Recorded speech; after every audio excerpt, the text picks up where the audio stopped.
Part 1. Book 1. The History of a Family.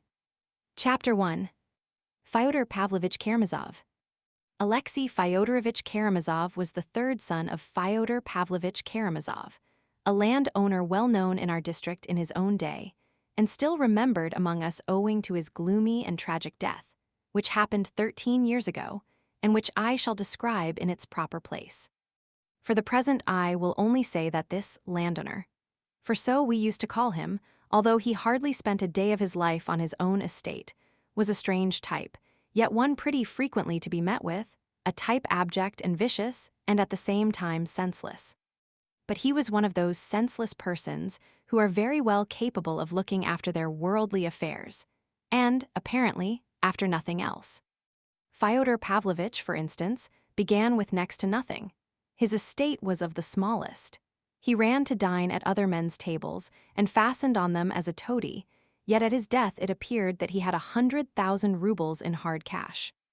At the same time, he was all his life one of the most senseless, fantastical fellows in the whole district. I repeat, it was not stupidity.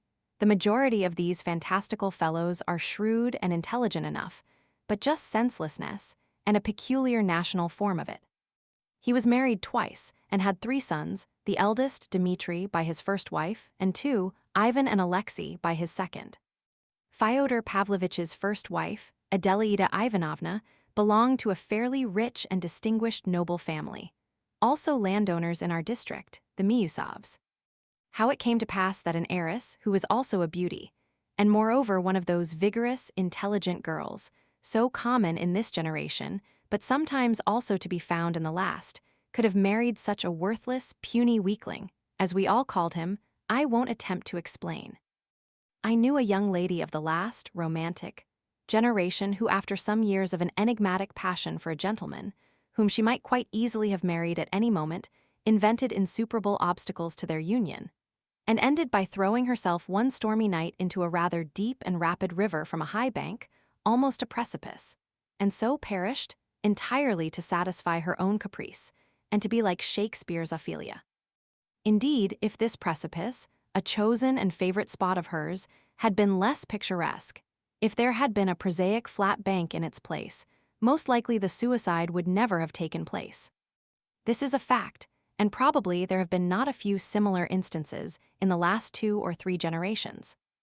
Adelaida Ivanovna Miusov's action was similarly, no doubt, an echo of other people's ideas, and was due to the irritation caused by lack of mental freedom. She wanted, perhaps, to show her feminine independence, to override class distinctions and the despotism of her family.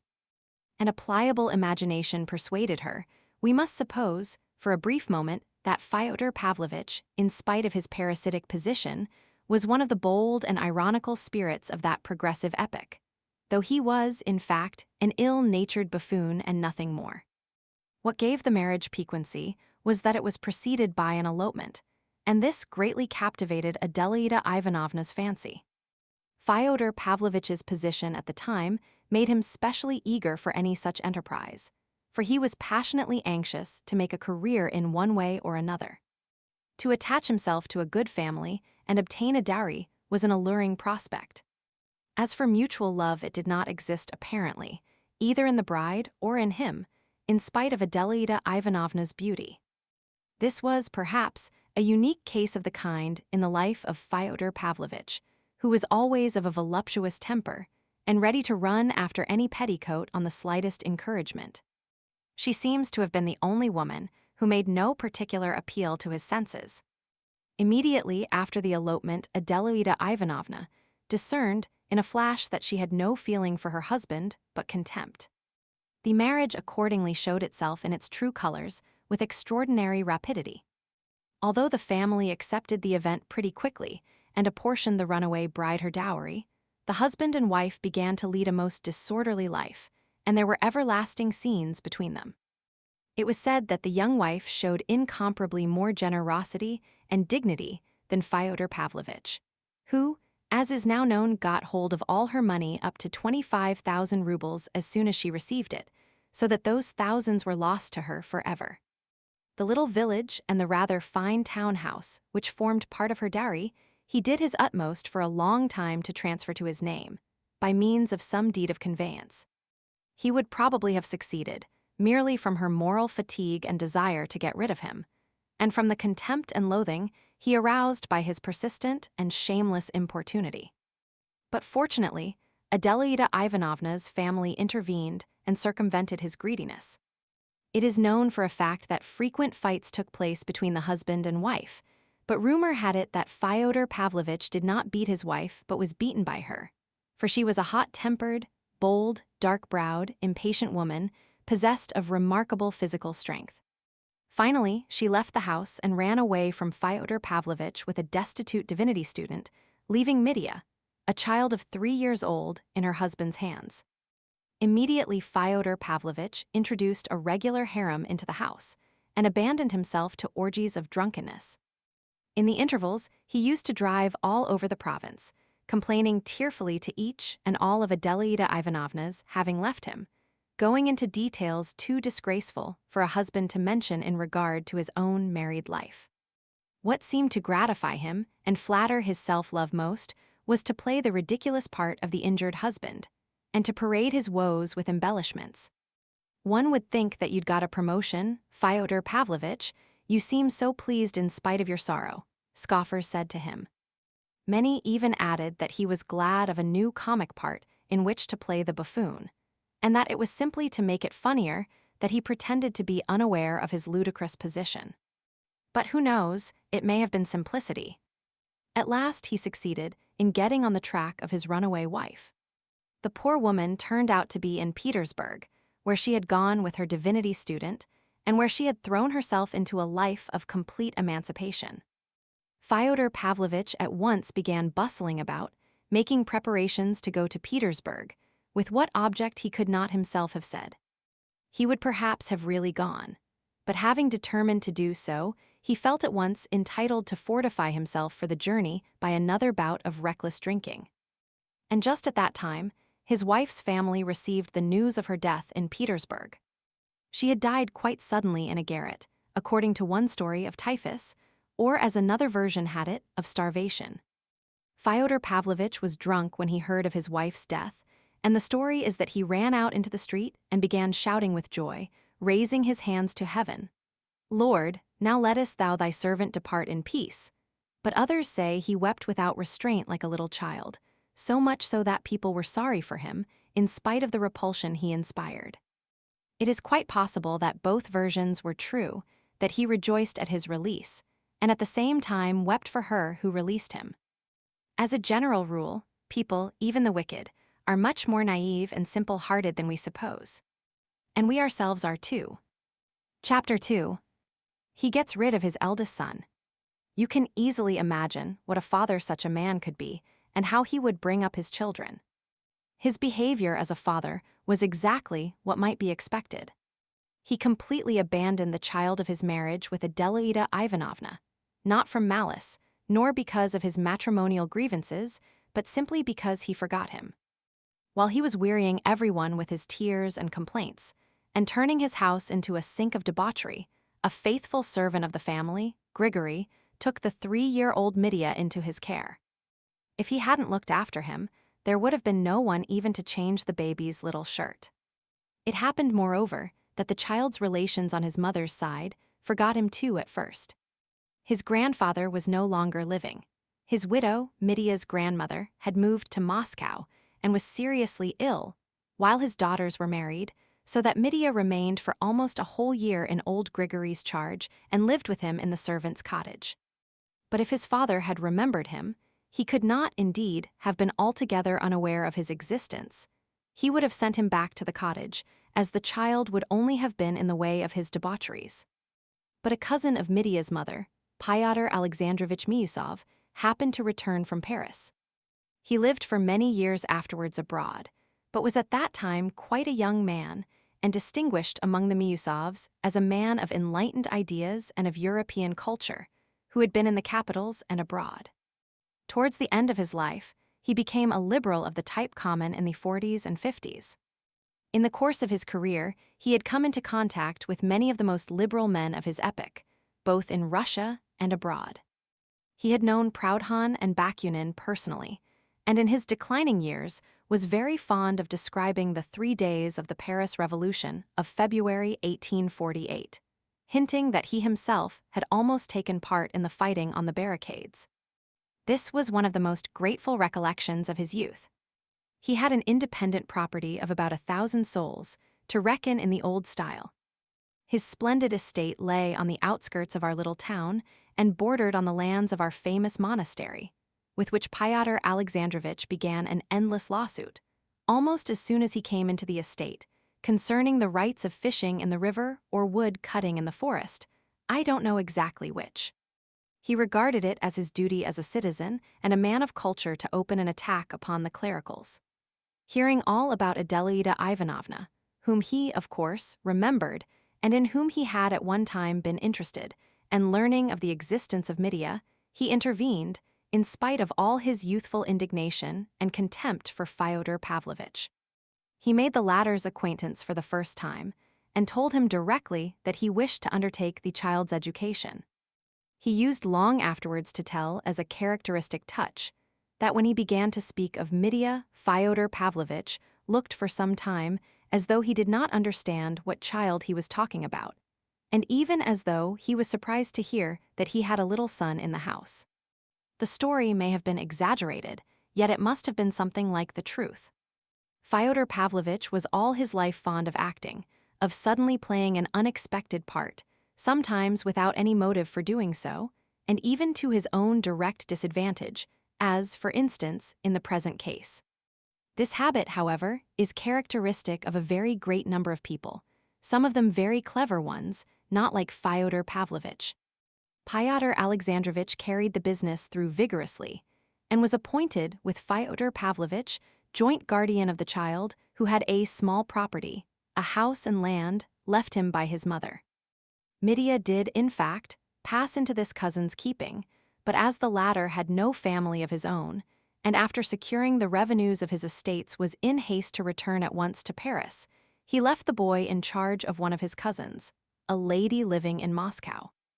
It came to pass that, settling permanently in Paris, he, too, forgot the child, especially when the Revolution of February broke out, making an impression on his mind that he remembered all the rest of his life. The Moscow lady died, and Mitya passed into the care of one of her married daughters. I believe he changed his home a 4th time later on. I won't enlarge upon that now, as I shall have much to tell later of Fyodor Pavlovitch's firstborn, and must confine myself now to the most essential facts about him, without which I could not begin my story. In the first place, this Mitya, or rather Dmitri Fyodorovitch, was the only one of Fyodor Pavlovitch's 3 sons who grew up in the belief that he had property, and that he would be independent on coming of age. He spent an irregular boyhood and youth. He did not finish his studies at the gymnasium. He got into a military school, then went to the Caucasus, was promoted, fought a duel and was degraded to the ranks, earned promotion again, led a wild life, and spent a good deal of money. He did not begin to receive any income from Fyodor Pavlovitch until he came of age, and until then got into debt. He saw and knew his father, Fyodor Pavlovitch, for the first time on coming of age, when he visited our neighborhood on purpose to settle with him about his property. He seems not to have liked his father. He did not stay long with him, and made haste to get away, having only succeeded in obtaining a sum of money, and entering into an agreement for future payments from the estate, of the revenues and value of which he was unable, a fact worthy of note, upon this occasion, to get a statement from his father. Fyodor Pavlovitch remarked for the first time then, this, too, should be noted, that Mitya had a vague and exaggerated idea of his property. Fyodor Pavlovitch was very well satisfied with this, as it fell in with his own designs. He gathered only that the young man was frivolous, unruly, of violent passions, impatient and dissipated, and that if he could only obtain ready money, he would be satisfied, although only, of course, for a short time. So Fyodor Pavlovitch began to take advantage of this fact, sending him from time to time small doles, installments. In the end, when 4 years later, Mitya, losing patience, came a second time to our little town to settle up once for all with his father, it turned out to his amazement that he had nothing, that it was difficult to get an account even, that he had received the whole value of his property in sums of money from Fyodor Pavlovitch, and was perhaps even in debt to him, that by various agreements into which he had, of his own desire, entered at various previous dates. He had no right to expect anything more, and so on and so on.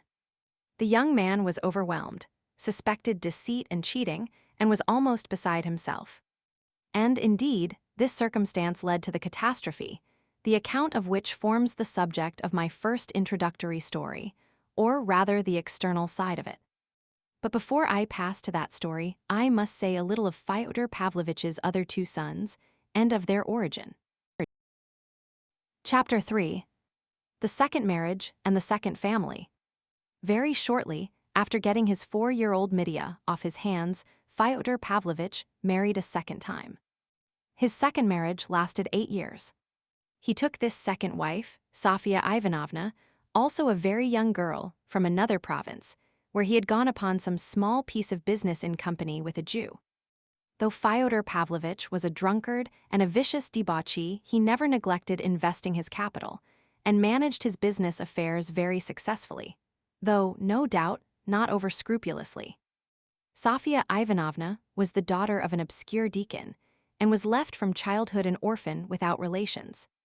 She grew up in the house of a general's widow, a wealthy old lady of good position, who was at once her benefactress and tormentor. I do not know the details, but I have only heard that the orphan girl, a meek and gentle creature, was once cut down from a halter in which she was hanging from a nail in the loft. So terrible were her sufferings from the caprice and everlasting nagging of this old woman, who was apparently not bad-hearted, but had become an insufferable tyrant through idleness. Fyodor Pavlovitch made her an offer. Inquiries were made about him, and he was refused. But again, as in his first marriage, he proposed an elopement to the orphan girl. There is very little doubt that she would not on any account have married him if she had known a little more about him in time. But she lived in another province. Besides, what could a little girl of 16 know about it, except that she would be better at the bottom of the river than remaining with her benefactress? So the poor child exchanged a benefactress for a benefactor. Fyodor Pavlovitch did not get a penny this time, for the general's widow was furious. She gave them nothing and cursed them both. But he had not reckoned on a dowry.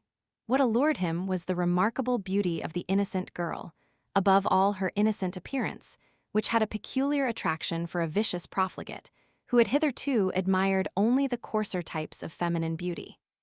"Those innocent eyes slit my soul up like a razor," he used to say afterwards with his loathsome snigger. In a man so depraved this might, of course, mean no more than sensual attraction.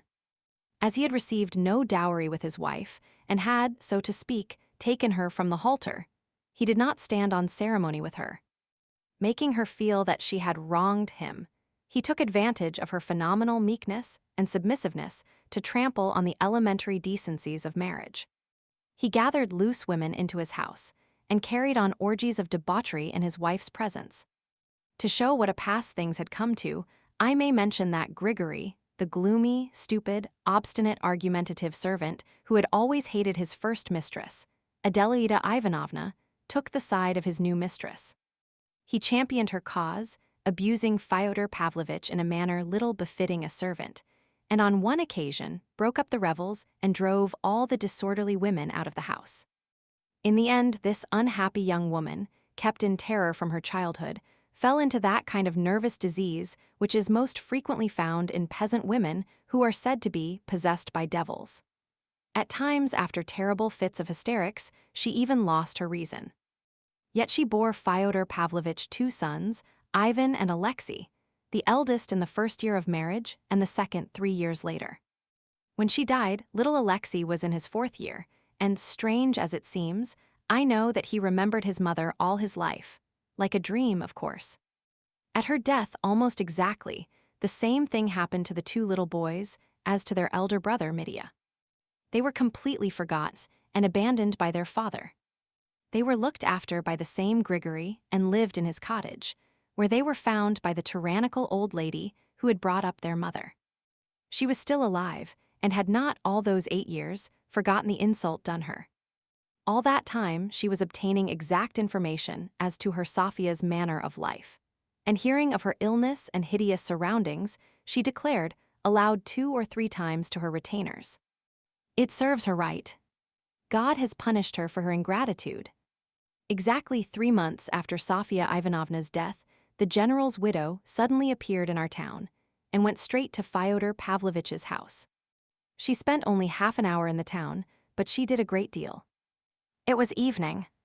Fyodor Pavlovitch, whom she had not seen for those 8 years, came into her drunk. The story is that instantly upon seeing him, without any sort of explanation, she gave him 2 good, resounding slaps on the face, seized him by a tuft of hair, and shook him 3 times up and down. Then, without a word, she went straight to the cottage to the 2 boys. Seeing, at the first glance, that they were unwashed and in dirty linen, she promptly gave Grigory, too, a box on the ear, and announcing that she would carry off both the children, she wrapped them just as they were in a rug, put them in the carriage, and drove off to her own town. Grigory accepted the blow like a devoted slave, without a word, and when he escorted the old lady to her carriage, he made her a low bow and pronounced impressively that God would repay her for the orphans. "You are a blockhead all the same," the old lady shouted to him as she drove away. Fyodor Pavlovitch, thinking it over, decided that it was a good thing, and did not refuse the general's widow his formal consent to any proposition in regard to his children's education. As for the slaps she had given him, he drove all over the town telling the story. It happened that the old lady died soon after this, but she left the boys in her 1,000 rubles each for their instruction, and so that all be spent on them exclusively, with the condition that it be so portioned out as to last till they are 21, for it is more than adequate provision for such children. If other people think fit to throw away their money, let them. I have not read the will myself, but I heard there was something queer of the sort, very whimsically expressed. The principal heir, Yefim Petrovich Polnov, the marshal of nobility of the province, turned out, however, to be an honest man. Writing to Fyodor Pavlovitch, and discerning at once that he could extract nothing from him for his children's education, though the latter never directly refused, but only procrastinated as he always did in such cases, and was, indeed, at times effusively sentimental, Yefim Petrovitch took a personal interest in the orphans. He became especially fond of the younger, Alexei, who lived for a long while as one of his family. I beg the reader to note this from the beginning. And to Yefim Petrovitch, a man of a generosity and humanity rarely to be met with, the young people were more indebted for their education and bringing up than to anyone. He kept the 2,000 rubles left to them by the general's widow intact, so that by the time they came of age, their portions had been doubled by the accumulation of interest. He educated them both at his own expense, and certainly spent far more than 1,000 rubles upon each of them. I won't enter into a detailed account of their boyhood and youth, but will only mention a few of the most important events. Of the elder Ivan, I will only say that he grew into a somewhat morose and reserved, though far from timid boy. At 10 years old, he had realized that they were living not in their own home, but on other people's charity, and that their father was a man of whom it was disgraceful to speak. This boy began very early, almost in his infancy, so they say at least, to show a brilliant and unusual aptitude for learning. I don't know precisely why, but he left the family of Yefim Petrovitch when he was hardly 13, entering a Moscow gymnasium and boarding with an experienced and celebrated teacher, an old friend of Yefim Petrovitch. Ivan used to declare afterwards that this was all due to the ardor for good works of Yefim Petrovitch, who was captivated by the idea that the boy's genius should be trained by a teacher of genius. But neither Yefim Petrovitch nor this teacher was living when the young man finished at the gymnasium and entered the university. As Yefim Petrovitch had made no provision for the payment of the tyrannical old lady's legacy, which had grown from 1,000 to 2, it was delayed, owing to formalities inevitable in Russia, and the young man was in great straits for the first 2 years at the university, as he was forced to keep himself all the time he was studying. It must be noted that he did not even attempt to communicate with his father, perhaps from pride, from contempt for him, or perhaps from his cool common sense, which told him that from such a father he would get no real assistance. However that may have been, the young man was by no means despondent and succeeded in getting work, at first giving sixpenny lessons and afterwards getting paragraphs on street incidents into the newspapers under the signature of eyewitness. These paragraphs, it was said, were so interesting and piquant that they were soon taken. This alone showed the young man's practical and intellectual superiority over the masses of needy and unfortunate students of both sexes who hang about the offices of the newspapers and journals, unable to think of anything better than everlasting entreaties for copying and translations from the French. Having once got into touch with the editors, Ivan Fyodorovitch always kept up his connection with them, and in his latter years at the university, he published brilliant reviews of books upon various special subjects, so that he became well known in literary circles. But only in his last year, he suddenly succeeded in attracting the attention of a far wider circle of readers, so that a great many people noticed and remembered him. It was rather a curious incident. When he had just left the university and was preparing to go abroad upon his 2,000 rubles, Ivan Fyodorovitch published in one of the more important journals a strange article, which attracted general notice, on a subject of which he might have been supposed to know nothing, as he was a student of natural science. The article dealt with a subject which was being debated everywhere at the time, the position of the ecclesiastical courts. After discussing several opinions on the subject, he went on to explain his own view. What was most striking about the article was its tone and its unexpected conclusion. Many of the church party regarded him unquestioningly as on their side. And yet not only the secularists, but even atheists joined them in their applause. Finally, some sagacious persons opined that the article was nothing but an impudent satirical burlesque.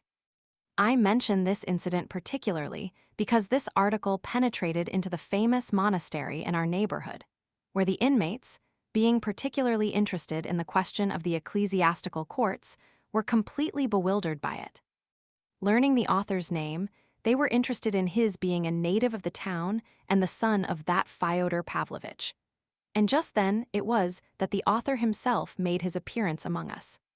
Why Ivan Fyodorovitch had come amongst us, I remember asking myself at the time with a certain uneasiness.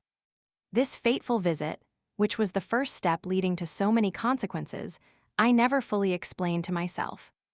It seemed strange on the face of it that a young man so learned, so proud, and apparently so cautious, should suddenly visit such an infamous house and a father who had ignored him all his life, hardly knew him, never thought of him, and would not under any circumstances have given him money, though he was always afraid that his sons Ivan and Alexei would also come to ask him for it.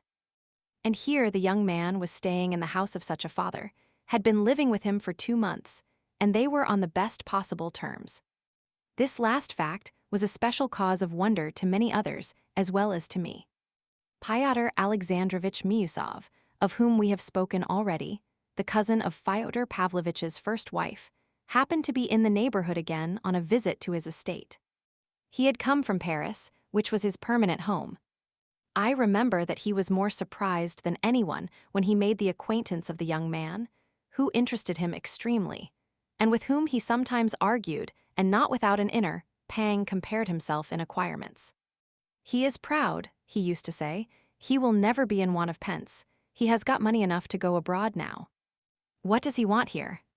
Everyone can see that he hasn't come for money, for his father would never give him any. He has no taste for drink and dissipation, and yet his father can't do without him. They get on so well together." That was the truth.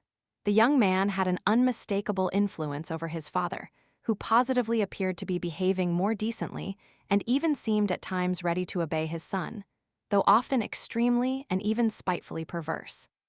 It was only later that we learned that Ivan had come partly at the request of, and in the interests of, his elder brother, Dmitri, whom he saw for the first time on this very visit, though he had before leaving Moscow been in correspondence with him about an important matter of more concern to Dmitri than himself.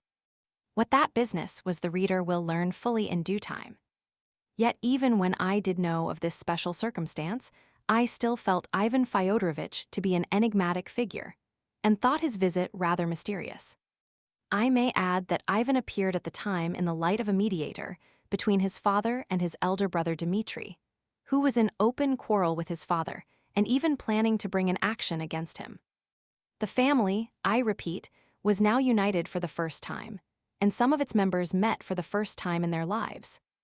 The younger brother, Alexei, had been a year already among us, having been the first of the three to arrive. It is of that brother Alexei I find it most difficult to speak in this introduction.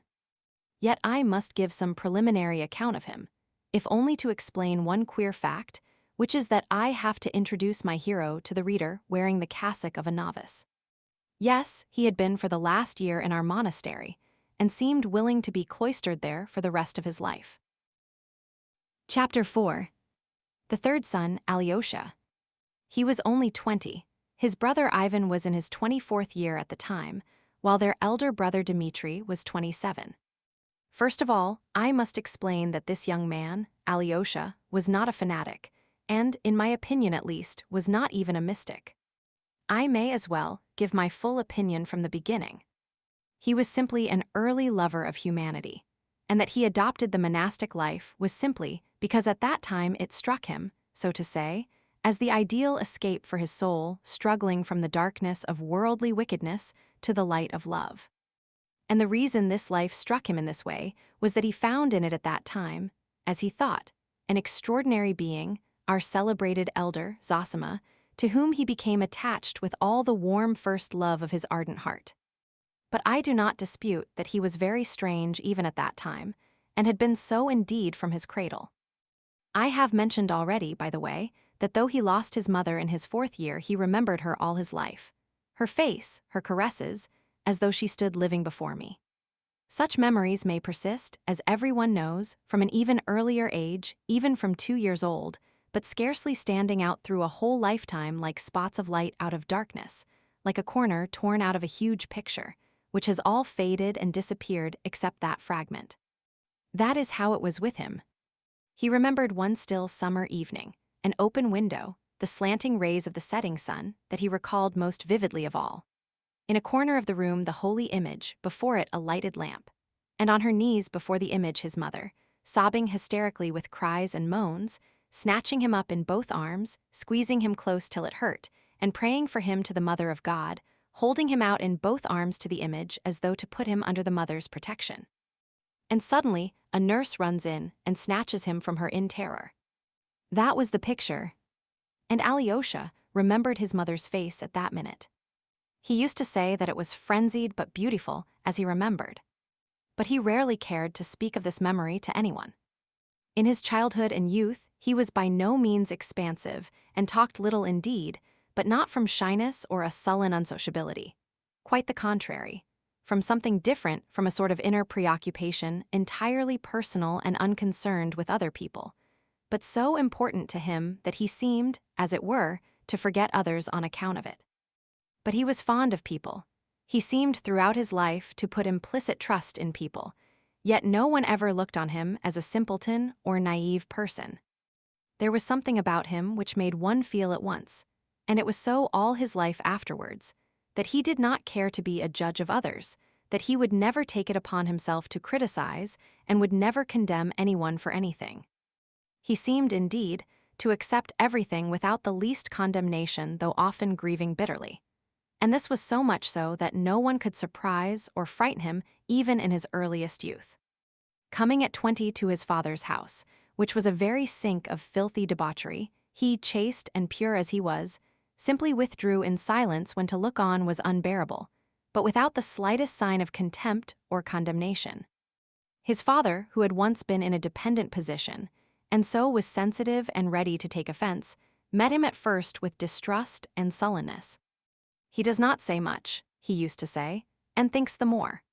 But soon, within a fortnight indeed, he took to embracing him and kissing him terribly often, with drunken tears, with sottish sentimentality, yet he evidently felt a real and deep affection for him, such as he had never been capable of feeling for anyone before. Everyone, indeed, loved this young man wherever he went, and it was so from his earliest childhood. When he entered the household of his patron and benefactor, Yefim Petrovich Polnov, he gained the hearts of all the family, so that they looked on him quite as their own child. Yet he entered the house at such a tender age that he could not have acted from design nor artfulness in winning affection. So that the gift of making himself loved directly and unconsciously was inherent in him in his very nature, so to speak. It was the same at school, though he seemed to be just one of those children who are distrusted, sometimes ridiculed, and even disliked by their schoolfellows. He was dreamy, for instance, and rather solitary. From his earliest childhood, he was fond of creeping into a corner to read, and yet he was a general favorite all the while he was at school. He was rarely playful or merry, but anyone could see at the first glance that this was not from any sullenness. On the contrary, he was bright and good-tempered. He never tried to show off among his schoolfellows. Perhaps because of this, he was never afraid of anyone, yet the boys immediately understood that he was not proud of his fearlessness and seemed to be unaware that he was bold and courageous. He never resented an insult. It would happen that an hour after the offense, he would address the offender or answer some question with as trustful and candid an expression as though nothing had happened between them. And it was not that he seemed to have forgotten or intentionally forgiven the affront, but simply that he did not regard it as an affront, and this completely conquered and captivated the boys. He had one characteristic which made all his schoolfellows from the bottom class to the top want to mock at him, not from malice, but because it amused them. This characteristic was a wild fanatical modesty and chastity.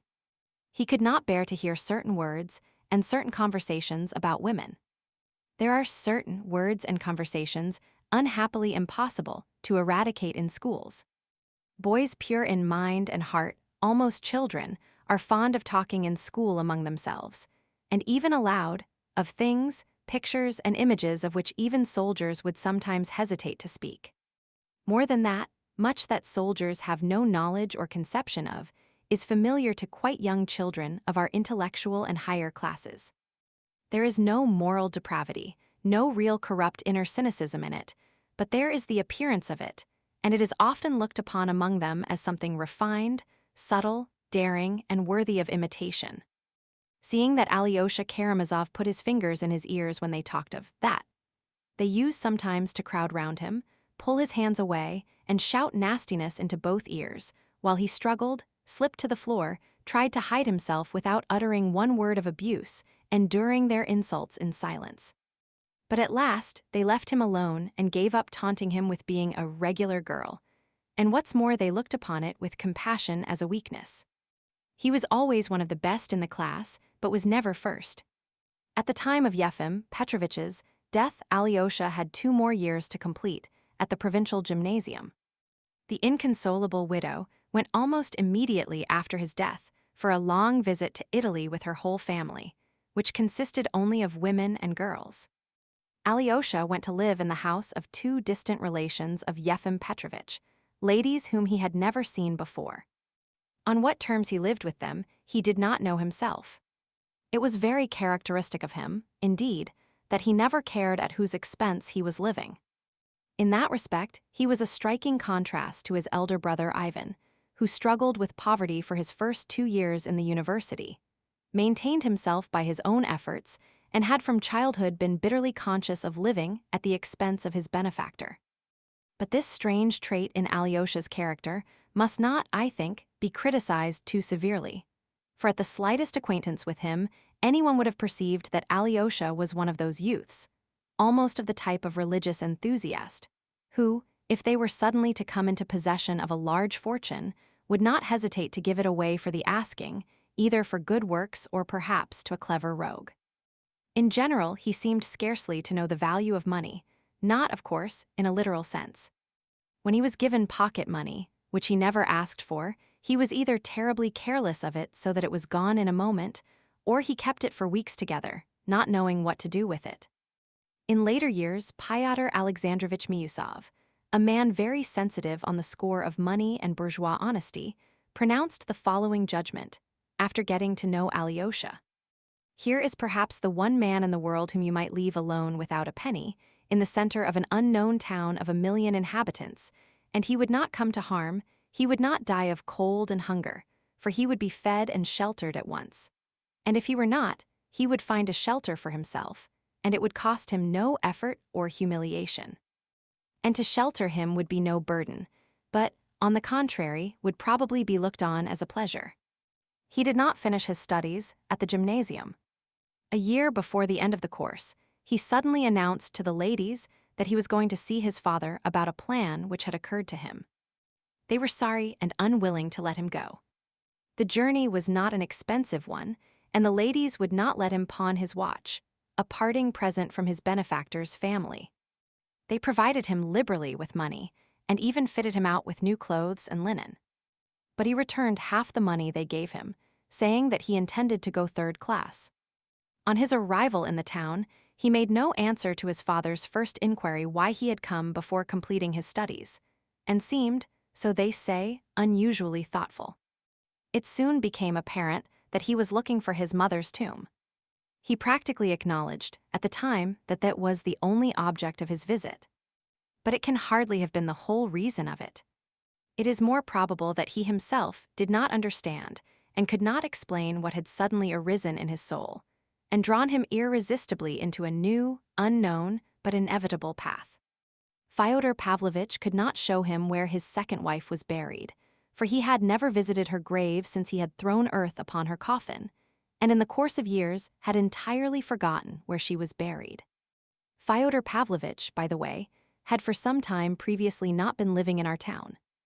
3 or 4 years after his wife's death, he had gone to the south of Russia and finally turned up in Odessa, where he spent several years. He made the acquaintance at first, in his own words, of a lot of low Jews, Jewesses, and Jewkins, and ended by being received by Jews high and low alike. It may be presumed that at this period, he developed a peculiar faculty for making and hoarding money. He finally returned to our town, only 3 years before Alyosha's arrival. His former acquaintances found him looking terribly aged, although he was by no means an old man. He behaved not exactly with more dignity, but with more effrontery. The former buffoon showed an insolent propensity for making buffoons of others. His depravity with women was not simply what it used to be, but even more revolting. In a short time, he opened a great number of new taverns in the district. It was evident that he had perhaps 100,000 rubles, or not much less. Many of the inhabitants of the town and district were soon in his debt, and, of course, had given good security. Of late, too, he looked somehow bloated and seemed more irresponsible, more uneven, had sunk into a sort of incoherence, used to begin one thing and go on with another, as though he were letting himself go altogether. He was more and more frequently drunk. And if it had not been for the same servant Grigory, who by that time had aged considerably too, and used to look after him sometimes almost like a tutor, Fyodor Pavlovitch might have got into terrible scrapes. Alyosha's arrival seemed to affect even his moral side, as though something had awakened in this prematurely old man which had long been dead in his soul.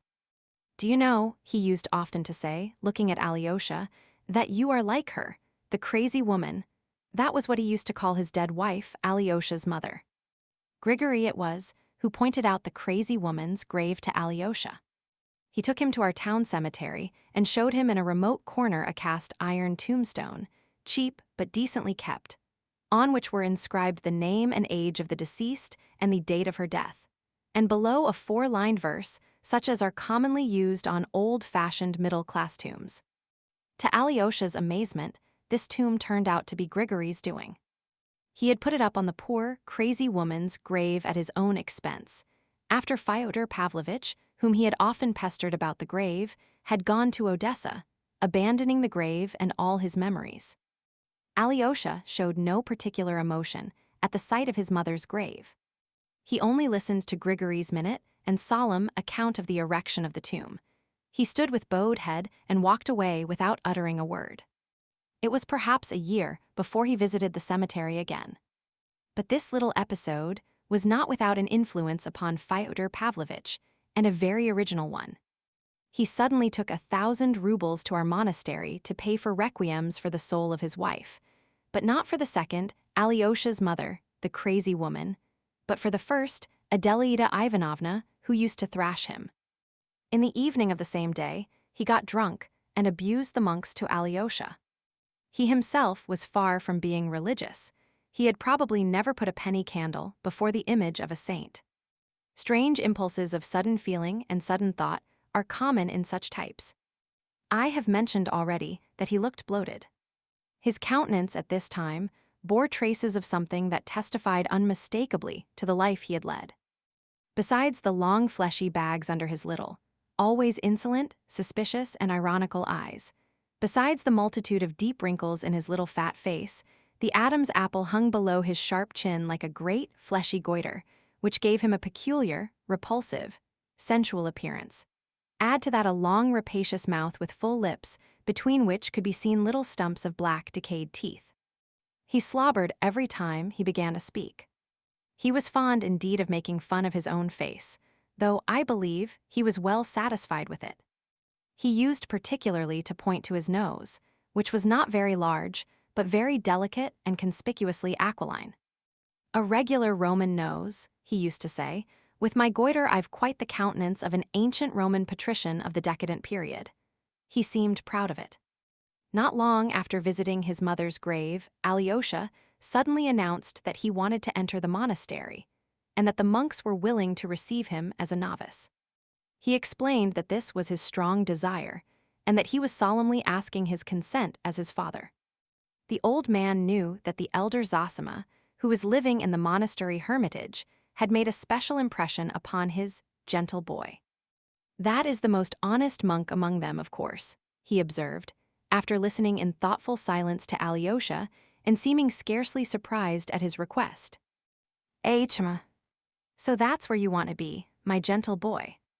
He was half drunk, and suddenly he grinned his slow, half-drunken grin, which was not without a certain cunning and tipsy slyness. "Chma. I had a presentiment that you would end in something like this. Would you believe it? You were making straight for it. Well, to be sure you have your own 2,000. That's a dowry for you. And I'll never desert you, my angel. And I'll pay what's wanted for you there, if they ask for it. But of course, if they don't ask, why should we worry them? What do you say? You know you spend money like a canary, 2 grains a week. Chma. Do you know that near one monastery there's a place outside the town where every baby knows there are none but the monks' wives, living, as they are called. 30 women, I believe. I have been there myself. You know, it's interesting in its own way, of course, as a variety. The worst of it is it's awfully Russian. There are no French women there. Of course they could get them fast enough, they have plenty of money. If they get to hear of it, they'll come along. Well, there's nothing of that sort here, no monks' wives and 200 monks. They're honest. They keep the fasts. I admit it. Chma. So you want to be a monk. And do you know I'm sorry to lose you, Alyosha. Would you believe it, I've really grown fond of you. Well, it's a good opportunity. You'll pray for us sinners, we have sinned too much here. I've always been thinking who would pray for me, and whether there's anyone in the world to do it. My dear boy, I'm awfully stupid about that. You wouldn't believe it. Awfully. You see, however stupid I am about it, I keep thinking, from time to time, of course, not all the while. It's impossible, I think, for the devils to forget to drag me down to hell with their hooks when I die. Then I wonder, hooks. Where would they get them? What of? Iron hooks. Where do they forge them? Have they a foundry there of some sort? The monks in the monastery probably believe that there's a ceiling in hell, for instance. Now I'm ready to believe in hell, but without a ceiling. It makes it more refined, more enlightened, more Lutheran, that is. And after all, what does it matter whether it has a ceiling or has? But do you know, there's a damnable question involved in it. If there's no ceiling, there can be no hooks, and if there are no hooks, it all breaks down, which is unlikely again, for then there would be none to drag me down to hell. And if they don't drag me down, what justice is there in the world? Il faudrait les inventer, those hooks, on purpose for me alone, for, if you only knew, Alyosha, what a blackguard I am. But there are no hooks there, said Alyosha, looking gently and seriously at his father. Yes, yes, only the shadows of hooks, I know, I know. That's how a Frenchman described hell. J'ai vu l'ombre d'un catcher qui avec l'ombre d'une brosse frottait l'ombre d'une carrosse. How do you know there are no hooks, darling? When you've lived with the monks, you'll sing a different tune. But go and get at the truth there, and then come and tell me. Anyway, it's easier going to the other world, if one knows what there is there. Besides, it will be more seemly for you with the monks than here with me, with a drunken old man and young harlots. Though you're like an angel, nothing touches you. And I dare say nothing will touch you there. That's why I let you go, because I hope for that. You've got all your wits about you. You will burn and you will burn out. You will be healed and come back again. And I will wait for you. I feel that you're the only creature in the world who has not condemned me. My dear boy, I feel it, you know. I can't help feeling it. And he even began blubbering. He was sentimental. He was wicked and sentimental. Chapter 5. Elders. Some of my readers may imagine that my young man was a sickly, ecstatic, poorly developed creature, a pale, consumptive dreamer. On the contrary, Alyosha was at this time a well-grown, red-cheeked, clear-eyed lad of 19, radiant with health.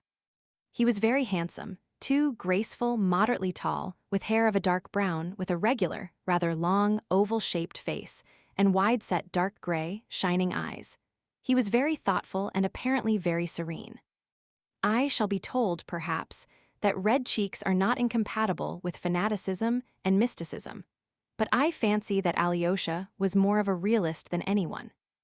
Oh, no doubt in the monastery he fully believed in miracles, but to my thinking, miracles are never a stumbling block to the realist. It is not miracles that dispose realists to belief. The genuine realist, if he is an unbeliever, will always find strength and ability to disbelieve in the miraculous. And if he is confronted with a miracle as an irrefutable fact, he would rather disbelieve his own senses than admit the fact. Even if he admits it as a fact of nature till then unrecognized by him. Faith does not, in the realist, spring from the miracle, but the miracle from faith. If the realist once believes, then he is bound by his very realism to admit the miraculous also. The Apostle Thomas said that he would not believe till he saw, but when he did see, he said, "My Lord and my God." Was it the miracle forced him to believe? Most likely not, but he believed solely because he desired to believe, and possibly he fully believed in his secret heart even when he said, "I do not believe till I see." I shall be told, perhaps, that Alyosha was stupid, undeveloped, had not finished his studies, and so on. That he did not finish his studies is true, but to say that he was stupid or dull would be a great injustice. I'll simply repeat what I have said above. He entered upon this path only because, at that time, it alone struck his imagination and presented itself to him as offering an ideal means of escape for his soul from darkness to light. Add to that he was to some extent a youth of our last epoch. That is, honest in nature, desiring the truth, seeking for it and believing in it, and seeking to serve it at once with all the strength of his soul, seeking for immediate action, and ready to sacrifice everything, life itself, for it. Though these young men unhappily fail to understand that the sacrifice of life is, in many cases, the easiest of all sacrifices, and that to sacrifice, for instance, 5 or 6 years of their seething youth to hard and tedious study, if only to multiply tenfold their powers of serving the truth and the cause they have set before them as their goal. Such a sacrifice is utterly beyond the strength of many of them. The path Alyosha chose was a path going in the opposite direction, but he chose it with the same thirst for swift achievement. As soon as he reflected seriously, he was convinced of the existence of God and immortality, and at once he instinctively said to himself, "I want to live for immortality, and I will accept no compromise." In the same way, if he had decided that God and immortality did not exist, he would at once have become an atheist and a socialist. For socialism is not merely the labor question, it is before all things the atheistic question, the question of the form taken by atheism today, the question of the Tower of Babel built without God, not to mount to heaven from earth, but to set up heaven on earth. Alyosha would have found it strange and impossible to go on living as before. It is written, "Give all that thou hast to the poor and follow me, if thou wouldst be perfect." Alyosha said to himself, "I can't give 2 rubles instead of all, and only go to Mass instead of following him." Perhaps his memories of childhood brought back our monastery, to which his mother may have taken him to Mass. Perhaps the slanting sunlight and the holy image to which his poor, crazy mother had held him up still acted upon his imagination. Brooding on these things, he may have come to us perhaps only to see whether here he could sacrifice all or only 2 rubles, and in the monastery he met this elder. I must digress to explain what an elder is in Russian monasteries, and I am sorry that I do not feel very competent to do so. I will try, however, to give a superficial account of it in a few words. Authorities on the subject assert that the institution of elders is of recent date, not more than 100 years old in our monasteries, though in the Orthodox East, especially in Sinai and Athos, it has existed over 1,000 years. It is maintained that it existed in ancient times in Russia also, but through the calamities which overtook Russia, the Tartars, civil war, the interruption of relations with the East after the destruction of Constantinople, this institution fell into oblivion. It was revived among us towards the end of last century by one of the great ascetics, as they called him, Fyodor Velichkovsky and his disciples. But to this day, it exists in few monasteries only, and has sometimes been almost persecuted as an innovation in Russia. It flourished especially in the celebrated Kozelsky Optin monastery. When and how it was introduced into our monastery, I cannot say. There had already been 3 such elders, and Zosima was the last of them. But he was almost dying of weakness and disease, and they had no one to take his place. The question for our monastery was an important one, for it had not been distinguished by anything in particular till then.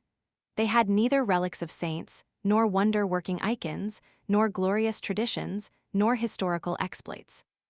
It had flourished and been glorious all over Russia through its elders, to see and hear whom pilgrims had flocked for thousands of miles from all parts. What was such an elder? An elder was one who took your soul, your will, into his soul and his will. When you choose an elder, you renounce your own will and yield it to him in complete submission, complete self-abnegation. This novitiate, this terrible school of abnegation, is undertaken voluntarily in the hope of self-conquest, of self-mastery, in order, after a life of obedience, to attain perfect freedom, that is, from self. To escape the lot of those who have lived their whole life without finding their true selves in themselves. This institution of elders is not founded on theory, but was established in the East from the practice of 1,000 years. The obligations due to an elder are not the ordinary obedience, which has always existed in our Russian monasteries. The obligation involves confession to the elder by all who have submitted themselves to him, and to the indissoluble bond between him and them. The story is told, for instance, that in the early days of Christianity, one such novice, failing to fulfill some command laid upon him by his elder, left his monastery in Syria and went to Egypt. There, after great exploits, he was found worthy at last to suffer torture and a martyr's death for the faith. When the church, regarding him as a saint, was burying him, suddenly, at the deacon's exhortation, "Depart all ye unbaptized," the coffin containing the martyr's body left its place and was cast forth from the church, and this took place 3 times. And only at last they learnt that this holy man had broken his vow of obedience and left his elder, and, therefore, could not be forgiven without the elder's absolution in spite of his great deeds. Only after this could the funeral take place. This, of course, is only an old legend. But here is a recent instance. A monk was suddenly commanded by his elder to quit Athos, which he loved as a sacred place and a haven of refuge, and to go first to Jerusalem to do homage to the holy places, and then to go to the north to Siberia. "There is the place for thee, and not here." The monk, overwhelmed with sorrow, went to the ecumenical patriarch at Constantinople and besought him to release him from his obedience. But the patriarch replied that not only was he unable to release him, but there was not and could not be on earth a power which could release him except the elder who had himself laid that duty upon him. In this way, the elders are endowed in certain cases with unbounded and inexplicable authority. That is why in many of our monasteries, the institution was at first resisted almost to persecution. Meantime, the elders immediately began to be highly esteemed among the people. Masses of the ignorant people as well as men of distinction flocked, for instance, to the elders of our monastery to confess their doubts, their sins, and their sufferings, and ask for counsel and admonition.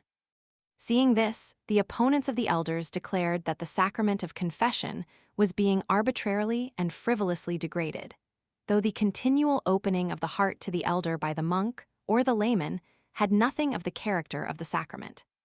In the end, however, the institution of elders has been retained and is becoming established in Russian monasteries.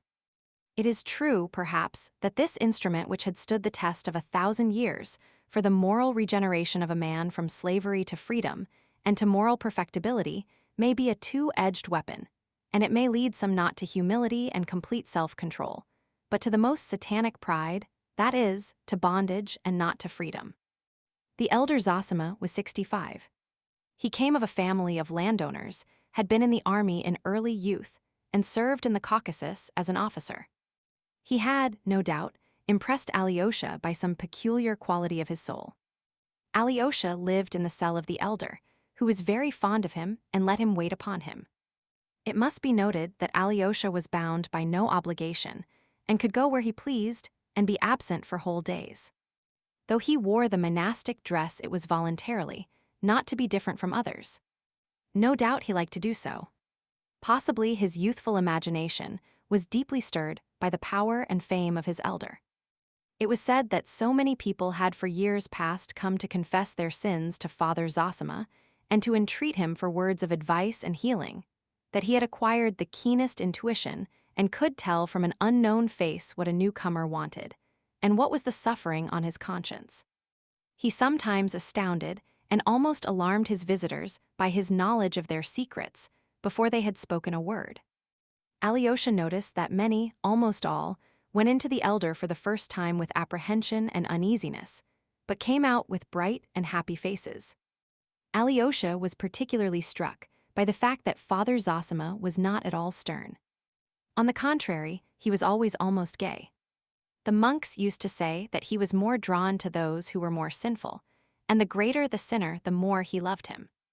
There were, no doubt, up to the end of his life, among the monks some who hated and envied him, but they were few in number and they were silent, though among them were some of great dignity in the monastery. One, for instance, of the older monks distinguished for his strict keeping of fasts and vows of silence. But the majority were on Father Zosima's side, and very many of them loved him with all their hearts, warmly and sincerely.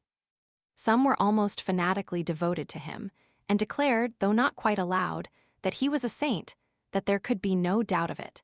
And seeing that his end was near, they anticipated miracles and great glory to the monastery in the immediate future from his relics. Alyosha had unquestioning faith in the miraculous power of the elder, just as he had unquestioning faith in the story of the coffin that flew out of the church. He saw many who came with sick children or relatives and besought the elder to lay hands on them and to pray over them, return shortly after, some the next day, and, falling in tears at the elder's feet, thank him for healing their sick. Whether they had really been healed or were simply better in the natural course of the disease was a question which did not exist for Alyosha, for he fully believed in the spiritual power of his teacher and rejoiced in his fame, in his glory, as though it were his own triumph. His heart throbbed, and he beamed, as it were, all over when the elder came out to the gates of the hermitage into the waiting crowd of pilgrims of the humbler class, who had flocked from all parts of Russia on purpose to see the elder and obtain his blessing. They fell down before him, wept, kissed his feet, kissed the earth on which he stood, and wailed, while the women held up their children to him and brought him the sick possessed with devils. The elder spoke to them, read a brief prayer over them, blessed them, and dismissed them. Of late, he had become so weak through attacks of illness that he was sometimes unable to leave his cell, and the pilgrims waited for him to come out for several days. Alyosha did not wonder why they loved him so, why they fell down before him and wept with emotion merely at seeing his face. Oh, he understood that for the humble soul of the Russian peasant, worn out by grief and toil, and still more by the everlasting injustice and everlasting sin, his own and the world's, it was the greatest need and comfort to find someone or something holy to fall down before and worship. Among us there is sin, injustice, and temptation, but yet, somewhere on earth there is someone holy and exalted. He has the truth, he knows the truth, so it is not dead upon the earth, so it will come one day to us too, and rule over all the earth according to the promise. Alyosha knew that this was just how the people felt and even reasoned. He understood it, but that the elder Zosima was this saint and custodian of God's truth. Of that he had no more doubt than the weeping peasants and the sick women who held out their children to the elder. The conviction that after his death the elder would bring extraordinary glory to the monastery was even stronger in Alyosha than in anyone there. And, of late, a kind of deep flame of inner ecstasy burnt more and more strongly in his heart. He was not at all troubled at this elder's, standing as a solitary example before him. No matter. He is holy. He carries in his heart the secret of renewal for all, that power which will, at last, establish truth on the earth, and all men will be holy and love one another, and there will be no more rich nor poor, no exalted nor humbled, but all will be as the children of God, and the true kingdom of Christ will come. That was the dream in Alyosha's heart. The arrival of his two brothers, whom he had not known till then, seemed to make a great impression on Alyosha. He more quickly made friends with his half-brother Dmitri, though he arrived later than with his own brother Ivan. He was extremely interested in his brother Ivan, but when the latter had been 2 months in the town, though they had met fairly often, they were still not intimate. Alyosha was naturally silent, and he seemed to be expecting something, ashamed about something, while his brother Ivan, though Alyosha noticed at first that he looked long and curiously at him, seemed soon to have left off thinking of him. Alyosha noticed it with some embarrassment. He ascribed his brother's indifference at first to the disparity of their age and education. But he also wondered whether the absence of curiosity and sympathy in Ivan might be due to some other cause entirely unknown to him. He kept fancying that Ivan was absorbed in something inward and important, that he was striving towards some goal, perhaps very hard to attain, and that was why he had no thought for him. Alyosha wondered, too, whether there was not some contempt on the part of the learned atheist for him, a foolish novice. He knew for certain that his brother was an atheist. He could not take offense at this contempt, if it existed. Yet, with an uneasy embarrassment which he did not himself understand, he waited for his brother to come nearer to him. Dmitri used to speak of Ivan with the deepest respect, and with a peculiar earnestness. From him, Alyosha learnt all the details of the important affair, which had of late formed such a close and remarkable bond between the two elder brothers. Dmitri's enthusiastic references to Ivan were the more striking in Alyosha's eyes, since Dmitri was, compared with Ivan, almost uneducated, and the two brothers were such a contrast in personality and character that it would be difficult to find two men more unlike. It was at this time that the meeting, or rather gathering of the members of this inharmonious family, took place in the cell of the elder who had such an extraordinary influence on Alyosha. The pretext for this gathering was a false one. It was at this time that the discord between Dmitri and his father seemed at its acutest stage, and their relations had become insufferably strained. Fyodor Pavlovitch seems to have been the first to suggest, apparently in joke, that they should all meet in Father Zosima's cell, and that, without appealing to his direct intervention, they might more decently come to an understanding under the conciliating influence of the elder's presence. Dmitri, who had never seen the elder, naturally supposed that his father was trying to intimidate him, but, as he secretly blamed himself for his outbursts of temper with his father on several recent occasions, he accepted the challenge. It must be noted that he was not, like Ivan, staying with his father, but living apart at the other end of the town. It happened that Fyodor Alexandrovich Miusov, who was staying in the district at the time, caught eagerly at the idea. A liberal of the 40s and 50s, a freethinker and atheist, he may have been led on by boredom or the hope of frivolous diversion. he was suddenly seized with the desire to see the monastery and the holy man. As his lawsuit with the monastery still dragged on, he made it the pretext for seeing the superior, in order to attempt to settle it amicably. A visitor coming with such laudable intentions might be received with more attention and consideration than if he came from simple curiosity. Influences from within the monastery were brought to bear on the elder, who of late had scarcely left his cell and had been forced by illness to deny even his ordinary visitors. In the end, he consented to see them, and the day was fixed. "Who has made me a judge over them?" was all he said smilingly to Alyosha. Alyosha was much perturbed when he heard of the proposed visit. Of all the wrangling, quarrelsome party, Dmitri was the only one who could regard the interview seriously. All the others would come from frivolous motives, perhaps insulting to the elder. Alyosha was well aware of that. Ivan and Miusov would come from curiosity, perhaps of the coarsest kind, while his father might be contemplating some piece of buffoonery. Though he said nothing, Alyosha thoroughly understood his father. The boy, I repeat, was far from being so simple as everyone thought him. He awaited the day with a heavy heart. No doubt he was always pondering in his mind how the family discord could be ended. But his chief anxiety concerned the elder. He trembled for him, for his glory, and dreaded any affront to him, especially the refined, courteous irony of Miusov and the supercilious half-utterances of the highly educated Ivan. He even wanted to venture on warning the elder, telling him something about them, but on second thoughts said nothing. He only sent word the day before, through a friend, to his brother Dmitri, that he loved him and expected him to keep his promise. Dmitri wondered, for he could not remember what he had promised, but he answered by letter that he would do his utmost not to let himself be provoked by vileness. But that, although he had a deep respect for the elder and for his brother Ivan, he was convinced that the meeting was either a trap for him or an unworthy farce. "Nevertheless, I would rather bite out my tongue than be lacking in respect to the sainted man whom you reverence so highly," he wrote in conclusion. Alyosha was not greatly cheered by the letter. Book 2. An Unfortunate Gathering. Chapter 1. They arrive at the monastery. It was a warm, bright day at the end of August. The interview with the elder had been fixed for 11:30, immediately after late Mass. Our visitors did not take part in the service, but arrived just as it was over. First, an elegant open carriage, drawn by 2 valuable horses, drove up with Miusov and a distant relative of his, a young man of 20 called Fyodor Pavlovitch Karamazov. This young man was preparing to enter the university. Miusov, with whom he was staying for the time, was trying to persuade him to go abroad to the University of Zurich or Jena.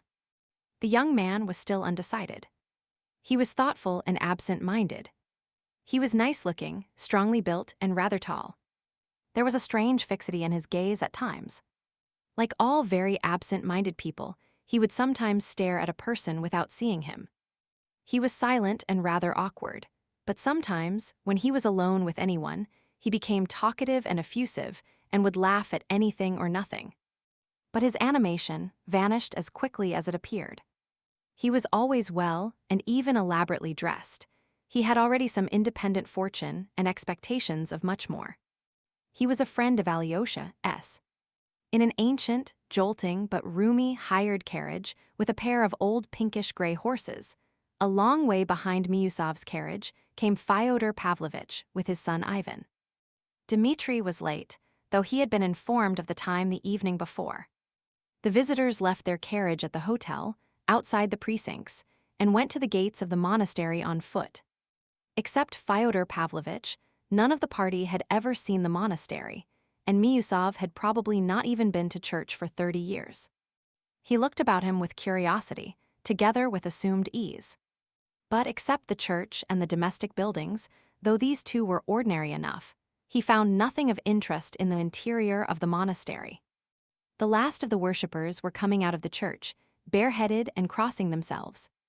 Among the humbler people were a few of higher rank, 2 or 3 ladies, and a very old general. They were all staying at the hotel.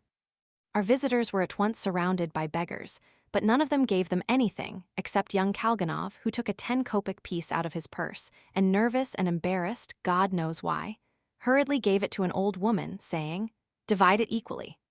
None of his companions made any remark upon it, so that he had no reason to be embarrassed, but perceiving this, he was even more overcome. It was strange that their arrival did not seem expected, and that they were not received with special honor, though one of them had recently made a donation of 1,000 rubles, while another was a very wealthy and highly cultured landowner, upon whom all in the monastery were in a sense dependent, as a decision of the lawsuit might at any moment put their fishing rights in his hands. Yet no official personage met them. Miusov looked absent-mindedly at the tombstones round the church, and was on the point of saying that the dead buried here must have paid a pretty penny for the right of lying in this holy place, but refrained. His liberal irony was rapidly changing almost into anger. Who the devil is there to ask in this imbecile place? We must find out, for time is passing, he observed suddenly, as though speaking to himself. All at once there came up a bald-headed, elderly man with ingratiating little eyes, wearing a full, summer overcoat. Lifting his hat, he introduced himself with a honeyed lisp as Maximov, a landowner of Tula. He at once entered into our visitor's difficulty. Father Zosima lives in the hermitage, apart, 400 paces from the monastery, the other side of the copse. "I know it's the other side of the copse," observed Fyodor Pavlovitch, "but we don't remember the way. It is a long time since we've been here. This way, by this gate, and straight across the copse." "The copse? Come with me, won't you? I'll show you. I have to go. I am going myself. This way, this way." They came out of the gate and turned towards the copse. Maximov, a man of 60, ran rather than walked, turning sideways to stare at them all, with an incredible degree of nervous curiosity. His eyes looked starting out of his head. "You see, we have come to the elder upon business of our own," observed Miusov severely. "That personage has granted us an audience, so to speak, and so, though we thank you for showing us the way, we cannot ask you to accompany us. I've been there. I've been already, un chevalier parfait," and Maximov snapped his fingers in the air. "Who is a chevalier?" asked Miusov. "The elder, the splendid elder, the elder. The honor and glory of the monastery, Zosima. Such an elder." But his incoherent talk was cut short by a very pale, wan-looking monk of medium height, wearing a monk's cap, who overtook them. Fyodor Pavlovitch and Miusov stopped. The monk, with an extremely courteous, profound bow, announced, "The Father Superior invites all of you gentlemen to dine with him after your visit to the hermitage. At 1 o'clock, not later. And you also," he added, addressing Maximov. "That I certainly will, without fail," cried Fyodor Pavlovitch, hugely delighted at the invitation. "And, believe me, we've all given our word to behave properly here. And you, Pyotr Alexandrovitch, will you go too?" "Yes, of course. What have I come for but to study all the customs here? The only obstacle to me is your company. Yes, Dmitri Fyodorovitch is non-existent as yet. It would be a capital thing if he didn't turn up. Do you suppose I like all this business, and in your company too? So we will come to dinner. Thank the Father Superior," he said to the monk. "No, it is my duty now to conduct you to the elder," answered the monk. "If so, I'll go straight to the Father Superior, babbled Maximov. "The Father Superior is engaged just now." "But as you please," the monk hesitated. "Impertinent old man," Miusov observed aloud, while Maximov ran back to the monastery. "He's like von Sohn," Fyodor Pavlovitch said suddenly. "Is that all you can think of? In what way is he like von Sohn?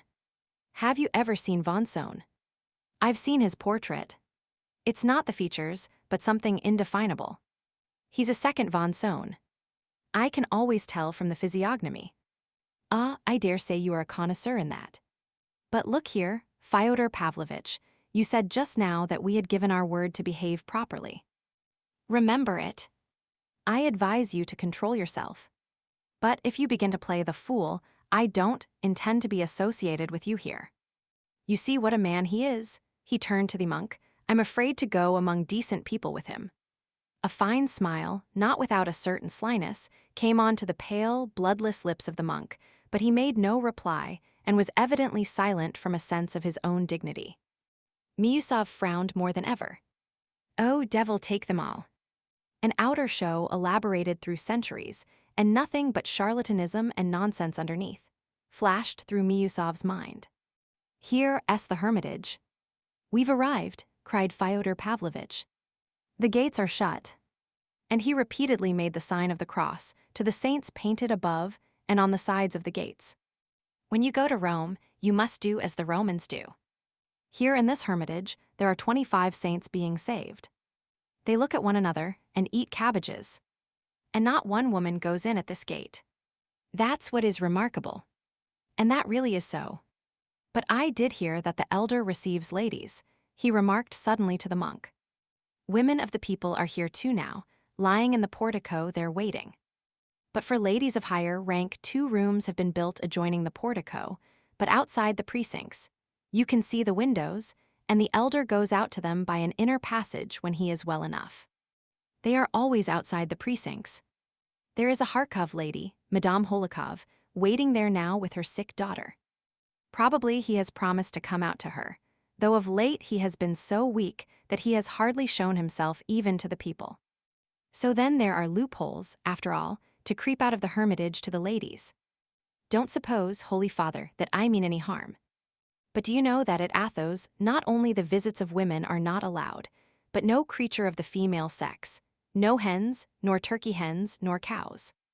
Fyodor Pavlovitch, I warn you I shall go back and leave you here. They'll turn you out when I'm gone. But I'm not interfering with you, Pyotr Alexandrovitch. Look, he cried suddenly, stepping within the precincts, what a vale of roses they live in. Though there were no roses now, there were numbers of rare and beautiful autumn flowers growing wherever there was space for them, and evidently tended by a skillful hand. There were flower beds round the church and between the tombs, and the one-storied wooden house where the elder lived was also surrounded with flowers. And was it like this in the time of the last elder, Varsinofe? He didn't care for such elegance. They say he used to jump up and thrash even ladies with a stick, observed Fyodor Pavlovitch, as he went up the steps. The elder Varsinofe did sometimes seem rather strange, but a great deal that's told is foolishness. He never thrashed anyone, answered the monk. Now, gentlemen, if you will wait a minute I will announce you. Fyodor Pavlovitch, for the last time, your compact, do you hear? Behave properly or I will pay you out. Miusov had time to mutter again. I can't think why you are so agitated, Fyodor Pavlovitch observed sarcastically. Are you uneasy about your sins? They say he can tell by one's eyes what one has come about. And what a lot you think of their opinion.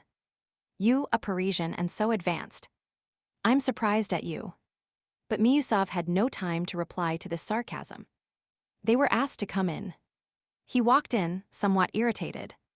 Now I know myself, I am annoyed, I shall lose my temper and begin to quarrel, and lower myself and my ideas, he reflected. Chapter 2. The Old Buffoon. They entered the room almost at the same moment that the elder came in from his bedroom. There were already in the cell, awaiting the elder 2 monks of the hermitage, one the father librarian and the other Father Paisi, a very learned man, so they said in delicate health though not old. There was also a tall young man, who looked about 22, standing in the corner throughout the interview. He had a broad, fresh face and clever, observant, narrow brown eyes, and was wearing ordinary dress. He was a divinity student, living under the protection of the monastery. His expression was one of unquestioning, but self-respecting, reverence. Being in a subordinate and dependent position, and so not on an equality with the guests, he did not greet them with a bow. Father Zosima was accompanied by a novice, and by Alyosha. The 2 monks rose and greeted him with a very deep bow, touching the ground with their fingers, then kissed his hand. Blessing them, the elder replied with as deep a reverence to them, and asked their blessing. The whole ceremony was performed very seriously, and with an appearance of feeling, not like an everyday rite. But Miusov fancied that it was all done with intentional impressiveness. He stood in front of the other visitors. He had reflected upon it the evening before, from simple politeness, since it was the custom here, to have gone up to receive the elder's blessing, even if he did not kiss his hand. But when he saw all this bowing and kissing on the part of the monks, he instantly changed his mind. With dignified gravity, he made a rather deep, conventional bow and moved away to a chair. Fyodor Pavlovitch did the same, mimicking Miusov like an ape. Ivan bowed with great dignity and courtesy, but he too kept his hands at his sides, while Kalganov was so confused that he did not bow at all. The elder let fall the hand raised to bless them, and bowing to them again, asked them all to sit down. The blood rushed to Alyosha's cheeks. He was ashamed. His forebodings were coming true.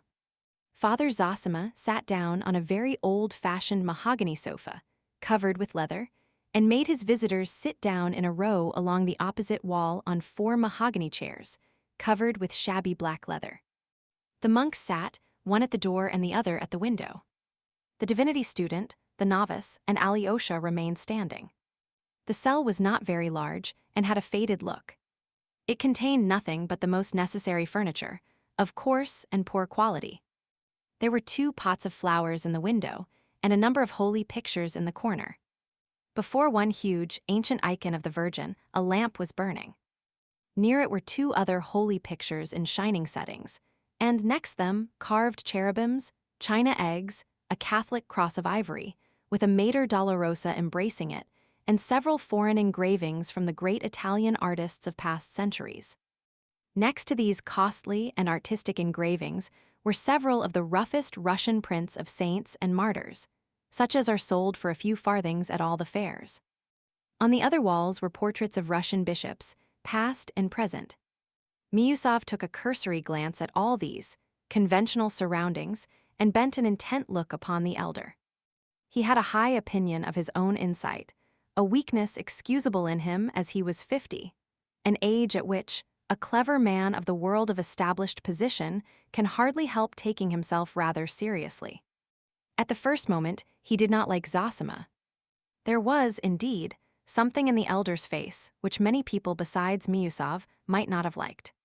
He was a short, bent little man with very weak legs, and though he was only 65, he looked at least 10 years older. His face was very thin and covered with a network of fine wrinkles, particularly numerous about his eyes, which were small, light-colored, quick, and shining like 2 bright points. He had a sprinkling of gray hair about his temples. His pointed beard was small and scanty, and his lips, which smiled frequently, were as thin as 2 threads.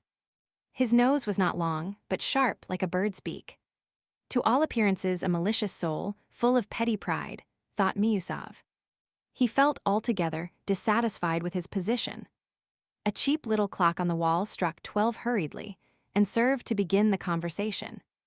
"Precisely to our time," cried Fyodor Pavlovitch, "but no sign of my son, Dmitri." "I apologize for him, sacred elder." Alyosha shuddered all over at sacred elder. "I am always punctual myself, minute for minute, remembering that punctuality is the courtesy of kings." "But you are not a king anyway," Miusov muttered, losing his self-restraint at once. "Yes, that's true.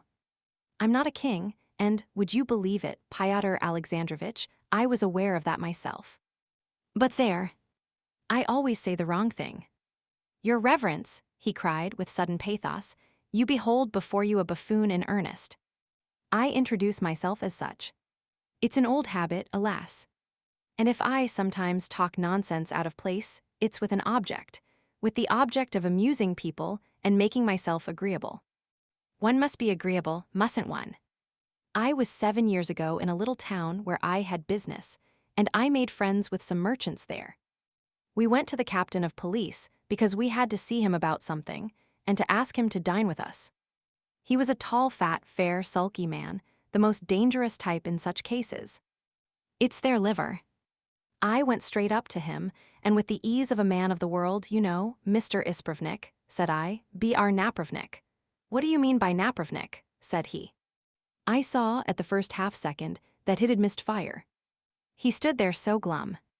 "I wanted to make a joke," said I, "for the general diversion, as Mr. Napravnik is our well-known Russian orchestra conductor, and what we need for the harmony of our undertaking is someone of that sort. And I explained my comparison very reasonably, didn't I? Excuse me, said he, I am an ispravnik, and I do not allow puns to be made on my calling. He turned and walked away. I followed him, shouting, Yes, yes, you are an ispravnik, not a napravnik. No, he said, since you called me a napravnik, I am one. And would you believe it, it ruined our business. And I'm always like that, always like that. Always injuring myself with my politeness. Once, many years ago, I said to an influential person, Your wife is a ticklish lady, in an honorable sense, of the moral qualities, so to speak. But he asked me, Why have you tickled her? I thought I'd be polite, so I couldn't help saying, Yes, and he gave me a fine tickling on the spot. Only that happened long ago, so I'm not ashamed to tell the story. I'm always injuring myself like that. You're doing it now, muttered Miusov with disgust. Father Zosima scrutinized them both in silence. Am I? Would you believe it? I was aware of that, too, Pyotr Alexandrovitch, and let me tell you, indeed, I foresaw I should as soon as I began to speak. And do you know I foresaw, too, that you'd be the first to remark on it. The minute I see my joke isn't coming off. Your reverence, both my cheeks feel as though they were drawn down to the lower jaw, and there is almost a spasm in them. That's been so since I was young, when I had to make jokes for my living in noblemen's families. I am an inveterate buffoon, and have been from birth up, your reverence. It's as though it were a craze in me. I dare say it's a devil within me. But only a little one. A more serious one would have chosen another lodging.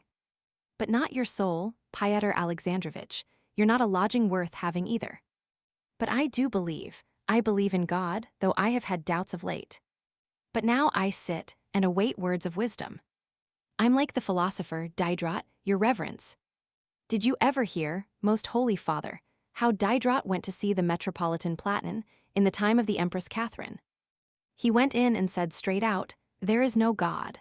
To which the great bishop lifted up his finger and answered, The fool hath said in his heart there is no God. And he fell down at his feet on the spot. I believe, he cried, and will be christened. And so he was. Princess Dashkov was his godmother, and Potyomkin his godfather. Fyodor Pavlovitch, this is unbearable. You know you're telling lies, and that stupid anecdote isn't true. Why are you playing the fool? Cried Miusov in a shaking voice. I suspected all my life that it wasn't true, Fyodor Pavlovitch cried with conviction. But I'll tell you the whole truth, gentlemen. Great elder. Forgive me, the last thing about Diderot's christening I made up just now. I never thought of it before. I made it up to add piquancy. I play the fool, Pyotr Alexandrovitch, to make myself agreeable. Though I really don't know myself, sometimes, what I do it for. And as for Diderot, I heard as far as the fool hath said in his heart, 20 times from the gentry about here when I was young. I heard your aunt, Pyotr Alexandrovitch, tell the story. They all believe to this day that the infidel Diderot came to dispute about God with the Metropolitan Platon. Miusov got up, forgetting himself in his impatience. He was furious and conscious of being ridiculous. What was taking place in the cell was really incredible.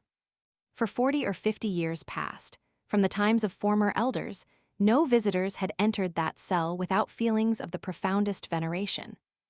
Almost everyone admitted to the cell felt that a great favor was being shown him. Many remained kneeling during the whole visit.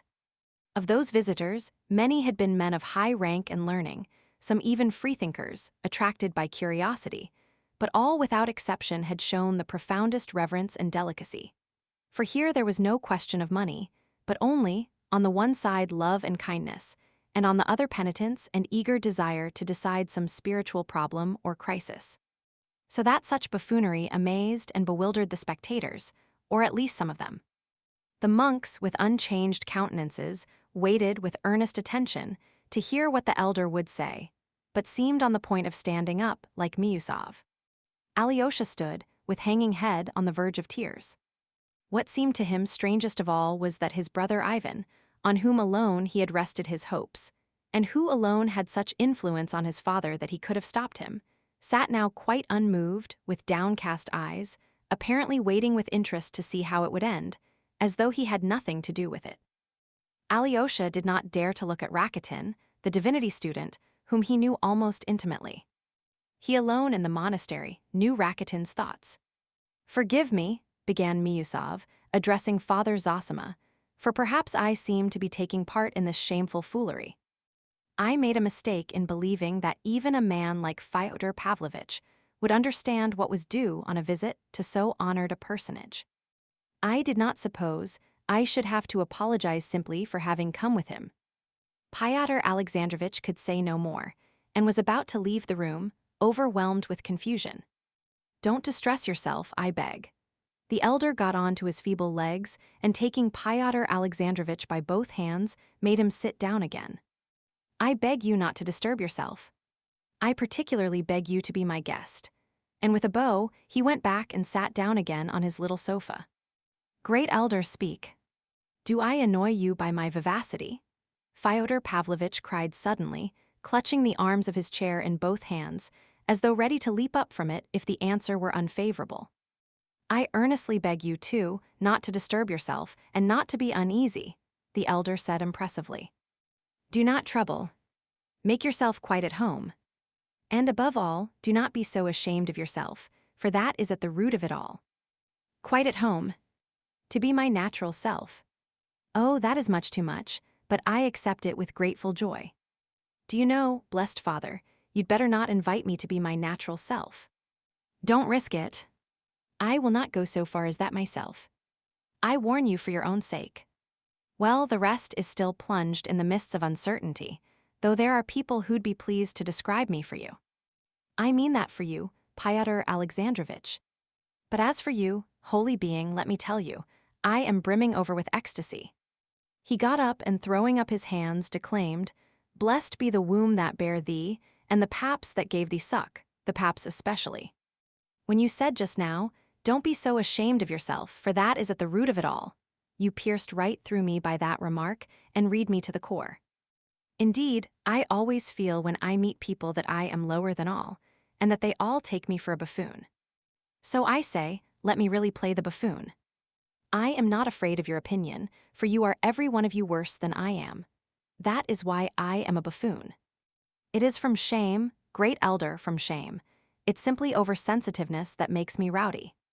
If I had only been sure that everyone would accept me as the kindest and wisest of men, oh, Lord, what a good man I should have been then.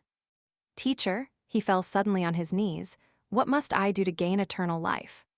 It was difficult even now to decide whether he was joking or really moved.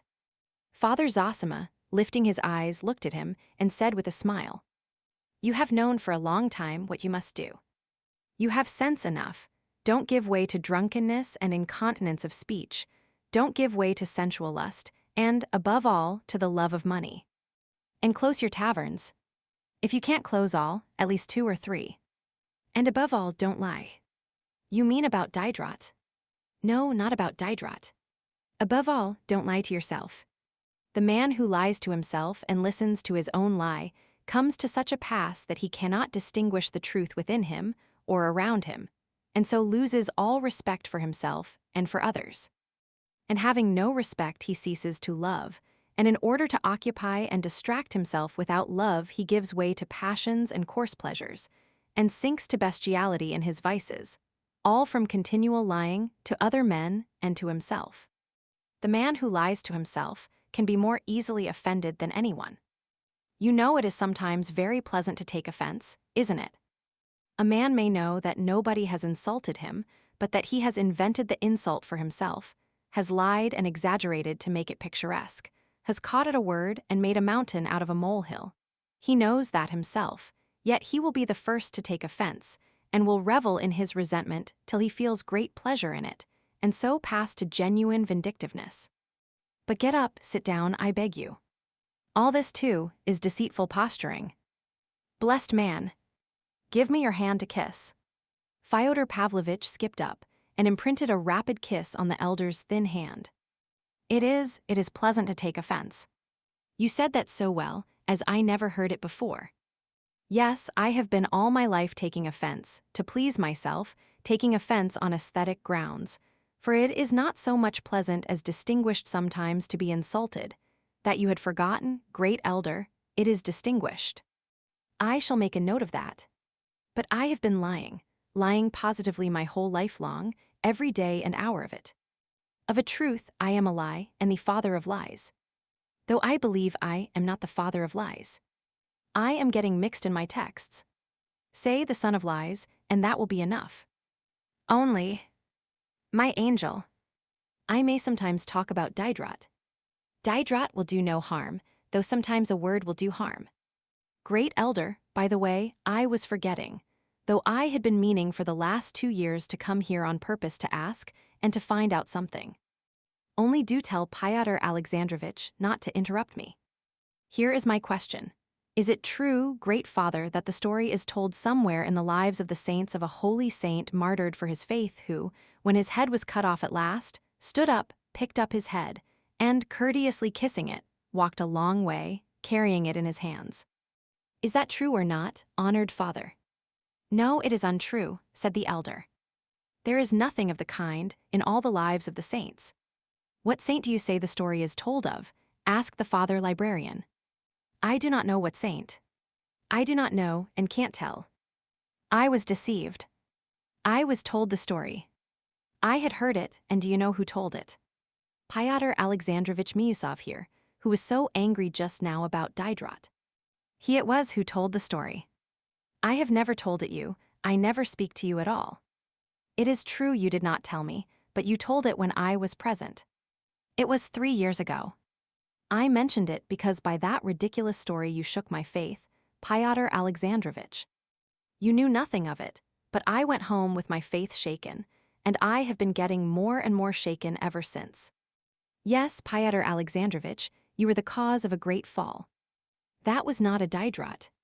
Fyodor Pavlovitch got excited and pathetic, though it was perfectly clear to everyone by now that he was playing a part again. Yet Miusov was stung by his words. What nonsense, and it is all nonsense, he muttered. I may really have told it some time or other. But not to you. I was told it myself. I heard it in Paris from a Frenchman. He told me it was read at our Mass from the lives of the saints. He was a very learned man who had made a special study of Russian statistics and had lived a long time in Russia. I have not read the lives of the saints myself, and I am not going to read them. All sorts of things are said at dinner. We were dining then. Yes, you were dining then, and so I lost my faith, said Fyodor Pavlovitch, mimicking him. What do I care for your faith? Miusov was on the point of shouting, but he suddenly checked himself and said with contempt, You defile everything you touch. The elder suddenly rose from his seat. Excuse me, gentlemen, for leaving you a few minutes, he said, addressing all his guests. I have visitors awaiting me who arrived before you. But don't you tell lies all the same, he added, turning to Fyodor Pavlovitch with a good-humored face. He went out of the cell. Alyosha and the novice flew to escort him down the steps. Alyosha was breathless. He was glad to get away, but he was glad, too, that the elder was good-humored and not offended. Father Zosima was going towards the portico to bless the people waiting for him there. But Fyodor Pavlovitch persisted in stopping him at the door of the cell. Blessed man, he cried with feeling. Allow me to kiss your hand once more. Yes, with you I could still talk, I could still get on. Do you think I always lie and play the fool like this? Believe me, I have been acting like this all the time on purpose to try you. I have been testing you all the time to see whether I could get on with you. Is there room for my humility beside your pride? I am ready to give you a testimonial that one can get on with you. But now I'll be quiet, I will keep quiet all the time. I'll sit in a chair and hold my tongue. Now it is for you to speak, Fyodor Alexandrovitch. You are the principal person left now, for 10 minutes. Chapter 3. Peasant Women Who Have Faith. Near the wooden portico below, built onto the outer wall of the precinct, there was a crowd of about 20 peasant women. They had been told that the elder was at last coming out, and they had gathered together in anticipation. 2 ladies, Madame Holikov and her daughter, had also come out into the portico to wait for the elder, but in a separate part of it set aside for women of rank. Madame Holikov was a wealthy lady, still young and attractive, and always dressed with taste. She was rather pale and had lively black eyes. She was not more than 33 and had been 5 years a widow. Her daughter, a girl of 14, was partially paralyzed. The poor child had not been able to walk for the last 6 months and was wheeled about in a long reclining chair. She had a charming little face, rather thin from illness but full of gaiety. There was a gleam of mischief in her big dark eyes with their long lashes. Her mother had been intending to take her abroad ever since the spring, but they had been detained all the summer by business connected with their estate. They had been staying a week in our town, where they had come more for purposes of business than devotion, but had visited Father Zosima once already, 3 days before. Though they knew that the elder scarcely saw anyone, they had now suddenly turned up again and urgently entreated the happiness of looking once again on the great healer. The mother was sitting on a chair by the side of her daughter's invalid carriage, and 2 paces from her stood an old monk, not one of our monastery, but a visitor from an obscure religious house in the far north. He too sought the elder's blessing. But Father Zosima, on entering the portico, went first straight to the peasants who were crowded at the foot of the 3 steps that led up into the portico. Father Zosima stood on the top step, put on his stole, and began blessing the women who thronged about him. One crazy woman was led up to him. As soon as she caught sight of the elder, she began shrieking and writhing as though in the pains of childbirth. Laying the stole on her forehead, he read a short prayer over her, and she was at once soothed and quieted. I do not know how it may be now, but in my childhood I often happened to see and hear these, possessed, women in the villages and monasteries. They used to be brought to Mass. They would squeal and bark like a dog so that they were heard all over the church. But when the sacrament was carried in and they were led up to it, at once the possession ceased, and the sick women were always soothed for a time. I was greatly impressed and amazed at this as a child. But then I heard from country neighbors and from my town teachers that the whole illness was simulated to avoid work, and that it could always be cured by suitable severity. Various anecdotes were told to confirm this. But later on I learnt with astonishment from medical specialists that there is no pretense about it, that it is a terrible illness to which women are subject, specially prevalent among us in Russia, and that it is due to the hard lot of the peasant women. It is a disease, I was told, arising from exhausting toil too soon after hard, abnormal and unassisted labor in childbirth, and from the hopeless misery, from beatings and so on, which some women were not able to endure like others. The strange and instant healing of the frantic and struggling woman as soon as she was led up to the Holy Sacrament, which had been explained to me as due to malingering and the trickery of the clericals, arose probably in the most natural manner. Both the women who supported her and the invalid herself fully believed as a truth beyond question that the evil spirit in possession of her could not hold out if the sick woman were brought to the sacrament and made to bow down before it. And so, with a nervous and psychically deranged woman, a sort of convulsion of the whole organism always took place, and was bound to take place, at the moment of bowing down to the sacrament, aroused by the expectation of the miracle of healing and the implicit belief that it would come to pass. And it did come to pass, though only for a moment. It was exactly the same now, as soon as the elder touched the sick woman with the stole. Many of the women in the crowd were moved to tears of ecstasy by the effect of the moment. Some strove to kiss the hem of his garment, others cried out in sing-song voices. He blessed them all and talked with some of them. The possessed woman he knew already. She came from a village only 6 versts from the monastery and had been brought to him before. But here is one from afar. He pointed to a woman by no means old but very thin and wasted, with a face not merely sunburnt but almost blackened by exposure. She was kneeling and gazing with a fixed stare at the elder. There was something almost frenzied in her eyes. "From afar off, Father, from afar off." "From 200 miles from here." "From afar off, Father, from afar off."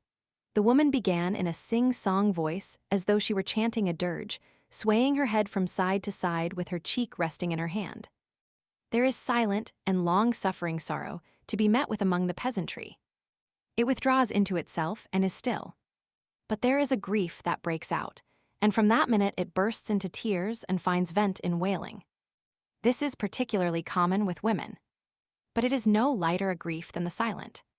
Lamentations comfort only by lacerating the heart still more. Such grief does not desire consolation. It feeds on the sense of its hopelessness. Lamentations spring only from the constant craving to reopen the wound. "You are of the tradesman class," said Father Zosima, looking curiously at her. "Townfolk we are, Father, townfolk. Yet we are peasants, though we live in the town. I have come to see you, O Father. We heard of you, Father, we heard of you. I have buried my little son, and I have come on a pilgrimage. I have been in 3 monasteries, but they told me, 'Go, Nastasia, go to them, that is to you.' I have come, I was yesterday at the service, and today I have come to you." "What are you weeping for?" "It's my little son I'm grieving for, Father. He was 3 years old, 3 years all but 3 months. For my little boy, Father, I'm in anguish for my little boy. He was the last one left. We had 4, my Nikita and I, and now we've no children, our dear ones have all gone. I buried the first 3 without grieving over much, and now I have buried the last. I can't forget him. He seems always standing before me. He never leaves me. He has withered my heart. I look at his little clothes, his little shirt, his little boots, and I wail. I lay out all that is left of him, all his little things. I look at them and wail. I say to Nikita, my husband, 'Let me go on a pilgrimage, master.' He is a driver. We're not poor people, Father, not poor. He drives our own horse. It's all our own, the horse and the carriage. And what good is it all to us now? My Nikita has begun drinking while I am away. He's sure to. It used to be so before. As soon as I turn my back, he gives way to it. But now I don't think about him. It's 3 months since I left home. I've forgotten him. I've forgotten everything. I don't want to remember. And what would our life be now together? I've done with him, I've done. I've done with them all. I don't care to look upon my house and my goods. I don't care to see anything at all." "Listen, mother," said the elder. "Once in olden times a holy saint saw in the temple a mother like you weeping for her little one, her only one, whom God had taken. Knowest thou not," said the saint to her, "how bold these little ones are before the throne of God?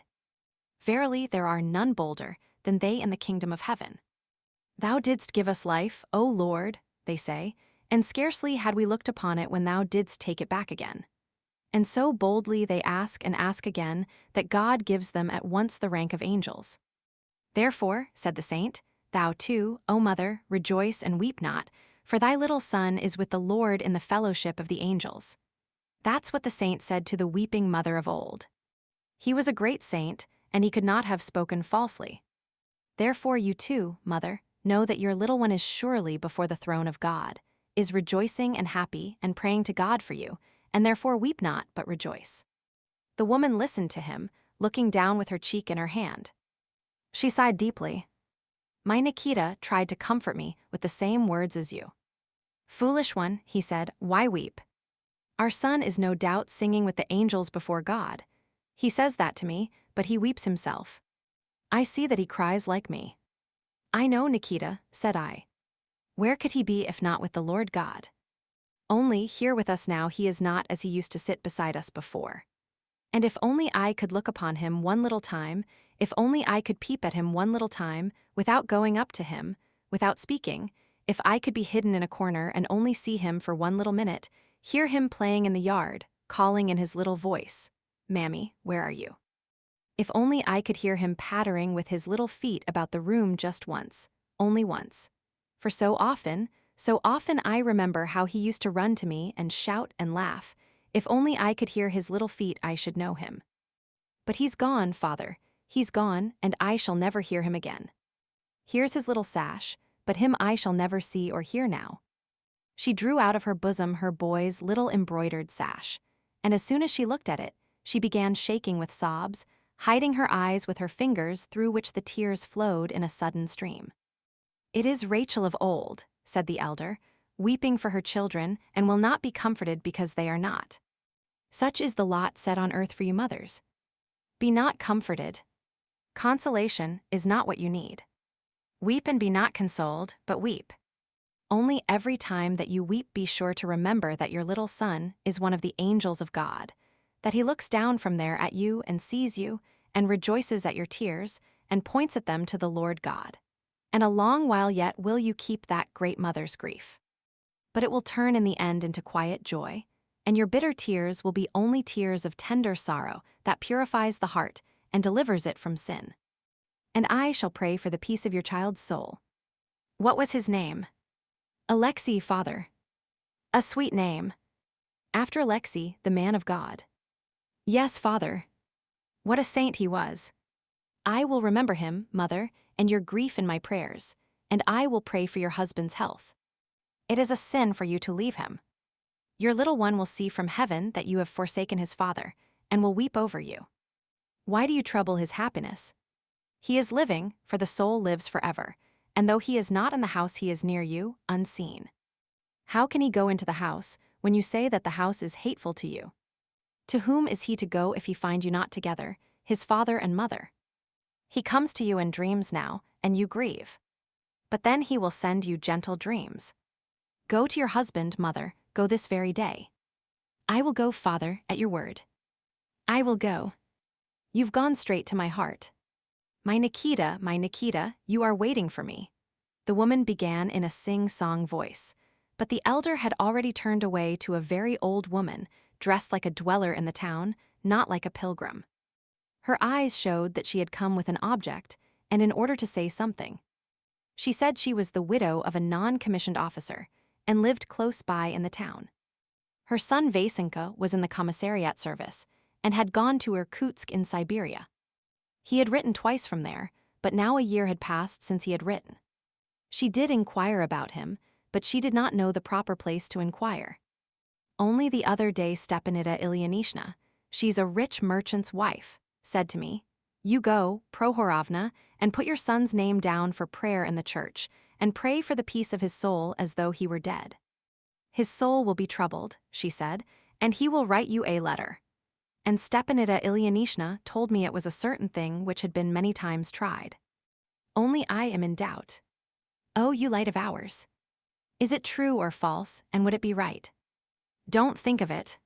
It's shameful to ask the question. How is it possible to pray for the peace of a living soul? And his own mother, too.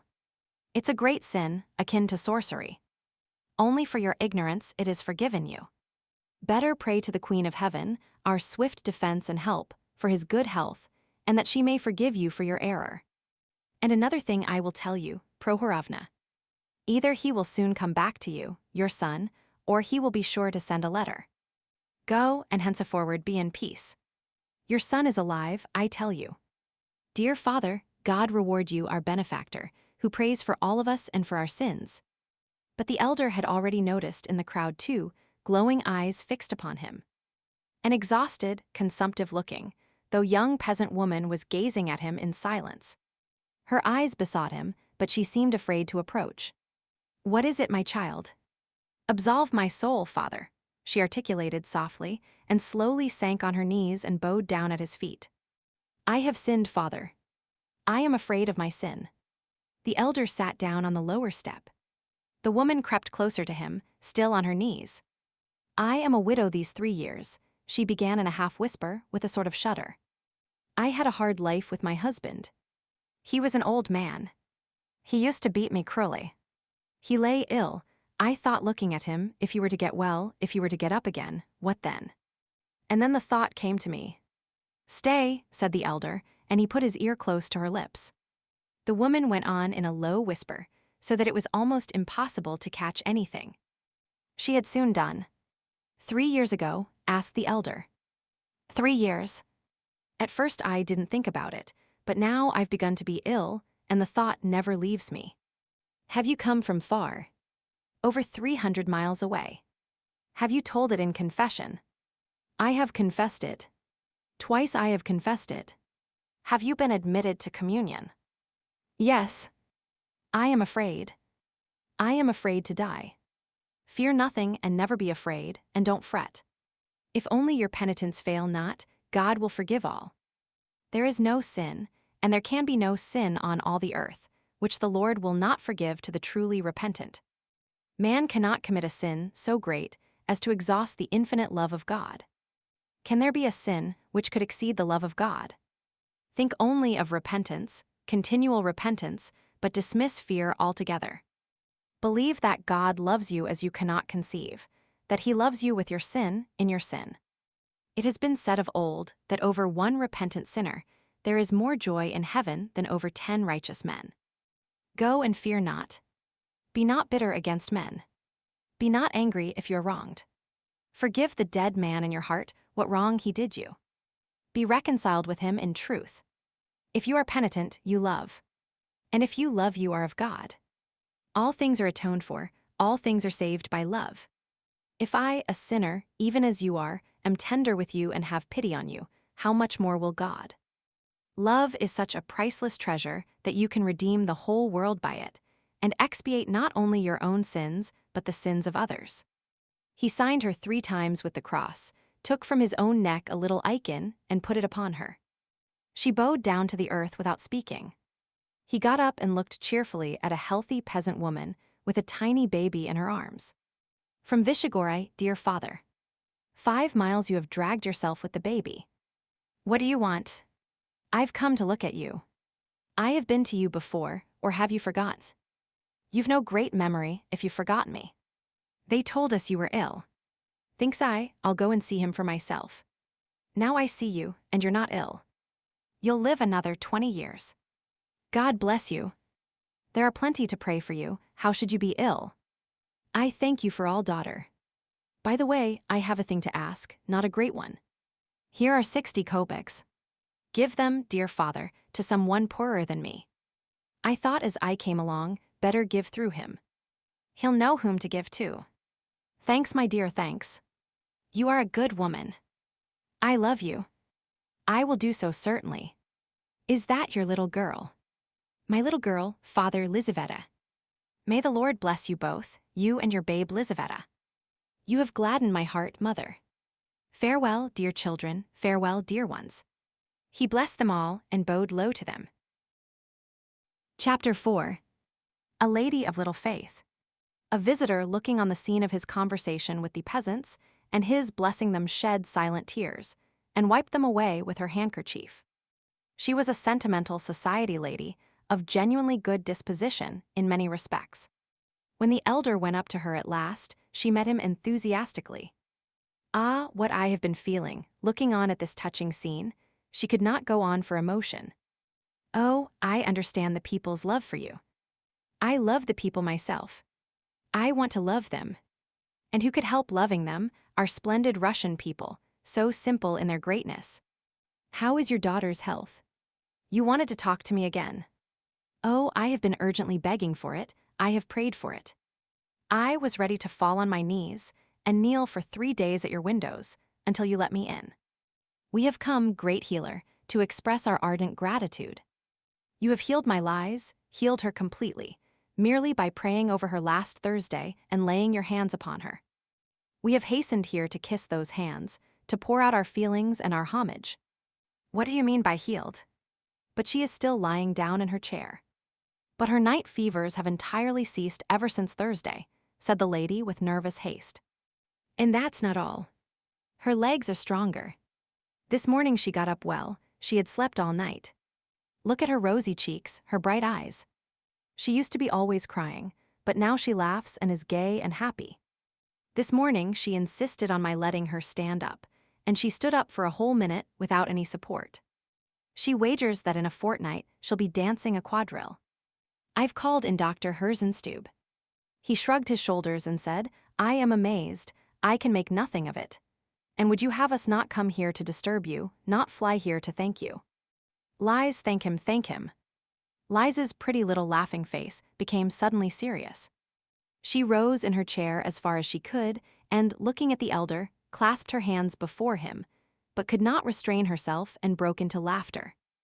It's at him, she said, pointing to Alyosha, with childish vexation at herself for not being able to repress her mirth.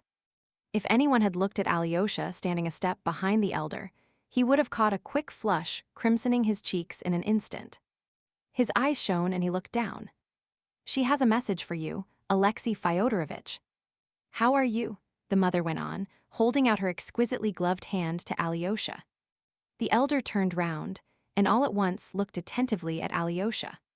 The latter went nearer to Liz, and smiling in a strangely awkward way, held out his hand to her too.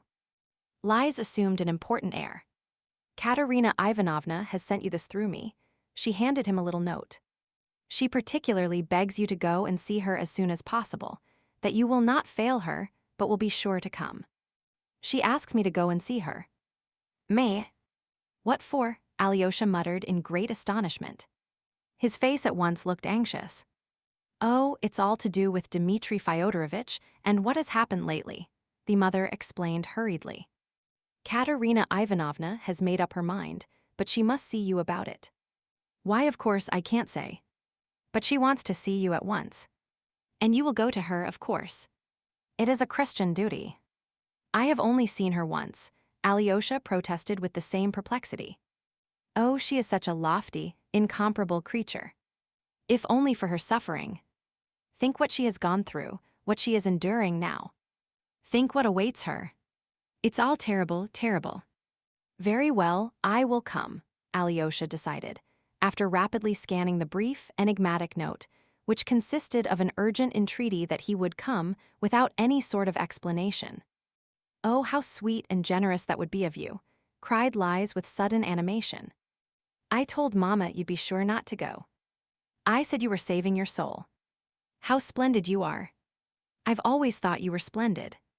How glad I am to tell you so. Liz, said her mother impressively, though she smiled after she had said it. You have quite forgotten us, Alexei Fyodorovitch, she said. You never come to see us. Yet Liz has told me twice that she is never happy except with you.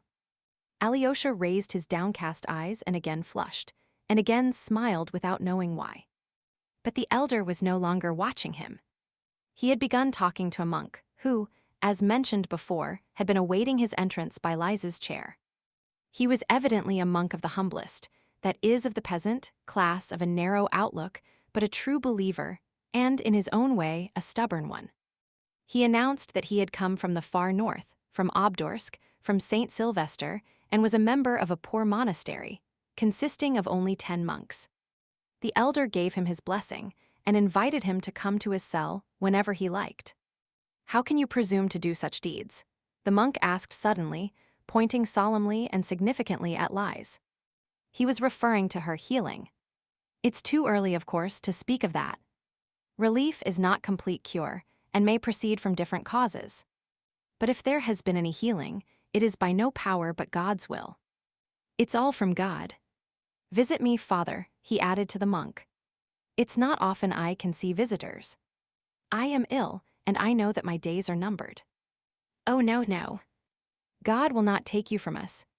You will live a long, long time yet, cried the lady. And in what way are you ill? You look so well, so gay and happy. I am extraordinarily better today. But I know that it's only for a moment. I understand my disease now thoroughly. If I seem so happy to you, you could never say anything that would please me so much. For men are made for happiness, and anyone who is completely happy has a right to say to himself, I am doing God's will on earth. All the righteous, all the saints, all the holy martyrs were happy. Oh, how you speak. What bold and lofty words, cried the lady. You seem to pierce with your words. And yet happiness, happiness, where is it? Who can say of himself that he is happy?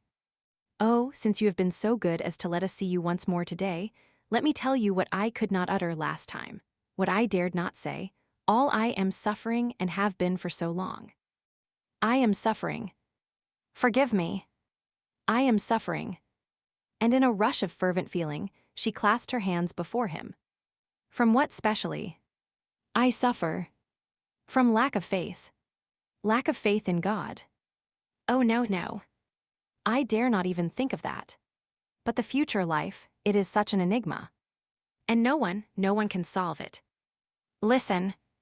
You are a healer, you are deeply versed in the human soul, and of course I dare not expect you to believe me entirely, but I assure you on my word of honor that I am not speaking lightly now. The thought of the life beyond the grave distracts me to anguish, to terror. And I don't know to whom to appeal, and have not dared to all my life. And now I am so bold as to ask you. Oh God, what will you think of me now? She clasped her hands. Don't distress yourself about my opinion of you, said the elder. I quite believe in the sincerity of your suffering. Oh, how thankful I am to you. You see, I shut my eyes and ask myself if everyone has faith, where did it come from? And then they do say that it all comes from terror at the menacing phenomena of nature, and that none of it's real. And I say to myself, what if I've been believing all my life, and when I come to die, there's nothing but the burdocks growing on my grave? As I read in some author. It's awful.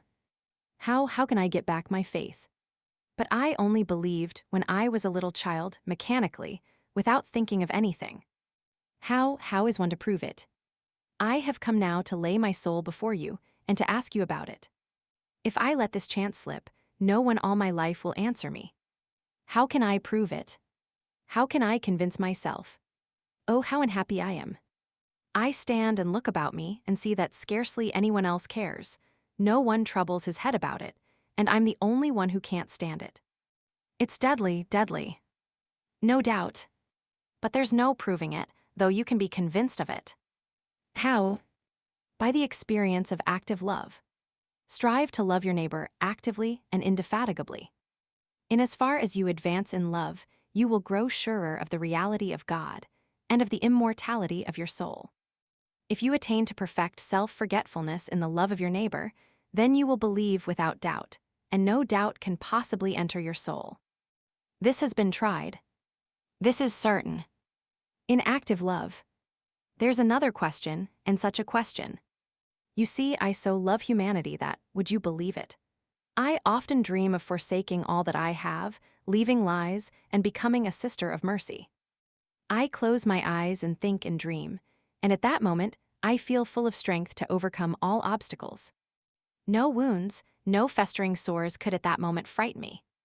I would bind them up and wash them with my own hands. I would nurse the afflicted. I would be ready to kiss such wounds. It is much, and well that your mind is full of such dreams and not others. Sometime, unawares, you may do a good deed in reality. Yes.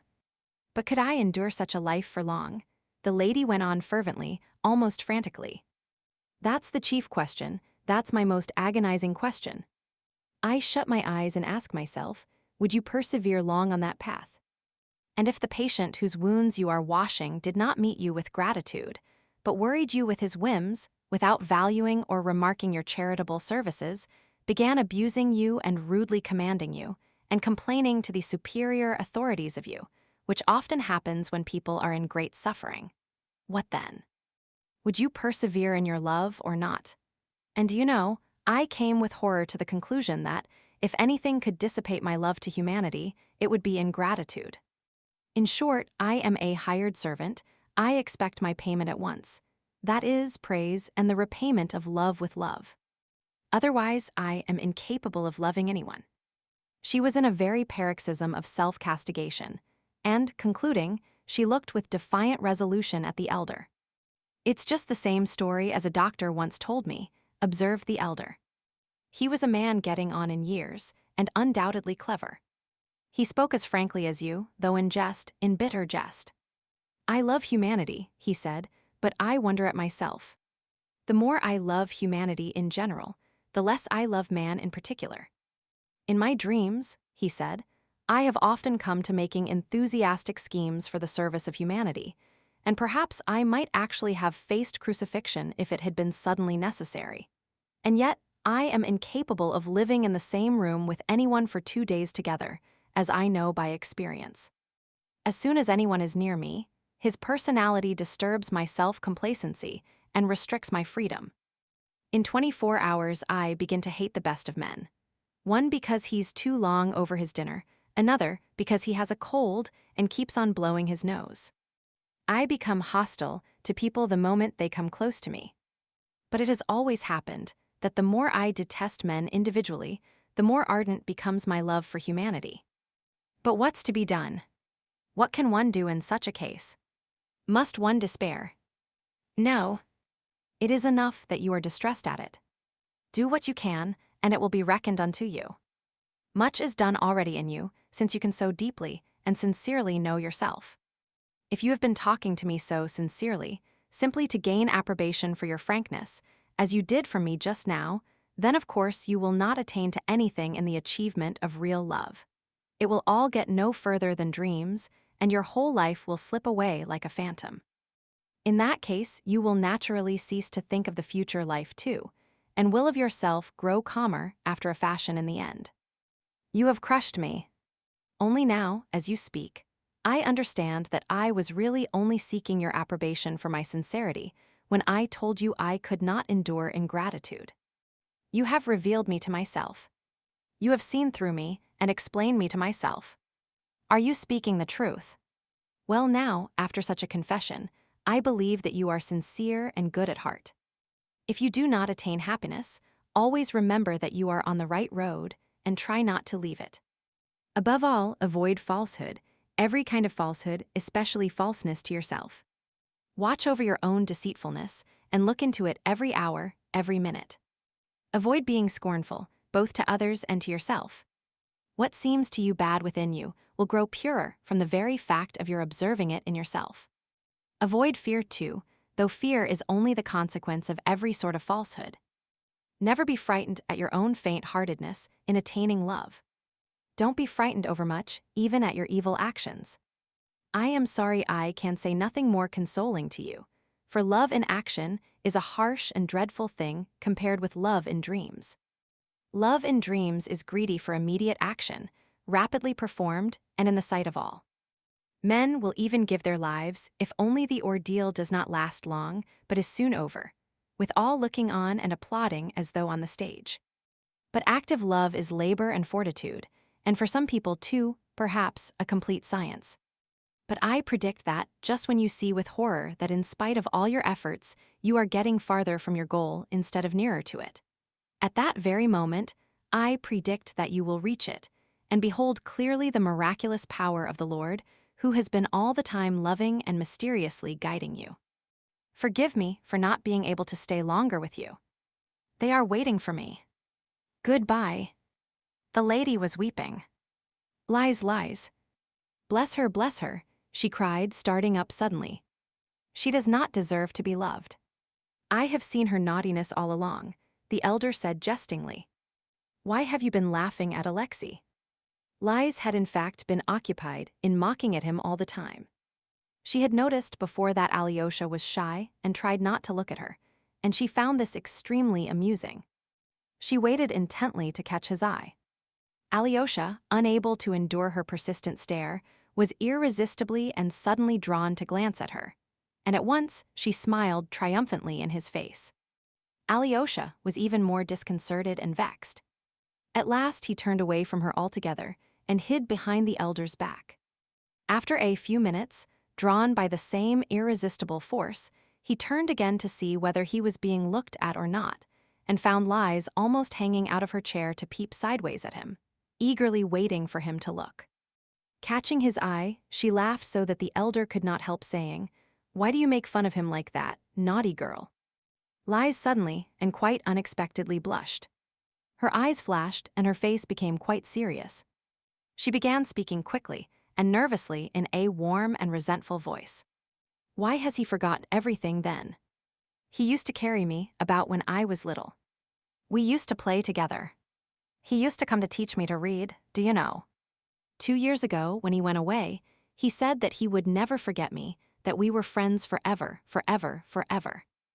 And now he's afraid of me all at once. Am I going to eat him? Why doesn't he want to come near me? Why doesn't he talk? Why won't he come and see us? It's not that you won't let him. We know that he goes everywhere. It's not good manners for me to invite him. He ought to have thought of it first, if he hasn't forgotten me. No, now he's saving his soul. Why have you put that long gown on him? If he runs, he'll fall.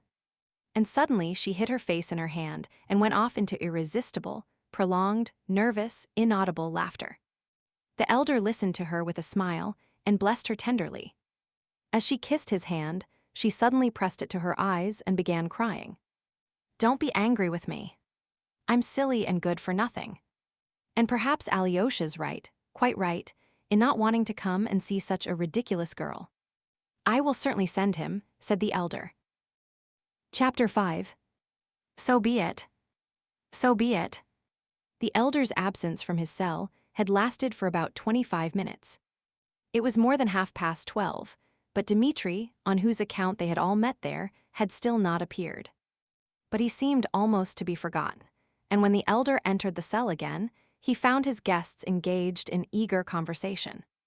Ivan and the two monks took the leading share in it.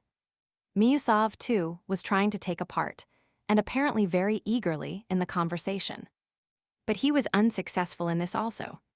He was evidently in the background, and his remarks were treated with neglect, which increased his irritability. He had had intellectual encounters with Ivan before, and he could not endure a certain carelessness Ivan showed him.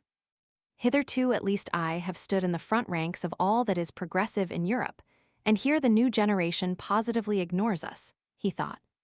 Fyodor Pavlovitch, who had given his word to sit still and be quiet, had actually been quiet for some time, but he watched his neighbor Miusov with an ironical little smile, obviously enjoying his discomfiture. He had been waiting for some time to pay off old scores, and now he could not let the opportunity slip. Bending over his shoulder, he began teasing him again in a whisper. Why didn't you go away just now, after the courteously kissing? Why did you consent to remain in such unseemly company? It was because you felt insulted and aggrieved, and you remained to vindicate yourself by showing off your intelligence. Now you won't go till you've displayed your intellect to them. You again. On the contrary, I'm just going. You'll be the last of all to go. Fyodor Pavlovitch delivered him another thrust, almost at the moment of Father Zosima's return. The discussion died down for a moment, but the elder, seating himself in his former place, looked at them all as though cordially inviting them to go on. Alyosha, who knew every expression of his face, saw that he was fearfully exhausted and making a great effort. Of late, he had been liable to fainting fits from exhaustion. His face had the pallor that was common before such attacks, and his lips were white. But he evidently did not want to break up the party. He seemed to have some special object of his own in keeping them. What object? Alyosha watched him intently. We are discussing this gentleman's most interesting article, said Father Iosif, the librarian, addressing the elder and indicating Ivan. He brings forward much that is new, but I think the argument cuts both ways. It is an article written in answer to a book by an ecclesiastical authority on the question of the ecclesiastical court and the scope of its jurisdiction. I'm sorry I have not read your article, but I've heard of it, said the elder, looking keenly and intently at Ivan. He takes up a most interesting position, continued the father librarian. As far as church jurisdiction is concerned, he is apparently quite opposed to the separation of church from state. That's interesting. But in what sense? Father Zosima asked Ivan. The latter, at last, answered him, not condescendingly, as Alyosha had feared, but with modesty and reserve, with evident goodwill, and apparently without the slightest arrière-pensée. I start from the position that this confusion of elements, that is, of the essential principles of church and state, will, of course, go on forever, in spite of the fact that it is impossible for them to mingle, and that the confusion of these elements cannot lead to any consistent or even normal results, for there is falsity at the very foundation of it. Compromise between the church and state in such questions as, for instance, jurisdiction is, to my thinking, impossible in any real sense. My clerical opponent maintains that the church holds a precise and defined position in the state. I maintain, on the contrary, that the church ought to include the whole state and not simply to occupy a corner in it. And if this is, for some reason, impossible at present, then it ought, in reality, to be set up as the direct and chief aim of the future development of Christian society. Perfectly true, Father Paisi, the silent and learned monk, assented with fervor and decision. The purest ultramontanism, cried Miusov impatiently, crossing and recrossing his legs.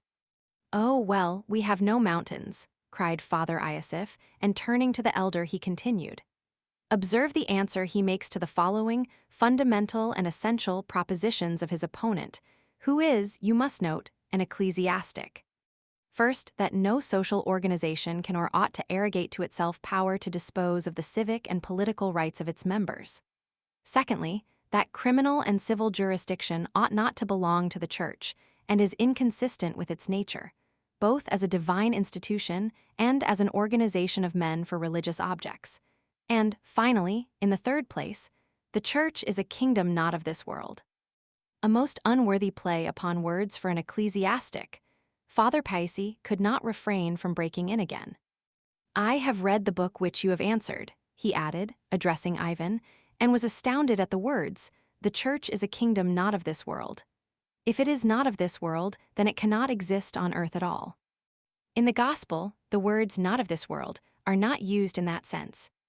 To play with such words is indefensible. Our Lord Jesus Christ came to set up the Church upon earth. The kingdom of heaven, of course, is not of this world, but in heaven. But it is only entered through the Church which has been founded and established upon earth. And so a frivolous play upon words in such a connection is unpardonable and improper. The Church is, in truth, a kingdom and ordained to rule, and in the end must undoubtedly become the kingdom ruling over all the earth. For that we have the divine promise. He ceased speaking suddenly, as though checking himself. After listening attentively and respectfully, Ivan went on, addressing the elder with perfect composure, and as before with ready cordiality. "The whole point of my article lies in the fact that during the first 3 centuries, Christianity only existed on earth in the Church, and was nothing but the Church. When the pagan Roman Empire desired to become Christian, it inevitably happened that, by becoming Christian, it included the Church, but remained a pagan state in very many of its departments. In reality, this was bound to happen.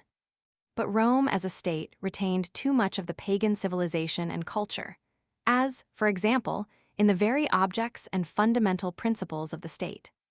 The Christian Church entering into the state could, of course, surrender no part of its fundamental principles, the rock on which it stands, and could pursue no other aims than those which have been ordained and revealed by God himself, and among them that of drawing the whole world, and therefore the ancient pagan state itself, into the Church. In that way, that is, with a view to the future, it is not the Church that should seek a definite position in the state, like every social organization, or as an organization of men for religious purposes, as my opponent calls the Church, but, on the contrary, every earthly state should be, in the end, completely transformed into the Church, and should become nothing else but a Church, rejecting every purpose incongruous with the aims of the Church. All this will not degrade it in any way or take from its honor and glory as a great state, nor from the glory of its rulers, but only turns it from a false, still pagan and mistaken path to the true and rightful path, which alone leads to the eternal goal. This is why the author of the book on the foundations of Church jurisdiction would have judged correctly if, in seeking and laying down those foundations, he had looked upon them as a temporary compromise inevitable in our sinful and imperfect days. But as soon as the author ventures to declare that the foundations which he predicates now, part of which Father Iosif just enumerated, are the permanent, essential, and eternal foundations, he is going directly against the Church and its sacred and eternal vocation. That is the gist of my article. That is, in brief, Father Paisi began again, laying stress on each word. According to certain theories only too clearly formulated in the 19th century, the Church ought to be transformed into the state, as though this would be an advance from a lower to a higher form so as to disappear into it, making way for science, for the spirit of the age and civilization. And if the Church resists and is unwilling, some corner will be set apart for her in the state, and even that under control. And this will be so everywhere in all modern European countries. But Russian hopes and conceptions demand not that the Church should pass as from a lower into a higher type into the state, but on the contrary, that the state should end by being worthy to become only the Church and nothing else. So be it. So be it. Well, I confess you've reassured me somewhat, Miusov said, smiling, again crossing his legs. So far as I understand, then, the realization of such an ideal is infinitely remote, at the second coming of Christ. That's as you please. It's a beautiful utopian dream of the abolition of war, diplomacy, banks, and so on, something after the fashion of socialism, indeed. But I imagined that it was all meant seriously, and that the church might be now going to try criminals and sentence them to beating, prison, and even death. But if there were none but the ecclesiastical court, the church would not even now sentence a criminal to prison or to death. Crime and the way of regarding it would inevitably change, not all at once of course, but fairly soon, Ivan replied calmly, without flinching. Are you serious? Miusov glanced keenly at him.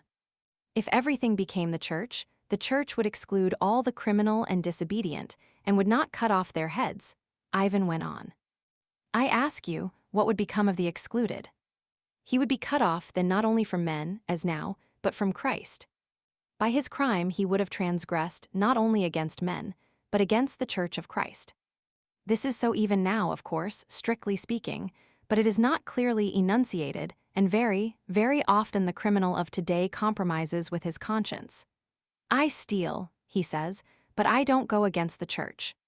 I'm not an enemy of Christ.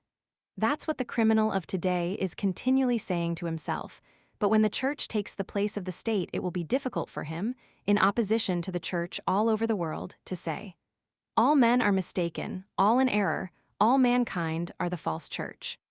I, a thief and murderer, am the only true Christian church.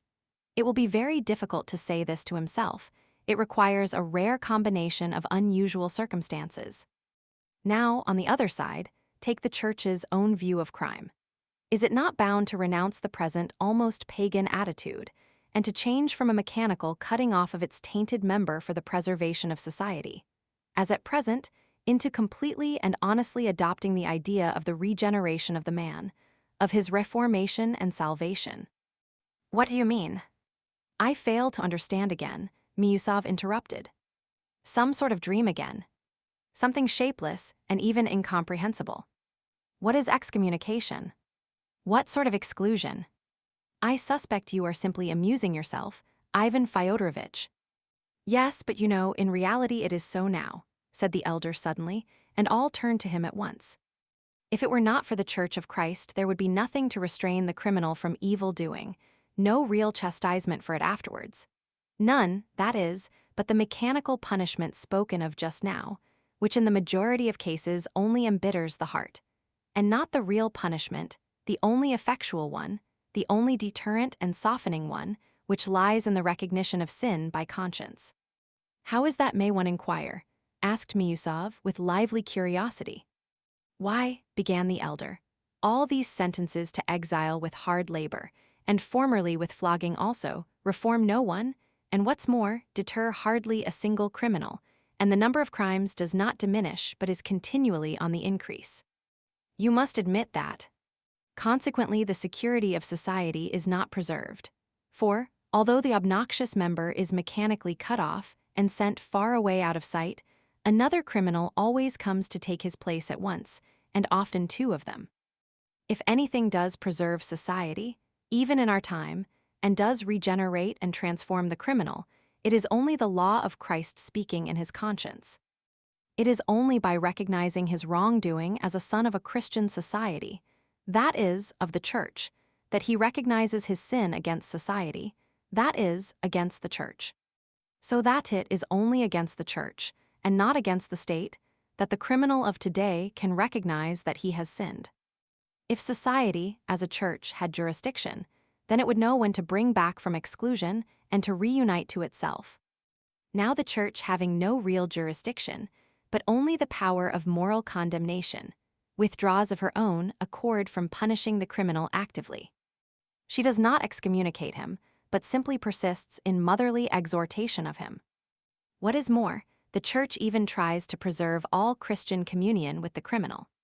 She admits him to church services, to the Holy Sacrament, gives him alms, and treats him more as a captive than as a convict.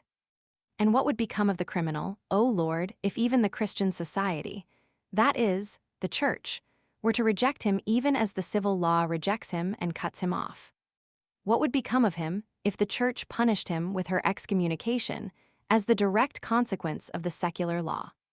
There could be no more terrible despair, at least for a Russian criminal, for Russian criminals still have faith. Though who knows, perhaps then a fearful thing would happen. Perhaps the despairing heart of the criminal would lose its faith, and then what would become of him?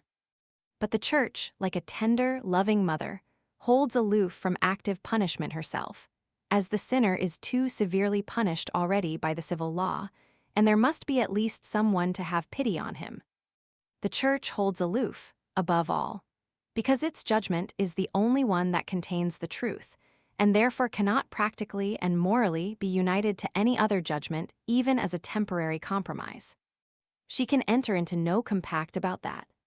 The foreign criminal, they say, rarely repents, for the very doctrines of today confirm him in the idea that his crime is not a crime, but only a reaction against an unjustly oppressive force. Society cuts him off completely by a force that triumphs over him mechanically, and so at least they say of themselves in Europe, accompanies this exclusion with hatred, forgetfulness, and the most profound indifference as to the ultimate fate of the erring brother. In this way, it all takes place without the compassionate intervention of the Church.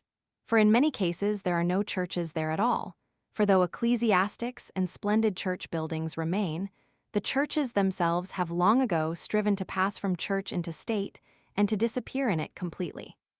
So it seems at least in Lutheran countries. As for Rome, it was proclaimed a state instead of a church 1,000 years ago. And so the criminal is no longer conscious of being a member of the church and sinks into despair. If he returns to society, often it is with such hatred that society itself instinctively cuts him off. You can judge for yourself how it must end. In many cases, it would seem to be the same with us. But the difference is that besides the established law courts, we have the church too, which always keeps up relations with the criminal as a dear and still precious son. And besides that, there is still preserved, though only in thought, the judgment of the church, which though no longer existing in practice is still living as a dream for the future, and is, no doubt, instinctively recognized by the criminal in his soul. What was said here just now is true too. That is, that if the jurisdiction of the church were introduced in practice in its full force, that is, if the whole of the society were changed into the church, not only the judgment of the church would have influence on the reformation of the criminal, such as it never has now, but possibly also the crimes themselves would be incredibly diminished. And there can be no doubt that the church would look upon the criminal and the crime of the future in many cases quite differently, and would succeed in restoring the excluded, in restraining those who plan evil, and in regenerating the fallen. It is true, said Father Zosima, with a smile. The Christian society now is not ready and is only resting on some 7 righteous men. But as they are never lacking, it will continue still unshaken in expectation of its complete transformation from a society almost heathen in character into a single universal and all-powerful church. So be it, so be it. Even though at the end of the ages, for it is ordained to come to pass. And there is no need to be troubled about times and seasons, for the secret of the times and seasons is in the wisdom of God, in his foresight, and his love. And what in human reckoning seems still afar off, may by the divine ordinance be close at hand, on the eve of its appearance. And so be it, so be it. So be it, so be it, Father Paisi repeated austerely and reverently. Strange, extremely strange, Miusov pronounced, not so much with heat as with latent indignation. What strikes you as so strange? Father Iosif inquired cautiously. Why, it's beyond anything, cried Miusov, suddenly breaking out. The state is eliminated and the church is raised to the position of the state. It's not simply ultramontanism, it's arch-ultramontanism. It's beyond the dreams of Pope Gregory VII. You are completely misunderstanding it, said Father Paisi sternly. Understand, the church is not to be transformed into the state. That is Rome and its dream. That is the third temptation of the devil. On the contrary, the state is transformed into the church, will ascend and become a church over the whole world, which is the complete opposite of ultramontanism and Rome and your interpretation, and is only the glorious destiny ordained for the Orthodox Church. This star will arise in the east. Miusov was significantly silent. His whole figure, expressed extraordinary personal dignity. A supercilious and condescending smile played on his lips. Alyosha watched it all with a throbbing heart. The whole conversation stirred him profoundly. He glanced casually at Rakitin, who was standing immovable in his place, by the door listening and watching intently, though with downcast eyes. But from the color in his cheeks, Alyosha guessed that Rakitin was probably no less excited, and he knew what caused his excitement. "Allow me to tell you one little anecdote, gentlemen," Miusov said impressively, with a peculiarly majestic air. "Some years ago, soon after the coup d'état of December, I happened to be calling in Paris on an extremely influential personage in the government, and I met a very interesting man in his house. This individual was not precisely a detective, but was a sort of superintendent of a whole regiment of political detectives, a rather powerful position in its own way. I was prompted by curiosity to seize the opportunity of conversation with him. And as he had not come as a visitor, but as a subordinate official bringing a special report, and as he saw the reception given me by his chief, he deigned to speak with some openness, to a certain extent only, of course. He was rather courteous than open, as Frenchmen know how to be courteous, especially to a foreigner. But I thoroughly understood him. The subject was the socialist revolutionaries who were at that time persecuted. I will quote only one most curious remark dropped by this person. 'We are not particularly afraid,' said he, 'of all these socialists, anarchists, infidels, and revolutionists. We keep watch on them and know all their goings-on. But there are a few peculiar men among them who believe in God and are Christians, but at the same time are socialists. These are the people we are most afraid of. They are dreadful people.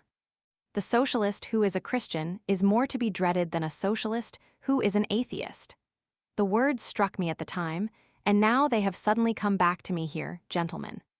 You apply them to us and look upon us as socialists," Father Paisi asked directly, without beating about the bush. But before Pyotr Alexandrovitch could think what to answer, the door opened, and the guest so long expected, Dmitri Fyodorovitch, came in. They had, in fact, given up expecting him, and his sudden appearance caused some surprise for a moment. Chapter 6. Why is such a man alive?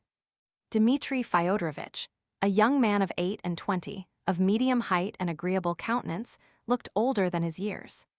He was muscular and showed signs of considerable physical strength. Yet there was something not healthy in his face. It was rather thin, his cheeks were hollow, and there was an unhealthy sallowness in their color. His rather large, prominent, dark eyes had an expression of firm determination, and yet there was a vague look in them, too. Even when he was excited and talking irritably, his eyes somehow did not follow his mood, but betrayed something else, sometimes quite incongruous with what was passing. "It's hard to tell what he's thinking," those who talked to him sometimes declared. People who saw something pensive and sullen in his eyes were startled by his sudden laugh, which bore witness to mirthful and light-hearted thoughts at the very time when his eyes were so gloomy. A certain strained look in his face was easy to understand at this moment. Everyone knew, or had heard of, the extremely restless and dissipated life which he had been leading of late, as well as of the violent anger to which he had been roused in his quarrels with his father. There were several stories current in the town about it. It is true that he was irascible by nature, of an unstable and unbalanced mind, as our Justice of the Peace, Kachelnikov, happily described him. He was stylishly and irreproachably dressed in a carefully buttoned frock coat. He wore black gloves and carried a top hat. Having only lately left the army, he still had mustaches and no beard. His dark brown hair was cropped short and combed forward on his temples. He had the long, determined stride of a military man. He stood still for a moment on the threshold, and glancing at the whole party went straight up to the elder, guessing him to be their host. He made him a low bow and asked his blessing.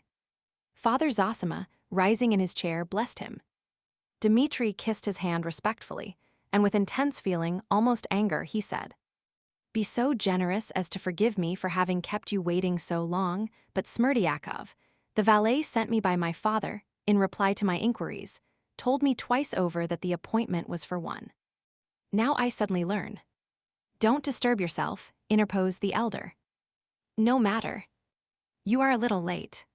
It's of no consequence.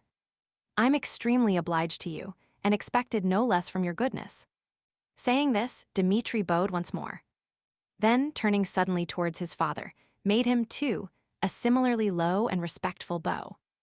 He had evidently considered it beforehand, and made this bow in all seriousness, thinking it his duty to show his respect and good intentions. Although Fyodor Pavlovitch was taken unawares, he was equal to the occasion. In response to Dmitri's bow, he jumped up from his chair and made his son a bow as low in return. His face was suddenly solemn and impressive, which gave him a positively malignant look. Dmitri bowed generally to all present, and without a word walked to the window with his long, resolute stride, sat down on the only empty chair, near Father Païssy, and, bending forward, prepared to listen to the conversation he had interrupted. Dmitri's entrance had taken no more than 2 minutes, and the conversation was resumed. But this time, Miusov thought it unnecessary to reply to Father Païssy's persistent and almost irritable question. "Allow me to withdraw from this discussion," he observed with a certain well-bred nonchalance. "It's a subtle question, too. Here Ivan Fyodorovitch is smiling at us. He must have something interesting to say about that also. Ask him." "Nothing special, except one little remark," Ivan replied at once. "European liberals in general, and even our liberal dilettanti, often mix up the final results of socialism with those of Christianity. This wild notion is, of course, a characteristic feature. But it's not only liberals and dilettanti who mix up socialism and Christianity, but in many cases it appears the police, the foreign police, of course, do the same. Your Paris anecdote is rather to the point, Pyotr Alexandrovitch." "I ask your permission to drop this subject altogether," Miusov repeated. "I will tell you instead, gentlemen, another interesting and rather characteristic anecdote of Ivan Fyodorovitch himself. Only 5 days ago, in a gathering here, principally of ladies, he solemnly declared in argument that there was nothing in the whole world to make men love their neighbors. That there was no law of nature that man should love mankind, and that, if there had been any love on earth hitherto, it was not owing to a natural law, but simply because men have believed in immortality. Ivan Fyodorovitch added in parenthesis that the whole natural law lies in that faith, and that if you were to destroy in mankind the belief in immortality, not only love but every living force maintaining the life of the world would at once be dried up. Moreover, nothing then would be immoral, everything would be lawful, even cannibalism. That's not all. He ended by asserting that for every individual, like ourselves, who does not believe in God or immortality, the moral law of nature must immediately be changed into the exact contrary of the former religious law, and that egoism, even to crime, must become not only lawful but even recognized as the inevitable, the most rational, even honorable outcome of his position. From this paradox, gentlemen, you can judge of the rest of our eccentric and paradoxical friend Ivan Fyodorovitch's theories. "Excuse me," Dmitri cried suddenly. "If I've heard aright, crime must not only be permitted, but even recognized as the inevitable and the most rational outcome of his position for every infidel. Is that so or not?" "Quite so," said Father Païssy. "I'll remember it." Having uttered these words, Dmitri ceased speaking as suddenly as he had begun. Everyone looked at him with curiosity. "Is that really your conviction as to the consequences of the disappearance of the faith in immortality?" the elder asked Ivan suddenly. "Yes. That was my contention. There is no virtue if there is no immortality. You are blessed in believing that, or else most unhappy." "Why unhappy?" Ivan asked, smiling. "Because, in all probability, you don't believe yourself in the immortality of your soul, nor in what you have written yourself in your article on church jurisdiction." "Perhaps you are right. But I wasn't altogether joking," Ivan suddenly and strangely confessed, flushing quickly. "You were not altogether joking." "That's true. The question is still fretting your heart and not answered. But the martyr likes sometimes to divert himself with his despair, as it were driven to it by despair itself. Meanwhile, in your despair, you, too, divert yourself with magazine articles and discussions in society, though you don't believe your own arguments, and with an aching heart mock at them inwardly. That question you have not answered, and it is your great grief, for it clamors for an answer. But can it be answered by me? Answered in the affirmative? Ivan went on asking strangely, still looking at the elder with the same inexplicable smile. If it can't be decided in the affirmative, it will never be decided in the negative. You know that that is the peculiarity of your heart, and all its suffering is due to it. But thank the Creator who has given you a lofty heart capable of such suffering, of thinking and seeking higher things, for our dwelling is in the heavens. God grant that your heart will attain the answer on earth, and may God bless your path. The elder raised his hand, and would have made the sign of the cross over Ivan from where he stood. But the latter rose from his seat, went up to him, received his blessing, and kissing his hand went back to his place in silence. His face looked firm and earnest. This action and all the preceding conversation, which was so surprising from Ivan, impressed everyone by its strangeness and a certain solemnity, so that all were silent for a moment, and there was a look almost of apprehension in Alyosha's face. But Miusov suddenly shrugged his shoulders. And at the same moment, Fyodor Pavlovitch jumped up from his seat. "Most pious and holy elder," he cried, pointing to Ivan, "that is my son, flesh of my flesh, the dearest of my flesh. He is my most dutiful Karl Moore, so to speak, while this son who has just come in, Dmitri, against whom I am seeking justice from you, is the undutiful Franz Moore. They are both out of Schiller's robbers, and so I am the reigning Count von Moore. Judge and save us. We need not only your prayers but your prophecies. Speak without buffoonery, and don't begin by insulting the members of your family," answered the elder, in a faint, exhausted voice. He was obviously getting more and more fatigued, and his strength was failing. "An unseemly farce which I foresaw when I came here," cried Dmitri indignantly. He too leapt up. "Forgive it, Reverend Father," he added, addressing the elder. "I am not a cultivated man, and I don't even know how to address you properly, but you have been deceived, and you have been too good-natured in letting us meet here. All my father wants is a scandal. Why he wants it only he can tell. He always has some motive. But I believe I know why. They all blame me, all of them," cried Fyodor Pavlovitch in his turn. "Pyotr Alexandrovitch here blames me too. You have been blaming me, Pyotr Alexandrovitch, you have." He turned suddenly to Miusov, although the latter was not dreaming of interrupting him. "They all accuse me of having hidden the children's money in my boots and cheated them, but isn't there a court of law? There they will reckon out for you, Dmitri Fyodorovitch, from your notes, your letters, and your agreements, how much money you had, how much you have spent, and how much you have left. Why does Pyotr Alexandrovitch refuse to pass judgment? Dmitri is not a stranger to him. Because they are all against me, while Dmitri Fyodorovitch is in debt to me, and not a little, but some thousands of which I have documentary proof. The whole town is echoing with his debaucheries. And where he was stationed before, he several times spent 1,000 or 2 for the seduction of some respectable girl. We know all about that, Dmitri Fyodorovitch, in its most secret details. I'll prove it. Would you believe it, Holy Father? He has captivated the heart of the most honorable of young ladies of good family and fortune, daughter of a gallant colonel, formerly his superior officer, who had received many honors and had the Anna Order on his breast. He compromised the girl by his promise of marriage. Now she is an orphan and here. She is betrothed to him, yet before her very eyes he is dancing attendance on a certain enchantress.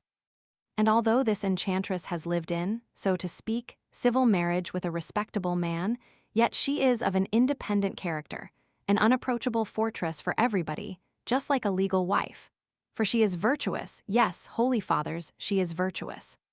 Dmitri Fyodorovitch wants to open this fortress with a golden key, and that's why he is insolent to me now, trying to get money from me, though he has wasted thousands on this enchantress already. He's continually borrowing money for the purpose. From whom do you think? Shall I say, Mitya? Be silent, cried Dmitri, wait till I'm gone. Don't dare in my presence to asperse the good name of an honorable girl. That you should utter a word about her is an outrage, and I won't permit it." He was breathless. "Mitya! Mitya!" cried Fyodor Pavlovitch hysterically, squeezing out a tear. "And is your father's blessing nothing to you? If I curse you, what then?" "Shameless hypocrite!" exclaimed Dmitri furiously. "He says that to his father. His father? What would he be with others? Gentlemen, only fancy. There's a poor but honorable man living here, burdened with a numerous family.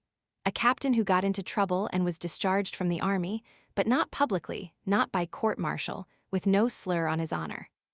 And 3 weeks ago, Dmitri seized him by the beard in a tavern, dragged him out into the street and beat him publicly, and all because he is an agent in a little business of mine.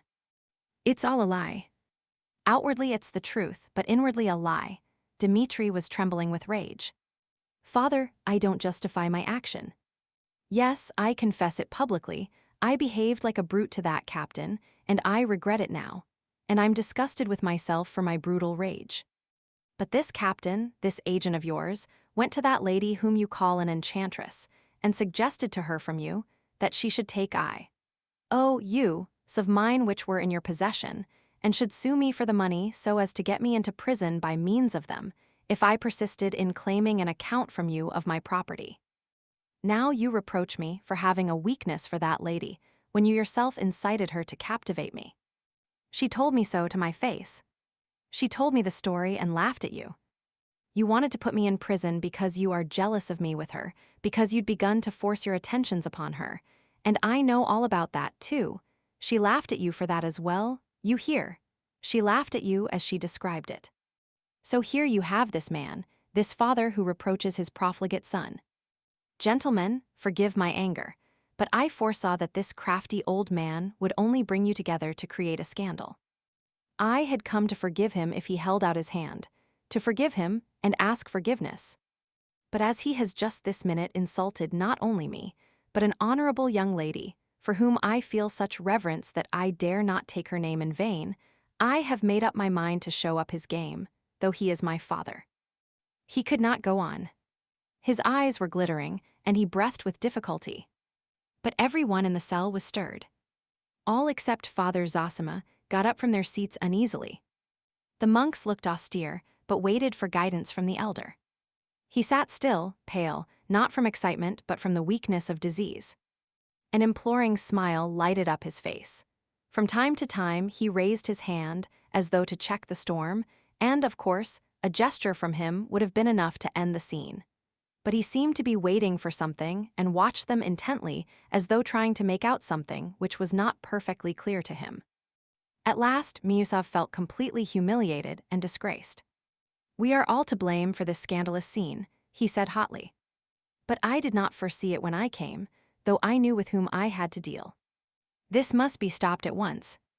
Believe me, your reverence, I had no precise knowledge of the details that have just come to light. I was unwilling to believe them, and I learn for the first time. A father is jealous of his son's relations with a woman of loose behavior, and intrigues with the creature to get his son into prison. This is the company in which I have been forced to be present. I was deceived. I declare to you all that I was as much deceived as anyone." "Dmitri Fyodorovitch," yelled Fyodor Pavlovitch suddenly, in an unnatural voice, "if you were not my son, I would challenge you this instant to a duel. With pistols at 3 paces. Across a handkerchief," he ended, stamping with both feet. "With old liars who have been acting all their lives, there are moments when they enter so completely into their part that they tremble or shed tears of emotion in earnest, although at that very moment, or a second later, they are able to whisper to themselves, 'You know you are lying, you shameless old sinner.' You're acting now, in spite of your holy wrath." Dmitri frowned painfully, and looked with unutterable contempt at his father. I thought, he said in a soft and, as it were, controlled voice, "that I was coming to my native place with the angel of my heart, my betrothed, to cherish his old age, and I find nothing but a depraved profligate, a despicable clown." "A duel!" yelled the old wretch again, breathless and spluttering at each syllable. "And you, Pyotr Alexandrovitch Miusov, let me tell you that there has never been in all your family a loftier and more honest, you hear, more honest woman than this creature, as you have dared to call her. And you, Dmitri Fyodorovitch, have abandoned your betrothed for that creature. So you must yourself have thought that your betrothed couldn't hold a candle to her. That's the woman called a creature. Shameful, broke from Father Iosif. Shameful and disgraceful, Kalganov, flushing crimson, cried in a boyish voice, trembling with emotion. He had been silent till that moment. Why is such a man alive? Dmitri, beside himself with rage, growled in a hollow voice, hunching up his shoulders till he looked almost deformed. Tell me, can he be allowed to go on defiling the earth? He looked round at everyone and pointed at the old man. He spoke evenly and deliberately. Listen, listen, monks, to the parricide, cried Fyodor Pavlovitch, rushing up to Father Iosif. That's the answer to your shameful. What is shameful? That creature, that woman of loose behavior, is perhaps holier than you are yourselves, you monks who are seeking salvation. She fell perhaps in her youth, ruined by her environment. But she loved much, and Christ himself forgave the woman who loved much. It was not for such love Christ forgave her, broke impatiently from the gentle Father Iosif. Yes, it was for such monks it was. You save your souls here, eating cabbage, and think you are the righteous. You eat a gudgeon a day, and you think you bribe God with gudgeon. This is unendurable, was heard on all sides in the cell. But this unseemly scene was cut short in a most unexpected way. Father Zosima rose suddenly from his seat. Almost distracted with anxiety for the elder and everyone else, Alyosha succeeded, however, in supporting him by the arm. Father Zosima moved towards Dmitri, and reaching him sank on his knees before him. Alyosha thought that he had fallen from weakness, but this was not so. The elder distinctly and deliberately bowed down at Dmitri's feet till his forehead touched the floor. Alyosha was so astounded that he failed to assist him when he got up again. There was a faint smile on his lips. Goodbye. Forgive me, all of you, he said, bowing on all sides to his guests. Dmitri stood for a few moments in amazement. Bowing down to him, what did it mean? Suddenly he cried aloud, "Oh God!" hid his face in his hands and rushed out of the room. All the guests flocked out after him, in their confusion not saying goodbye or bowing to their host. Only the monks went up to him again for a blessing. What did it mean, falling at his feet like that? Was it symbolic or what? Said Fyodor Pavlovitch, suddenly quieted and trying to reopen conversation without venturing to address anybody in particular. They were all passing out of the precincts of the hermitage at the moment. I can't answer for a madhouse and for madmen, Miusov answered at once ill-humoredly, but I will spare myself your company, Fyodor Pavlovitch, and trust me forever. Where's that monk? That monk, that is, the monk who had invited them to dine with the superior, did not keep them waiting. He met them as soon as they came down the steps from the elder's cell, as though he had been waiting for them all the time. Reverend Father, kindly do me a favor. Convey my deepest respect to the Father Superior. Apologize for me, personally, Miusov, to his reverence, telling him that I deeply regret that owing to unforeseen circumstances, I am unable to have the honor of being present at his table, greatly as I should desire to do so, Miusov said irritably to the monk. And that unforeseen circumstance, of course, is myself, Fyodor Pavlovitch cut in immediately. Do you hear, Father? This gentleman doesn't want to remain in my company, or else he'd come at once. And you shall go, Pyotr Alexandrovitch, pray go to the Father Superior and good appetite to you. I will decline, and not you. Home, home, I'll eat at home. I don't feel equal to it here, Pyotr Alexandrovitch, my amiable relative. I am not your relative, and never have been, you contemptible man. I said it on purpose to madden you, because you always disclaim the relationship, though you really are a relation in spite of your shuffling. I'll prove it by the church calendar. As for you, Ivan, stay if you like. I'll send the horses for you later. Propriety requires you to go to the Father Superior, Pyotr Alexandrovitch, to apologize for the disturbance we've been making. Is it true that you are going home? Aren't you lying? Pyotr Alexandrovitch, how could I dare after what's happened? Forgive me, gentlemen, I was carried away. And upset besides. And indeed, I am ashamed. Gentlemen, one man has the heart of Alexander of Macedon, and another the heart of the little dog Fido. Mine is that of the little dog Fido. I am ashamed. After such an escapade, how can I go to dinner, to gobble up the monastery sauces? I am ashamed, I can't. You must excuse me. The devil only knows, what if he deceives us? Thought Miusov, still hesitating and watching the retreating buffoon with distrustful eyes. The latter turned round, and noticing that Miusov was watching him, waved him a kiss. Well, are you coming to the superior? Miusov asked Ivan abruptly. Why not? I was especially invited yesterday. Unfortunately, I feel myself compelled to go to this confounded dinner, said Miusov with the same irritability, regardless of the fact that the monk was listening. We ought, at least, to apologize for the disturbance and explain that it was not our doing. What do you think? Yes, we must explain that it wasn't our doing. Besides, father won't be there, observed Ivan. Well, I should hope not. Confound this dinner. They all walked on, however. The monk listened in silence. On the road through the copse, he made one observation, however, that the Father Superior had been waiting a long time and that they were more than half an hour late. He received no answer. Miusov looked with hatred at Ivan. Here he is, going to the dinner as though nothing had happened, he thought. A brazen face and the conscience of a Karamazov. Chapter 7. A young man bent on a career. Alyosha helped Father Zosima to his bedroom and seated him on his bed. It was a little room furnished with the bare necessities. There was a narrow iron bedstead with a strip of felt for a mattress. In the corner, under the icons, was a reading desk with a cross and the gospel lying on it. The elder sank, exhausted, on the bed. His eyes glittered and he breathed hard. He looked intently at Alyosha, as though considering something. Go, my dear boy, go. Porphyry is enough for me. Make haste, you are needed there. Go and wait at the Father Superior's table. Let me stay here, Alyosha entreated. You are more needed there. There is no peace there. You will wait and be of service. If evil spirits rise up, repeat a prayer. And remember, my son, the elder liked to call him that, this is not the place for you in the future. When it is God's will to call me, leave the monastery. Go away for good. Alyosha started. What is it? This is not your place for the time.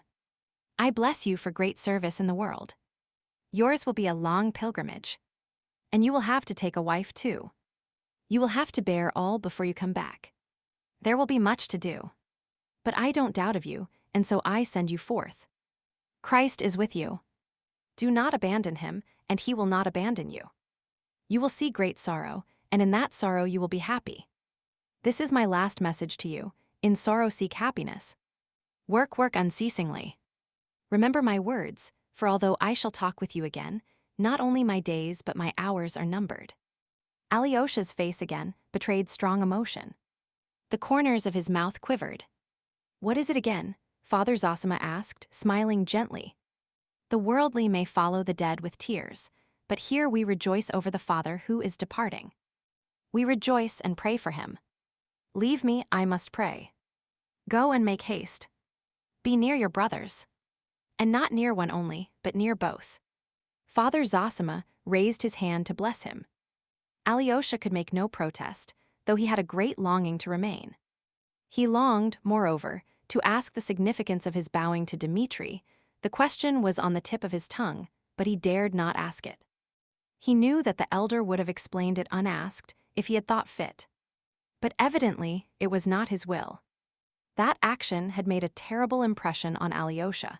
He believed blindly in its mysterious significance. Mysterious and perhaps awful. As he hastened out of the hermitage precincts to reach the monastery in time to serve at the Father Superior's dinner, he felt a sudden pang at his heart and stopped short. He seemed to hear again Father Zosima's words, foretelling his approaching end. What he had foretold so exactly must infallibly come to pass. Alyosha believed that implicitly. But how could he be left without him? How could he live without seeing and hearing him? Where should he go? He had told him not to weep and to leave the monastery. Good God! It was long since Alyosha had known such anguish. He hurried through the copse that divided the monastery from the hermitage, and unable to bear the burden of his thoughts, he gazed at the ancient pines beside the path. He had not far to go, about 500 paces. He expected to meet no one at that hour, but at the first turn of the path he noticed Rakitin. He was waiting for someone. "Are you waiting for me?" asked Alyosha, overtaking him. "Yes," grinned Rakitin. "You are hurrying to the Father Superior, I know. He has a banquet." "There's not been such a banquet since the Superior entertained the Bishop and General Pahatov. Do you remember?" "I shan't be there, but you go and hand the sauces." "Tell me one thing, Alexei, what does that vision mean?" "That's what I want to ask you." "What vision?" "That bowing to your brother, Dmitri." "And didn't he tap the ground with his forehead too?" "You speak of Father Zosima." "Yes, of Father Zosima." "Tap the ground." "Ah, an irreverent expression." "Well, what of it? Anyway, what does that vision mean?" "I don't know what it means, Misha." "I knew he wouldn't explain it to you." "There's nothing wonderful about it, of course, only the usual holy mummery." "But there was an object in the performance. All the pious people in the town will talk about it and spread the story through the province, wondering what it meant. To my thinking, the old man really has a keen nose. He sniffed a crime. Your house stinks of it." "What crime?" Rakitin evidently had something he was eager to speak of. "It'll be in your family, this crime. Between your brothers and your rich old father." So Father Zosima flopped down to be ready for what may turn up. If something happens later on, it'll be, the holy man foresaw it, prophesied it, though it's a poor sort of prophecy, flopping like that. But it was symbolic, they'll say, an allegory, and the devil knows what all. It'll be remembered to his glory. He predicted the crime and marked the criminal. That's always the way with these crazy fanatics. They cross themselves at the tavern and throw stones at the temple. Like your elder, he takes a stick to a just man and falls at the feet of a murderer. "What crime?" "What murderer?"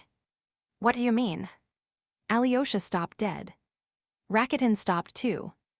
"What murderer?" "As though you didn't know." "I'll bet you've thought of it before." "That's interesting too, by the way." "Listen, Alyosha, you always speak the truth, though you're always between two stools. Have you thought of it or not?" "Answer." "I have," answered Alyosha in a low voice. Even Rakitin was taken aback. "What? Have you really?" he cried. I've not exactly thought it," muttered Alyosha, "but directly you began speaking so strangely, I fancied I had thought of it myself." "You say?" "And how well you expressed it. Looking at your father and your brother Mitya, today you thought of a crime. Then I'm not mistaken." "But wait a minute," Alyosha broke in uneasily. "What has led you to see all this? Why does it interest you?" "That's the first question." Two questions, disconnected but natural. I'll deal with them separately. What led me to see it? I shouldn't have seen it if I hadn't suddenly understood your brother Dmitri, seen right into the very heart of him all at once. I caught the whole man from one trait. These very honest but passionate people have a line which mustn't be crossed. If it were, he'd run at your father with a knife. But your father's a drunken and abandoned old sinner who can never draw the line. If they both let themselves go, they'll both come to grief. No, Misha, no. If that's all, you've reassured me. It won't come to that. But why are you trembling? Let me tell you, he may be honest, Mitya, he is stupid but honest, but he's a sensualist. That's the very definition and inner essence of him. It's your father has handed him on his low sensuality. Do you know, I simply wonder at you, Alyosha, how you can have kept your purity. You're a Karamazov too, you know. In your family, sensuality is carried to a disease. But now, these three sensualists are watching one another, with their knives in their belts. The three of them are knocking their heads together, and you may be the fourth. You are mistaken about that woman. Dmitri despises her, said Alyosha with a sort of shudder. Grushenka. No, brother, he doesn't despise her. Since he has openly abandoned his betrothed for her, he doesn't despise her. There's something here, my dear boy, that you don't understand yet. A man will fall in love with some beauty, with a woman's body, or even with a part of a woman's body. A sensualist can understand that, and he'll abandon his own children for her, sell his father and mother and his country, Russia, too. If he's honest, he'll steal. If he's humane, he'll murder. If he's faithful, he'll deceive. Pushkin, the poet of women's feet, sung of their feet in his verse. Others don't sing their praises, but they can't look at their feet without a thrill, and it's not only their feet. Contempt's no help here, brother, even if he did despise Grushenka. He does, but he can't tear himself away. I understand that, Alyosha jerked out suddenly. Really? Well, I dare say you do understand, since you blurted out at the first word, said Rakitin malignantly. That escaped you unawares, and the confession's the more precious. So it's a familiar subject. You've thought about it already, about sensuality, I mean. Oh, you virgin soul. You're a quiet one, Alyosha. You're a saint, I know, but the devil only knows what you've thought about, and what you know already. You are pure, but you've been down into the depths. I've been watching you a long time. You're a Karamazov yourself. You're a thorough Karamazov. No doubt birth and selection have something to answer for. You're a sensualist from your father, a crazy saint from your mother. Why do you tremble? Is it true, then? Do you know, Grushenka has been begging me to bring you along. I'll pull off his cassock, she says. You can't think how she keeps begging me to bring you. I wondered why she took such an interest in you. Do you know, she's an extraordinary woman, too. Thank her and say I'm not coming, said Alyosha with a strained smile. Finish what you were saying, Misha. I'll tell you my idea after. There's nothing to finish. It's all clear. It's the same old tune, brother. If even you are a sensualist at heart, what of your brother, Ivan? He's a Karamazov, too. What is at the root of all you Karamazovs is that you're all sensual, grasping, and crazy. Your brother Ivan writes theological articles in joke, for some idiotic, unknown motive of his own, though he's an atheist, and he admits it's a fraud himself. That's your brother Ivan. He's trying to get Midia's betrothed for himself, and I fancy he'll succeed, too. And what's more, it's with Midia's consent. For Midia will surrender his betrothed to him to be rid of her, and escape to Grushenka. And he's ready to do that in spite of all his nobility and disinterestedness. Observe that. Those are the most fatal people. Who the devil can make you out?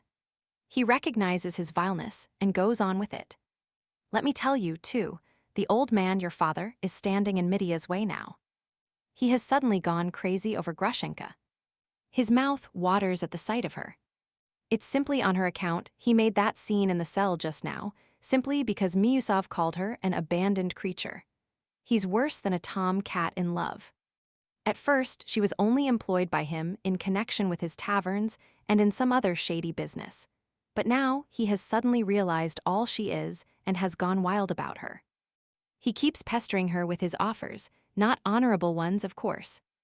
And they'll come into collision, the precious father and son, on that path. But Grushenka favors neither of them. She's still playing with them and teasing them both, considering which she can get most out of. For though she could filch a lot of money from the papa, he wouldn't marry her, and maybe he'll turn stingy in the end and keep his purse shut. That's where Midia's value comes in. He has no money, but he's ready to marry her. Yes, ready to marry her. To abandon his betrothed, a rare beauty, Katerina Ivanovna, who's rich and the daughter of a colonel, and to marry Grushenka, who has been the mistress of a dissolute old merchant, Samsonov, a coarse, uneducated provincial mayor. Some murderous conflict may well come to pass from all this, and that's what your brother Ivan is waiting for. It would suit him down to the ground. He'll carry off Katerina Ivanovna, for whom he is languishing, and pocket her dowry of 60,000. That's very alluring to start with, for a man of no consequence and a beggar. And take note, he won't be wronging Midia, but doing him the greatest service. For I know as a fact that Midia only last week, when he was with some gypsy girls drunk in a tavern, cried out aloud that he was unworthy of his betrothed, Katia, but that his brother Ivan, He was the man who deserved her. And Katerina Ivanovna will not in the end refuse such a fascinating man as Ivan. She's hesitating between the two of them already. And how has that Ivan won you all, so that you all worship him? He is laughing at you and enjoying himself at your expense. How do you know? How can you speak so confidently? Alyosha asked sharply, frowning. Why do you ask and are frightened at my answer? It shows that you know I'm speaking the truth. You don't like Ivan. Ivan wouldn't be tempted by money. Really? And the beauty of Katerina Ivanovna. It's not only the money, though a fortune of 60,000 is an attraction. Ivan is above that. He wouldn't make up to anyone for thousands. It is not money, it's not comfort Ivan is seeking. Perhaps it's suffering he is seeking. What wild dream now?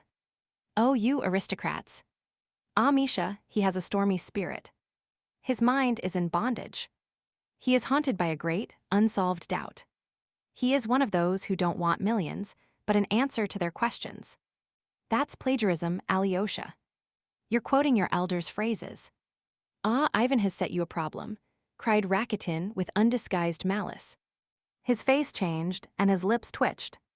And the problem's a stupid one. It is no good guessing it. Rack your brains, you'll understand it. His article is absurd and ridiculous. And did you hear his stupid theory just now? If there's no immortality of the soul, then there's no virtue, and everything is lawful. And by the way, do you remember how your brother Mitya cried out, I will remember, an attractive theory for scoundrels, and being abusive, that's stupid. Not for scoundrels, but for pedantic poseurs, haunted by profound, unsolved doubts. He's showing off, and what it all comes to is, on the one hand we cannot but admit, and on the other it must be confessed.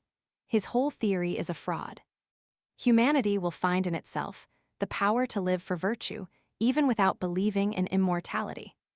It will find it in love for freedom, for equality, for fraternity. Rakitin could hardly restrain himself in his heat, but suddenly, as though remembering something, he stopped short. Well, that's enough, he said, with a still more crooked smile. Why are you laughing? Do you think I'm a vulgar fool? No, I never dreamed of thinking you a vulgar fool. You are clever, but... Never mind, I was silly to smile. I understand you're getting hot about it, Misha. I guess from your warmth that you are not indifferent to Katerina Ivanovna yourself. I've suspected that for a long time, brother. That's why you don't like my brother Ivan. Are you jealous of him? And jealous of her money, too. Won't you add that? I'll say nothing about money. I am not going to insult you. I believe it, since you say so, but confound you, and your brother Ivan with you. Don't you understand that one might very well dislike him, apart from Katerina Ivanovna? And why the devil should I like him? He condescends to abuse me, you know. Why have I a right to abuse him? I never heard of his saying anything about you, good or bad. He doesn't speak of you at all. But I heard that the day before yesterday at Katerina Ivanovna's, he was abusing me for all he was worth. You see what an interest he takes in your humble servant. And which is the jealous one after that, brother, I can't say. He was so good as to express the opinion that, if I don't go in for the career of an archimandrite in the immediate future and don't become a monk, I shall be sure to go to Petersburg and get onto some solid magazine as a reviewer, that I shall write for the next 10 years, and in the end become the owner of the magazine, and bring it out on the liberal and atheistic side, with a socialistic tinge, with a tiny gloss of socialism, but keeping a sharp lookout all the time, that is. Keeping in with both sides and hoodwinking the fools. According to your brother's account, the tinge of socialism won't hinder me from laying by the proceeds and investing them under the guidance of some Jew, till at the end of my career, I build a great house in Petersburg and move my publishing offices to it, and let out the upper stories to lodgers. He has even chosen the place for it, near the new stone bridge across the Neva, which they say is to be built in Petersburg. Ah, Misha, that's just what will really happen, every word of it, cried Alyosha, unable to restrain a good-humored smile. You are pleased to be sarcastic, too, Alexei Fyodorovitch. No, I'm joking, forgive me. I've something quite different in my mind. But excuse me, who can have told you all this? You can't have been at Katerina Ivanovna's yourself when he was talking about you. I wasn't there, but Dmitri Fyodorovitch was, and I heard him tell it with my own ears. If you want to know, he didn't tell me, but I overheard him, unintentionally, of course, for I was sitting in Grushenka's bedroom and I couldn't go away because Dmitri Fyodorovitch was in the next room. Oh yes, I'd forgotten she was a relation of yours. A relation? That Grushenka a relation of mine, cried Rakitin, turning crimson. Are you mad? You're out of your mind. Why is she a relation of yours? I heard so. Where can you have heard it? You Karamazovs brag of being an ancient, noble family, though your father used to run about playing the buffoon at other men's tables and was only admitted to the kitchen as a favor. I may be only a priest's son and dirt in the eyes of noblemen like you, but don't insult me so lightly and wantonly. I have a sense of honor, too, Alexei Fyodorovitch. I couldn't be a relation of Grushenka, a common harlot. I beg you to understand that. Rakitin was intensely irritated. Forgive me, for goodness sake, I had no idea. Besides, how can you call her a harlot? Is she that sort of woman? Alyosha flushed suddenly. I tell you again, I heard that she was a relation of yours. You often go to see her, and you told me yourself you're not her lover. I never dreamed that you, of all people, had such contempt for her. Does she really deserve it? I may have reasons of my own for visiting her. That's not your business. But as for relationship, your brother, or even your father, is more likely to make her yours than mine. Well, here we are. You'd better go to the kitchen. Hello. What's wrong? What is it? Are we late? They can't have finished dinner so soon. Have the Karamazovs been making trouble again? No doubt they have. Here's your father and your brother Ivan after him. They've broken out from the Father Superiors. And look, Father Isidore's shouting out something after them from the steps. And your father's shouting and waving his arms. I expect he's swearing. Bah, and there goes Miusov driving away in his carriage. You see, he's going. And there's old Maximov running. There must have been a row. There can't have been any dinner. Surely they've not been beating the Father Superior. Or have they, perhaps, been beat? It would serve them right. There was reason for Rakitin's exclamations. There had been a scandalous and unprecedented scene. It had all come from the impulse of a moment. Chapter 8. The scandalous scene. Miusov, as a man of breeding and delicacy, could not but feel some inward qualms when he reached the Father Superiors with Ivan. He felt ashamed of having lost his temper. He felt that he ought to have disdained that despicable wretch, Fyodor Pavlovitch, too much to have been upset by him in Father Zosima's cell, and so to have forgotten himself. The monks were not to blame in any case, he reflected on the steps. And if they're decent people here, and the Father Superior, I understand, is a nobleman, why not be friendly and courteous with them? I won't argue, I'll fall in with everything, I'll win them by politeness and show them that I've nothing to do with that Aesop, that buffoon, that Pierrot, and have merely been taken in over this affair, just as they have. He determined to drop his litigation with the monastery and relinquish his claims to the wood-cutting and fishery rights at once. He was the more ready to do this because the rights had become much less valuable, and he had indeed the vaguest idea where the wood and river in question were. These excellent intentions were strengthened when he entered the Father Superior's dining room, though, strictly speaking, it was not a dining room, for the Father Superior had only 2 rooms altogether. They were, however, much larger and more comfortable than Father Zosima's. But there was no great luxury about the furnishing of these rooms either.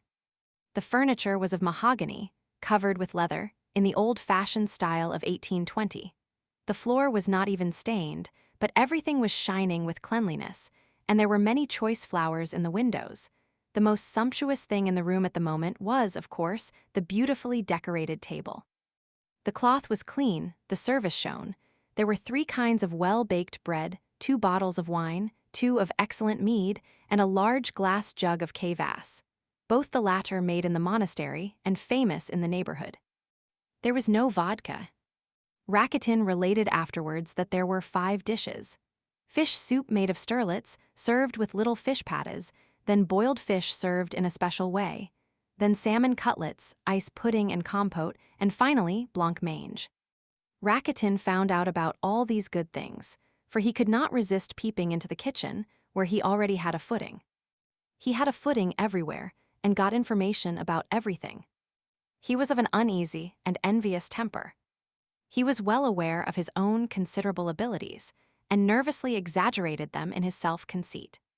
He knew he would play a prominent part of some sort, but Alyosha, who was attached to him, was distressed to see that his friend Rakitin was dishonorable, and quite unconscious of being so himself, considering, on the contrary, that because he would not steal money left on the table, he was a man of the highest integrity. Neither Alyosha nor anyone else could have influenced him in that. Rakitin, of course, was a person of too little consequence to be invited to the dinner, to which Father Iosif, Father Paisi, and one other monk were the only inmates of the monastery invited. They were already waiting when Miusov, Kalganov, and Ivan arrived. The other guest, Maximov, stood a little aside, waiting also. The Father Superior stepped into the middle of the room to receive his guests. He was a tall, thin, but still vigorous old man, with black hair streaked with gray, and a long, grave, ascetic face. He bowed to his guests in silence. But this time, they approached to receive his blessing. Miusov even tried to kiss his hand, but the Father Superior drew it back in time to avoid the salute. But Ivan and Kalganov went through the ceremony in the most simple-hearted and complete manner, kissing his hand as peasants do. "We must apologize most humbly, Your Reverence," began Miusov, simpering affably and speaking in a dignified and respectful tone. "Pardon us for having come alone without the gentleman you invited, Fyodor Pavlovitch.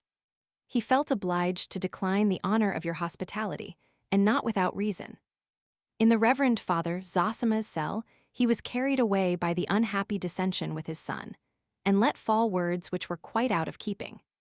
In fact, quite unseemly. As he glanced at the monks, Your Reverence is, no doubt, already aware. And therefore, recognizing that he had been to blame, he felt sincere regret and shame, and begged me, and his son Ivan Fyodorovitch, to convey to you his apologies and regrets. In brief, he hopes and desires to make amends later. He asks your blessing, and begs you to forget what has taken place." As he uttered the last word of his tirade, Miusov completely recovered his self-complacency, and all traces of his former irritation disappeared. He fully and sincerely loved humanity again. The Father Superior listened to him with dignity, and, with a slight bend of the head, replied, "I sincerely deplore his absence. Perhaps at our table he might have learnt to like us, and we him. Pray be seated, gentlemen." He stood before the holy image, and began to say grace, aloud. All bent their heads reverently, and Maximov clasped his hands before him with peculiar fervor. It was at this moment that Fyodor Pavlovitch played his last prank. It must be noted that he really had meant to go home, and really had felt the impossibility of going to dine with the Father Superior as though nothing had happened, after his disgraceful behavior in the elder's cell. Not that he was so very much ashamed of himself, quite the contrary perhaps. But still, he felt it would be unseemly to go to dinner. Yet his creaking carriage had hardly been brought to the steps of the hotel, and he had hardly got into it, when he suddenly stopped short. He remembered his own words at the elder S.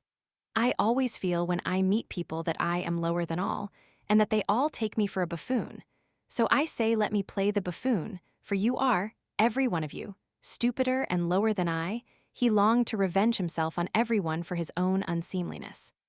He suddenly recalled how he had once in the past been asked, "Why do you hate so-and-so so much?" And he had answered them with his shameless impudence, "I'll tell you. He has done me no harm. But I played him a dirty trick, and ever since I have hated him." Remembering that now, he smiled quietly and malignantly, hesitating for a moment. His eyes gleamed, and his lips positively quivered. "Well, since I have begun, I may as well go on," he decided. His predominant sensation at that moment might be expressed in the following words: "Well, there is no rehabilitating myself now. So let me shame them for all I am worth. I will show them I don't care what they think, that's all." He told the coachman to wait, while with rapid steps he returned to the monastery and straight to the Father Superior's. He had no clear idea what he would do, but he knew that he could not control himself and that a touch might drive him to the utmost limits of obscenity, but only to obscenity, to nothing criminal, nothing for which he could be legally punished. In the last resort, he could always restrain himself, and had marveled indeed at himself on that score sometimes. He appeared in the Father Superior's dining room at the moment when the prayer was over, and all were moving to the table. Standing in the doorway, he scanned the company, and laughing his prolonged, impudent, malicious chuckle, looked them all boldly in the face. "They thought I had gone, and here I am again," he cried to the whole room. For one moment everyone stared at him without a word, and at once everyone felt that something revolting, grotesque, positively scandalous was about to happen. Miusov passed immediately from the most benevolent frame of mind to the most savage. All the feelings that had subsided and died down in his heart revived instantly. "No, this I cannot endure," he cried. "I absolutely cannot. And I certainly cannot." The blood rushed to his head. He positively stammered, but he was beyond thinking of style, and he seized his hat. "What is it he cannot?" cried Fyodor Pavlovitch. "That he absolutely cannot and certainly cannot." "Your Reverence, am I to come in or not? Will you receive me as your guest?" "You are welcome with all my heart," answered the superior. "Gentlemen," he added, "I venture to beg you most earnestly to lay aside your dissensions, and to be united in love and family harmony, with prayer to the Lord at our humble table." "No, no, it is impossible," cried Miusov beside himself. "Well, if it is impossible for Fyodor Alexandrovitch, it is impossible for me, and I won't stop. That is why I came. I will keep with Fyodor Alexandrovitch everywhere now. If you will go away, Fyodor Alexandrovitch, I will go away too. If you remain, I will remain." You stung him by what you said about family harmony, Father Superior. He does not admit he is my relation. That's right, isn't it, Von Sohn? Here's Von Sohn. How are you, Von Sohn? "Do you mean me?" muttered Maximov, puzzled. "Of course I mean you," cried Fyodor Pavlovitch. "Who else?" The Father Superior could not be Von Sohn. "But I am not Von Sohn either. I am Maximov." "No, you are Von Sohn." "Your Reverence, do you know who Von Sohn was?" "It was a famous murder case. He was killed in a house of harlotry. I believe that is what such places are called among you. He was killed and robbed, and in spite of his venerable age, he was nailed up in a box and sent from Petersburg to Moscow in the luggage van. And while they were nailing him up, the harlots sang songs and played the harp, that is to say, the piano. So this is that very Von Sohn. He has risen from the dead, hasn't he, Von Sohn? What is happening? What's this?" Voices were heard in the group of monks. "Let us go," cried Miusov, addressing Kalganov. "No, excuse me," Fyodor Pavlovitch broke in shrilly, taking another step into the room. "Allow me to finish. There in the cell you blamed me for behaving disrespectfully, just because I spoke of eating gudgeon, Fyodor Alexandrovitch. Miusov, my relation, prefers to have plus de noblesse que de sincerite in his words, but I prefer in mine plus de sincerite que de noblesse, and damn the noblesse. That's right, isn't it, Von Sohn? Allow me, Father Superior, though I am a buffoon and play the buffoon, yet I am the soul of honor, and I want to speak my mind. Yes, I am the soul of honor, while in Fyodor Alexandrovitch there is wounded vanity and nothing else. I came here perhaps to have a look and speak my mind. My son Alexei is here, being saved. I am his father, I care for his welfare, and it is my duty to care. While I've been playing the fool, I have been listening and having a look on the sly, and now I want to give you the last act of the performance. You know how things are with us. As a thing falls, so it lies. As a thing once has fallen, so it must lie forever. Not a bit of it. I want to get up again. Holy Father, I am indignant with you. Confession is a great sacrament, before which I am ready to bow down reverently. But there in the cell, they all kneel down and confess aloud. Can it be right to confess aloud? It was ordained by the Holy Fathers to confess in secret, Then only your confession will be a mystery, and so it was of old. But how can I explain to him before everyone that I did this and that? Well, you understand what. Sometimes it would not be proper to talk about it, so it is really a scandal. No, fathers, one might be carried along with you to the flagellants, I dare say. At the first opportunity I shall write to the synod, and I shall take my son, Alexei, home. We must note here that Fyodor Pavlovitch knew where to look for the weak spot. There had been at one time malicious rumors, which had even reached the archbishop, not only regarding our monastery, but in others where the institution of elders existed, that too much respect was paid to the elders, even to the detriment of the authority of the superior, that the elders abused the sacrament of confession, and so on, absurd charges which had died away of themselves everywhere.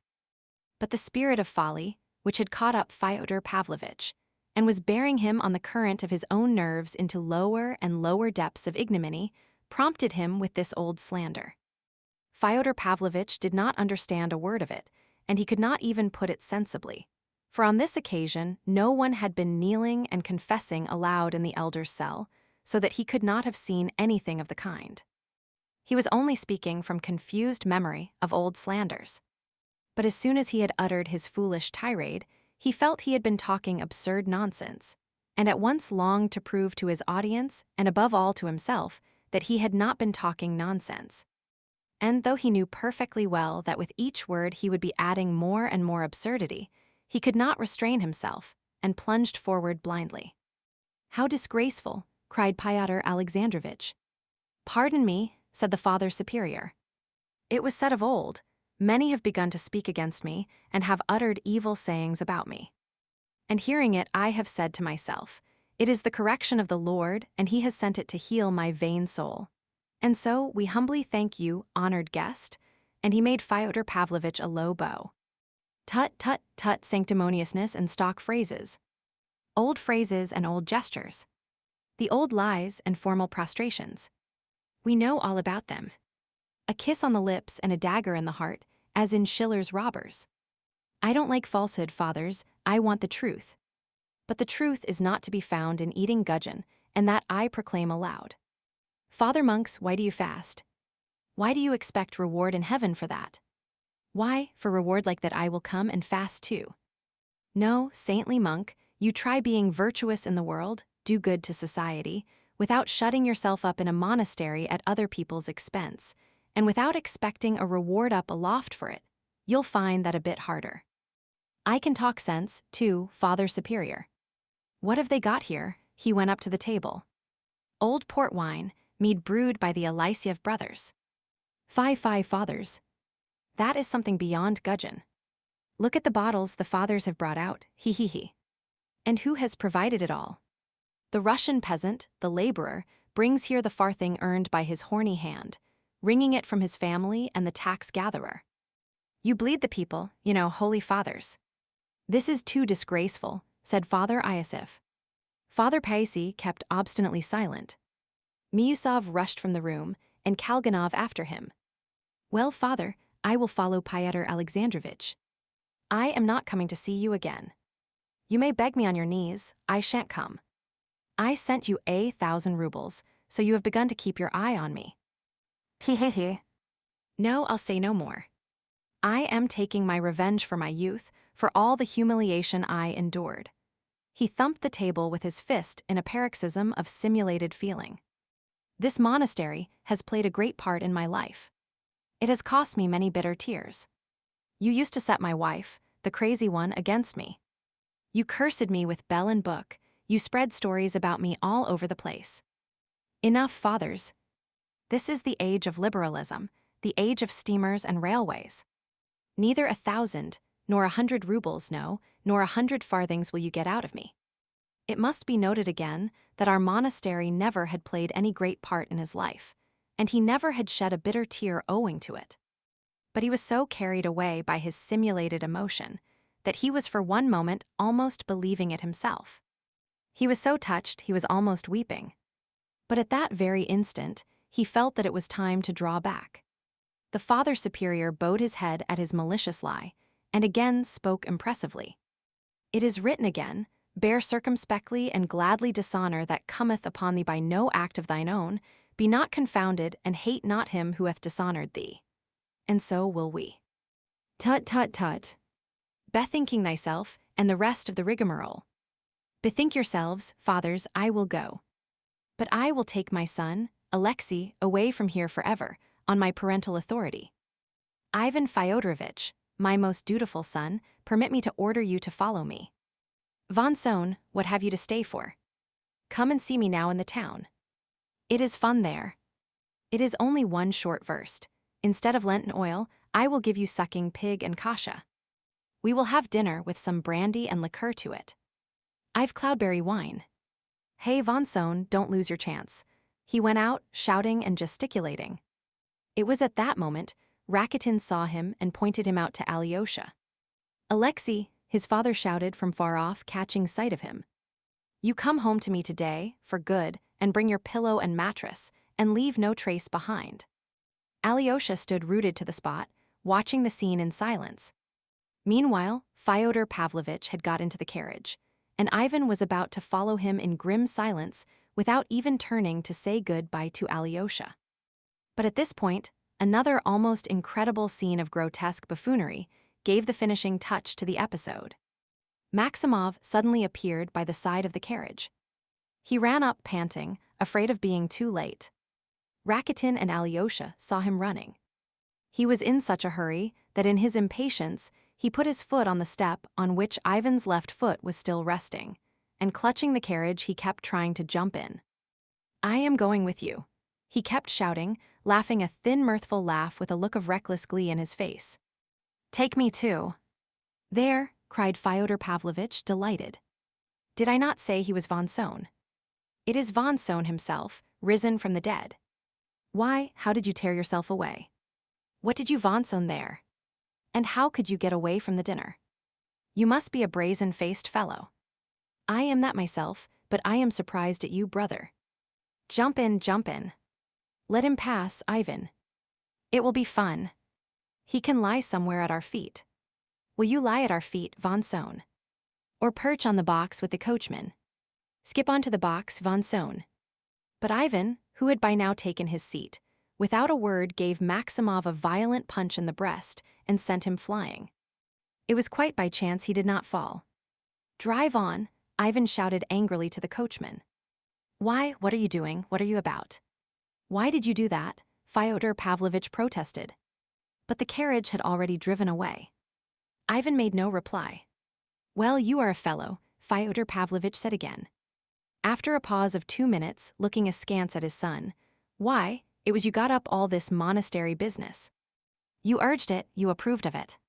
Why are you angry now? You've talked rot enough.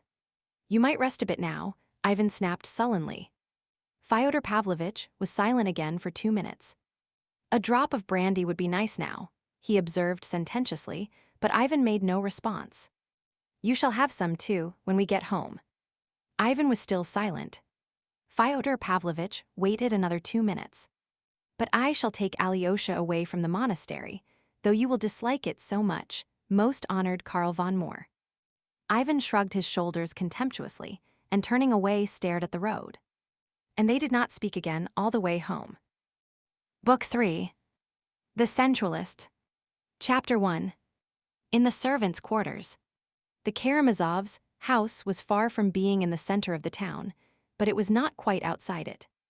It was a pleasant-looking old house of 2 stories, painted gray, with a red iron roof.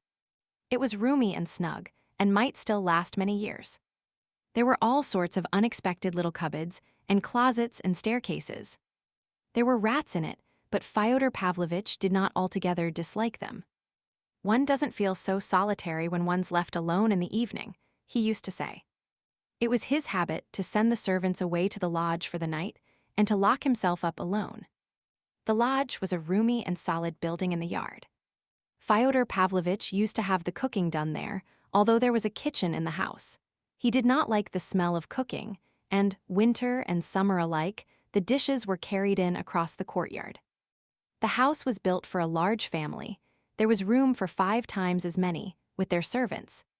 But at the time of our story, there was no one living in the house, but Fyodor Pavlovitch and his son Ivan. And in the lodge there were only 3 servants: old Grigory and his old wife Marfa, and a young man called Smerdyakov. Of these 3 we must say a few words. Of old Grigory we have said something already.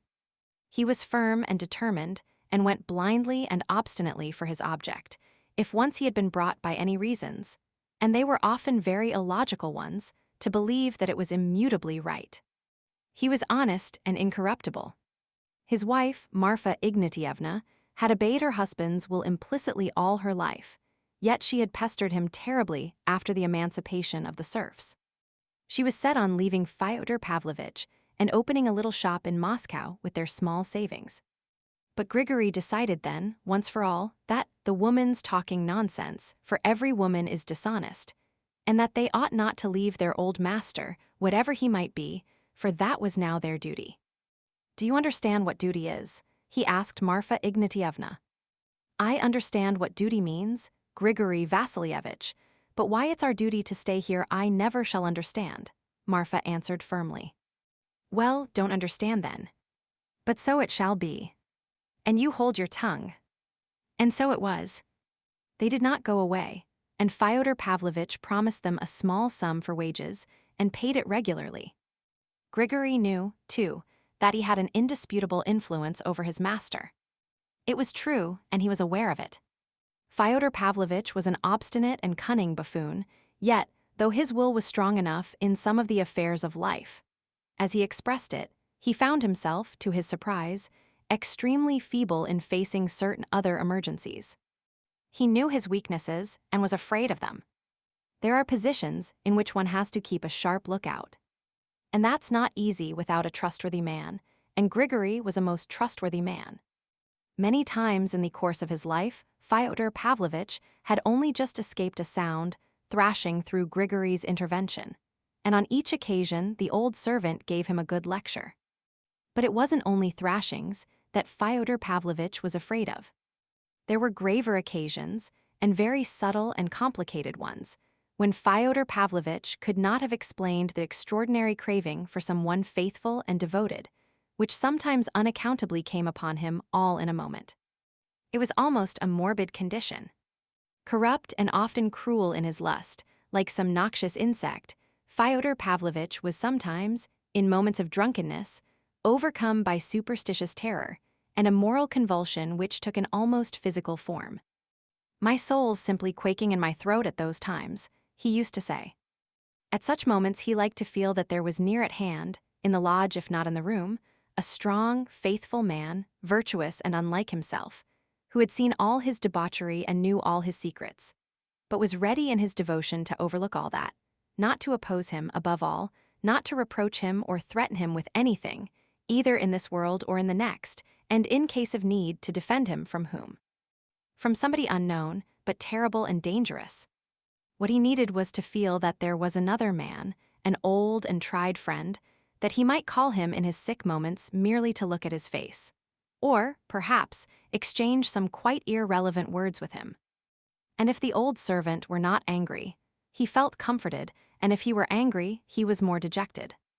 It happened even, very rarely however, that Fyodor Pavlovitch went at night to the lodge to wake Grigory and fetch him for a moment.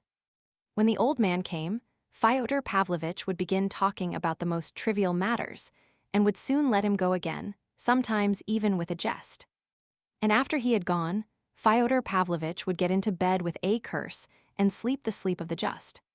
Something of the same sort had happened to Fyodor Pavlovitch on Alyosha's arrival. Alyosha pierced his heart by living with him, seeing everything and blaming nothing. Moreover, Alyosha brought with him something his father had never known before: a complete absence of contempt for him and an invariable kindness, a perfectly natural, unaffected devotion to the old man who deserved it so little. All this was a complete surprise to the old profligate, who had dropped all family ties. It was a new and surprising experience for him, who had till then loved nothing but evil. When Alyosha had left him, he confessed to himself that he had learnt something he had not, till then, been willing to learn. I have mentioned already that Grigory had detested Adelaida Ivanovna, the first wife of Fyodor Pavlovitch and the mother of Dmitri, and that he had, on the contrary, protected Sofia Ivanovna, the poor, crazy woman, against his master and anyone who chanced to speak ill or lightly of her. His sympathy for the unhappy wife had become something sacred to him, so that even now, 20 years after, he could not bear a slighting allusion to her from anyone, and would at once check the offender. Externally, Grigory was cold, dignified and taciturn, and spoke, weighing his words without frivolity. It was impossible to tell at first sight whether he loved his meek, obedient wife, but he really did love her, and she knew it. Marfa Ignatievna was by no means foolish. She was probably, indeed, cleverer than her husband, or, at least, more prudent than he in worldly affairs, and yet she had given in to him in everything without question or complaint ever since her marriage, and respected him for his spiritual superiority. It was remarkable how little they spoke to one another in the course of their lives, and only of the most necessary daily affairs. The grave and dignified Grigory thought over all his cares and duties alone, so that Marfa Ignatievna had long grown used to knowing that he did not need her advice. She felt that her husband respected her silence and took it as a sign of her good sense. He had never beaten her but once, and then only slightly. Once during the year after Fyodor Pavlovitch's marriage with Adelaida Ivanovna, the village girls and women, at that time serfs, were called together before the house to sing and dance. They were beginning in the green meadows, when Marfa, at that time a young woman, skipped forward and danced the Russian dance. Not in the village fashion, but as she had danced it when she was a servant in the service of the rich Miusov family in their private theater, where the actors were taught to dance by a dancing master from Moscow. Grigory saw how his wife danced, and an hour later, at home in their cottage, he gave her a lesson, pulling her hair a little. But there it ended. The beating was never repeated, and Marfa Ignatievna gave up dancing. God had not blessed them with children. One child was born, but it died. Grigory was fond of children, and was not ashamed of showing it. When Adelaida Ivanovna had run away, Grigory took Dmitri, then a child of 3 years old, combed his hair and washed him in a tub with his own hands, and looked after him for almost a year. Afterwards he had looked after Ivan and Alyosha, for which the general's widow had rewarded him with a slap in the face, but I have already related all that. The only happiness his own child had brought him had been in the anticipation of its birth. When it was born, he was overwhelmed with grief and horror. The baby had 6 fingers. Grigory was so crushed by this that he was not only silent till the day of the christening, but kept away in the garden. It was spring, and he spent 3 days digging the kitchen garden. The 3rd day was fixed for christening the baby. Meantime, Grigory had reached a conclusion. Going into the cottage where the clergy were assembled and the visitors had arrived, including Fyodor Pavlovitch, who was to stand godfather, he suddenly announced that the baby ought not to be christened at all. He announced this quietly, briefly, forcing out his words and gazing with dull intentness at the priest. "Why not?" asked the priest with good-humored surprise. "Because it's a dragon," muttered Grigory. "A dragon? What dragon?" Grigory did not speak for some time. "It's a confusion of nature," he muttered vaguely, but firmly and obviously unwilling to say more. They laughed and, of course, christened the poor baby. Grigory prayed earnestly at the font, but his opinion of the new-born child remained unchanged. Yet he did not interfere in any way. As long as the sickly infant lived, he scarcely looked at it, tried indeed not to notice it, and for the most part kept out of the cottage. But when, at the end of a fortnight, the baby died of thrush, he himself laid the child in its little coffin, looked at it in profound grief, and when they were filling up the shallow little grave, he fell on his knees and bowed down to the earth. He did not for years afterwards mention his child, nor did Marfa speak of the baby before him, and, even if Grigory were not present, she never spoke of it above a whisper. Marfa observed that, from the day of the burial, he devoted himself to religion, and took to reading the lives of the saints, for the most part sitting alone and in silence, and always putting on his big, round, silver-rimmed spectacles. He rarely read aloud, only perhaps in Lent. He was fond of the Book of Job, and had somehow got hold of a copy of the sayings and sermons of the God-fearing Father Isaac the Syrian. which he read persistently for years together, understanding very little of it, but perhaps prizing and loving it the more for that. Of late, he had begun to listen to the doctrines of the sect of flagellants settled in the neighborhood. He was evidently shaken by them, but judged it unfitting to go over to the new faith. His habit of theological reading gave him an expression of still greater gravity. He was perhaps predisposed to mysticism, and the birth of his deformed child and its death had, as though by special design, been accompanied by another strange and marvelous event, which, as he said later, had left a stamp upon his soul. It happened that, on the very night after the burial of his child, Marfa was awakened by the wail of a newborn baby. She was frightened and waked her husband. He listened and said he thought it was more like someone groaning. It might be a woman. He got up and dressed. It was a rather warm night in May. As he went down the steps, he distinctly heard groans coming from the garden.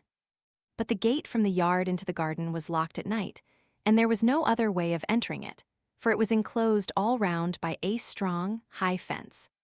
Going back into the house, Grigory lighted a lantern, took the garden key, and taking no notice of the hysterical fears of his wife, who was still persuaded that she heard a child crying, and that it was her own baby crying and calling for her, went into the garden in silence. There he heard at once that the groans came from the bathhouse that stood near the garden gate, and that they were the groans of a woman. Opening the door of the bathhouse, he saw a sight which petrified him. An idiot girl, who wandered about the streets and was known to the whole town by the nickname of Lizaveta Smerdyaschaya, Stinking Lizaveta, had got into the bathhouse and had just given birth to a child. She lay dying with the baby beside her. She said nothing, for she had never been able to speak. But her story needs a chapter to itself. Chapter 2. Lizaveta. There was one circumstance which struck Grigory particularly, and confirmed a very unpleasant and revolting suspicion. This Lizaveta was a dwarfish creature, not 5 foot within a wee bit, as many of the pious old women said pathetically about her after her death. Her broad, healthy, red face had a look of blank idiocy, and the fixed stare in her eyes was unpleasant, in spite of their meek expression. She wandered about, summer and winter alike, barefooted, wearing nothing but a hempen smock. Her coarse, almost black hair curled like lamb's wool and formed a sort of huge cap on her head. It was always crusted with mud, and had leaves, bits of stick, and shavings clinging to it, as she always slept on the ground and in the dirt. Her father, a homeless, sickly drunkard called Ilya, had lost everything and lived many years as a workman with some well-to-do tradespeople. Her mother had long been dead. Spiteful and diseased, Ilya used to beat Lizaveta inhumanly whenever she returned to him. But she rarely did so, for everyone in the town was ready to look after her as being an idiot, and so specially dear to God. Ilya's employers, and many others in the town, especially of the tradespeople, tried to clothe her better, and always rigged her out with high boots and sheepskin coat for the winter. But although she allowed them to dress her up without resisting, she usually went away, preferably to the cathedral porch, and taking off all that had been given her, kerchief, sheepskin, skirt, or boots, she left them there and walked away barefoot in her smock as before. It happened on one occasion that a new governor of the province, making a tour of inspection in our town, saw Lizaveta and was wounded in his tenderest susceptibilities. And though he was told she was an idiot, he pronounced that for a young woman of 20 to wander about in nothing but a smock was a breach of the proprieties, and must not occur again. But the governor went his way, and Lizaveta was left as she was. At last her father died, which made her even more acceptable in the eyes of the religious persons of the town, as an orphan. In fact, everyone seemed to like her. Even the boys did not tease her, and the boys of our town, especially the schoolboys, are a mischievous set. She would walk into strange houses, and no one drove her away. Everyone was kind to her and gave her something. If she were given a copper, she would take it, and at once drop it in the alms jug of the church or prison. If she were given a roll or bun in the market, she would hand it to the first child she met. Sometimes she would stop one of the richest ladies in the town and give it to her, and the lady would be pleased to take it. She herself never tasted anything but black bread and water. If she went into an expensive shop, where there were costly goods or money lying about, no one kept watch on her, for they knew that if she saw thousands of rubles overlooked by them, she would not have touched a farthing. She scarcely ever went to church. She slept either in the church porch or climbed over a hurdle. There are many hurdles instead of fences to this day in our town, into a kitchen garden. She used at least once a week to turn up at home, that is at the house of her father's former employers, and in the winter went there every night and slept either in the passage or the cowhouse. People were amazed that she could stand such a life, but she was accustomed to it, and although she was so tiny, she was of a robust constitution. Some of the townspeople declared that she did all this only from pride, but that is hardly credible. She could hardly speak, and only from time to time uttered an inarticulate grunt. How could she have been proud? It happened one clear, warm, moonlight night in September, many years ago. 5 or 6 drunken revelers were returning from the club at a very late hour, according to our provincial notions. They passed through the back way, which led between the back gardens of the houses, with hurdles on either side. This way leads out onto the bridge, over the long, stinking pool, which we were accustomed to call a river. Among the nettles and burdocks under the hurdle our revelers saw Lizaveta asleep. They stopped to look at her, laughing, and began jesting with unbridled licentiousness. It occurred to one young gentleman to make the whimsical inquiry whether anyone could possibly look upon such an animal as a woman, and so forth. They all pronounced with lofty repugnance that it was impossible. But Fyodor Pavlovitch, who was among them, sprang forward and declared that it was by no means impossible, and that, indeed, there was a certain piquancy about it, and so on. It is true that at that time he was overdoing his part as a buffoon. He liked to put himself forward and entertain the company, ostensibly on equal terms, of course, though in reality he was on a servile footing with them. It was just at the time when he had received the news of his first wife's death in Petersburg, and, with crape upon his hat, was drinking and behaving so shamelessly that even the most reckless among us were shocked at the sight of him. The revelers, of course, laughed at this unexpected opinion, and one of them even began challenging him to act upon it. The others repelled the idea even more emphatically, although still with the utmost hilarity, and at last they went on their way. Later on, Fyodor Pavlovitch swore that he had gone with them, and perhaps it was so, no one knows for certain, and no one ever knew. But 5 or 6 months later, all the town was talking, with intense and sincere indignation, of Lizaveta's condition, and trying to find out who was the miscreant who had wronged her. Then suddenly, a terrible rumor was all over the town that this miscreant was no other than Fyodor Pavlovitch. Who set the rumor going? Of that drunken band, 5 had left the town, and the only one still among us was an elderly and much respected civil councillor, the father of grown-up daughters, who could hardly have spread the tale, even if there had been any foundation for it. But rumor pointed straight at Fyodor Pavlovitch and persisted in pointing at him. Of course, this was no great grievance to him. He would not have troubled to contradict a set of tradespeople. In those days he was proud, and did not condescend to talk except in his own circle of the officials and nobles, whom he entertained so well. At the time, Grigory stood up for his master vigorously. He provoked quarrels and altercations in defense of him, and succeeded in bringing some people round to his side. "It's the wench's own fault," he asserted, and the culprit was Karp, a dangerous convict who had escaped from prison and whose name was well known to us, as he had hidden in our town. This conjecture sounded plausible, for it was remembered that Karp had been in the neighborhood just at that time in the autumn and had robbed 3 people. But this affair, and all the talk about it, did not estrange popular sympathy from the poor idiot. She was better looked after than ever. A well-to-do merchant's widow named Kondratiev arranged to take her into her house at the end of April, meaning not to let her go out until after the confinement. They kept a constant watch over her, but in spite of their vigilance, she escaped on the very last day and made her way into Fyodor Pavlovitch's garden. How, in her condition, she managed to climb over the high, strong fence remained a mystery. Some maintained that she must have been lifted over by somebody. Others hinted at something more uncanny. The most likely explanation is that it happened naturally, that Lizaveta, accustomed to clambering over hurdles to sleep in gardens, had somehow managed to climb this fence, in spite of her condition, and had leapt down, injuring herself. Grigory rushed to Marfa and sent her to Lizaveta, while he ran to fetch an old midwife who lived close by. They saved the baby, but Lizaveta died at dawn. Grigory took the baby, brought it home, and making his wife sit down, put it on her lap. "A child of God, an orphan is akin to all," he said, "and to us above others. Our little lost one has sent us this, who has come from the devil's son and a holy innocent. Nurse him and weep no more." So Marfa brought up the child. He was christened Pavel, to which people were not slow in adding Fyodorovitch, son of Fyodor. Fyodor Pavlovitch did not object to any of this, and thought it amusing, though he persisted vigorously in denying his responsibility. The townspeople were pleased at his adopting the foundling. Later on, Fyodor Pavlovitch invented a surname for the child, calling him Smerdyakov after his mother's nickname.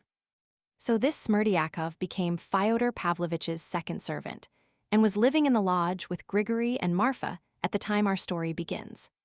He was employed as cook. I ought to say something of this Smerdyakov, but I am ashamed of keeping my readers' attention so long occupied with these common menials, and I will go back to my story, hoping to say more of Smerdyakov in the course of it. Chapter 3. The Confession of a Passionate Heart, in verse. Alyosha remained for some time irresolute after hearing the command his father shouted to him from the carriage. But in spite of his uneasiness, he did not stand still. That was not his way. He went at once to the kitchen to find out what his father had been doing above. Then he set off, trusting that on the way he would find some answer to the doubt tormenting him. I hasten to add that his father's shouts, commanding him to return home with his mattress and pillow, did not frighten him in the least. He understood perfectly that those peremptory shouts were merely a flourish to produce an effect. In the same way, a tradesman in our town who was celebrating his name day with a party of friends, getting angry at being refused more vodka, smashed up his own crockery and furniture and tore his own and his wife's clothes, and finally broke his windows, all for the sake of effect. Next day, of course, when he was sober, he regretted the broken cups and saucers. Alyosha knew that his father would let him go back to the monastery next day, possibly even that evening. Moreover, he was fully persuaded that his father might hurt anyone else, but would not hurt him. Alyosha was certain that no one in the whole world ever would want to hurt him, and what is more, he knew that no one could hurt him. This was for him an axiom, assumed once for all without question, and he went his way without hesitation, relying on it. But at that moment, an anxiety of a different sort disturbed him, and worried him the more because he could not formulate it. It was the fear of a woman, of Katerina Ivanovna, who had so urgently entreated him in the note handed to him by Madame Holikov to come and see her about something. This request and the necessity of going had at once aroused an uneasy feeling in his heart, and this feeling had grown more and more painful all the morning in spite of the scenes at the hermitage and at the Father Superior's. He was not uneasy because he did not know what she would speak of and what he must answer. And he was not afraid of her simply as a woman. Though he knew little of women, he had spent his life, from early childhood till he entered the monastery, entirely with women. He was afraid of that woman, Katerina Ivanovna. He had been afraid of her from the first time he saw her. He had only seen her 2 or 3 times, and had only chanced to say a few words to her. He thought of her as a beautiful, proud, imperious girl. It was not her beauty which troubled him, but something else. And the vagueness of his apprehension increased the apprehension itself. The girl's aims were of the noblest, he knew that. She was trying to save his brother Dmitri simply through generosity, though he had already behaved badly to her. Yet, although Alyosha recognized and did justice to all these fine and generous sentiments, a shiver began to run down his back as soon as he drew near her house. He reflected that he would not find Ivan, who was so intimate a friend with her, for Ivan was certainly now with his father. Dmitri he was even more certain not to find there, and he had a foreboding of the reason. And so his conversation would be with her alone. He had a great longing to run and see his brother Dmitri before that fateful interview. Without showing him the letter, he could talk to him about it. But Dmitri lived a long way off, and he was sure to be away from home too. Standing still for a minute, he reached a final decision. Crossing himself with a rapid and accustomed gesture, and at once smiling, he turned resolutely in the direction of his terrible lady. He knew her house. If he went by the high street and then across the marketplace, it was a long way round. Though our town is small, it is scattered, and the houses are far apart. And meanwhile, his father was expecting him, and perhaps had not yet forgotten his command. He might be unreasonable, and so he had to make haste to get there and back. So he decided to take a short cut by the back way, for he knew every inch of the ground. This meant skirting fences, climbing over hurdles, and crossing other people's backyards, where everyone he met knew him and greeted him. In this way, he could reach the high street in half the time. He had to pass the garden adjoining his father's, and belonging to a little tumble-down house with 4 windows. The owner of this house, as Alyosha knew, was a bedridden old woman, living with her daughter, who had been a genteel maidservant in generals' families in Petersburg. Now she had been at home a year, looking after her sick mother. She always dressed up in fine clothes, though her old mother and she had sunk into such poverty that they went every day to Fyodor Pavlovitch's kitchen for soup and bread, which Marfa gave readily. Yet, though the young woman came up for soup, she had never sold any of her dresses, and one of these even had a long train, a fact which Alyosha had learned from Rakitin, who always knew everything that was going on in the town. He had forgotten it as soon as he heard it, but now, on reaching the garden, he remembered the dress with the train, raised his head, which had been bowed in thought, and came upon something quite unexpected. Over the hurdle in the garden, Dmitri, mounted on something, was leaning forward, gesticulating violently, beckoning to him, obviously afraid to utter a word for fear of being overheard. Alyosha ran up to the hurdle. "It's a good thing you looked up. I was nearly shouting to you," Mitya said in a joyful, hurried whisper. "Climb in here quickly. How splendid that you've come. I was just thinking of you." Alyosha was delighted too, but he did not know how to get over the hurdle. Mitya put his powerful hand under his elbow to help him jump. Tucking up his cassock, Alyosha leapt over the hurdle with the agility of a bare-legged street urchin. "Well done. Now come along," said Mitya in an enthusiastic whisper. "Where?" whispered Alyosha, looking about him and finding himself in a deserted garden with no one near but themselves. The garden was small, but the house was at least 50 paces away. "There's no one here." "Why do you whisper?" asked Alyosha. "Why do I whisper?" "Deuce take it," cried Dmitri at the top of his voice. "You see what silly tricks nature plays one. I am here in secret and on the watch.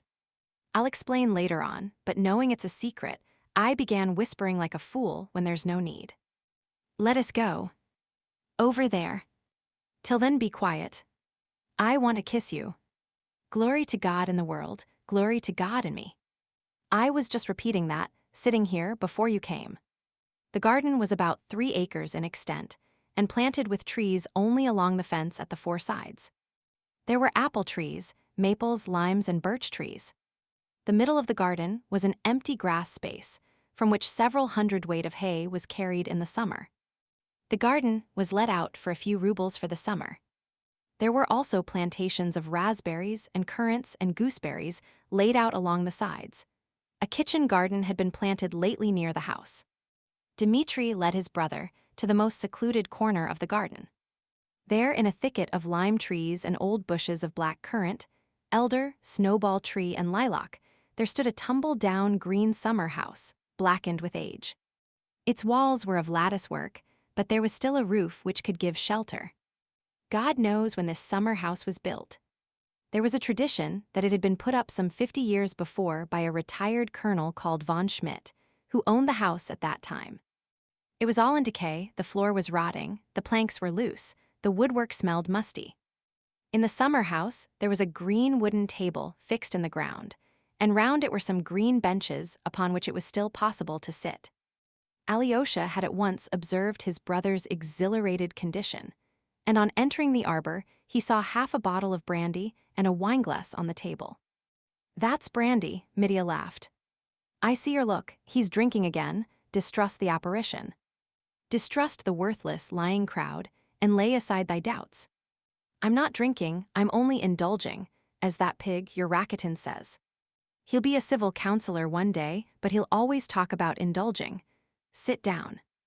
I could take you in my arms, Alyosha, and press you to my bosom till I crush you, for in the whole world, in reality, in realitai, can you take it in? I love no one but you.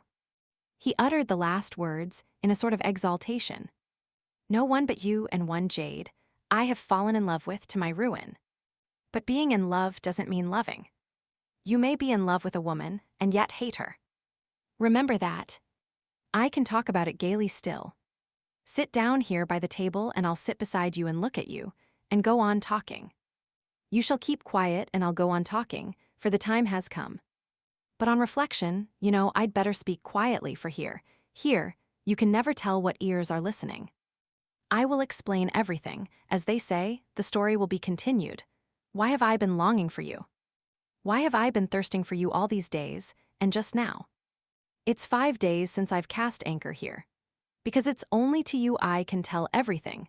Because I must, because I need you, because tomorrow I shall fly from the clouds, because tomorrow life is ending and beginning. Have you ever dreamt of falling down a precipice into a pit? That's just how I'm falling, but not in a dream. And I'm not afraid, and don't you be afraid. At least I am afraid, but I enjoy it. It's not enjoyment though, but ecstasy. Damn it all, whatever it is. A strong spirit, a weak spirit, a womanish spirit, whatever it is. Let us praise nature. You see what sunshine, how clear the sky is, the leaves are all green, it's still summer. 4 o'clock in the afternoon and the stillness. Where were you going? I was going to Father S., but I meant to go to Katerina Ivanovna's first. To her and to Father. Ew. What a coincidence. Why was I waiting for you? Hungering and thirsting for you in every cranny of my soul, and even in my ribs. Why to send you to Father and to her, Katerina Ivanovna, so as to have done with her and with Father? To send an angel.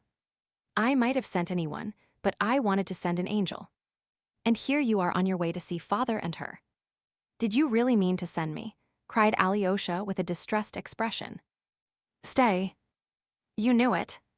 And I see you understand it all at once. But be quiet for a time. Don't be sorry and don't cry. Dmitri stood up, thought a moment, and put his finger to his forehead.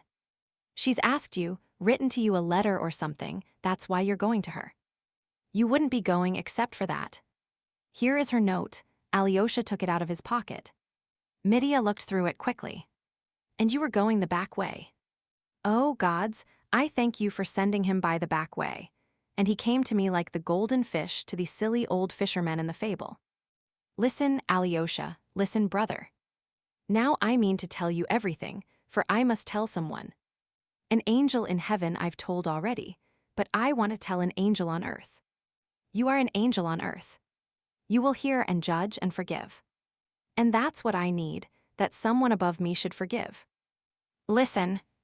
If 2 people break away from everything on earth and fly off into the unknown, or at least one of them, and before flying off or going to ruin, he comes to someone else and says, "Do this for me," some favor never asked before that could only be asked on one's deathbed, would that other refuse, if he were a friend or a brother?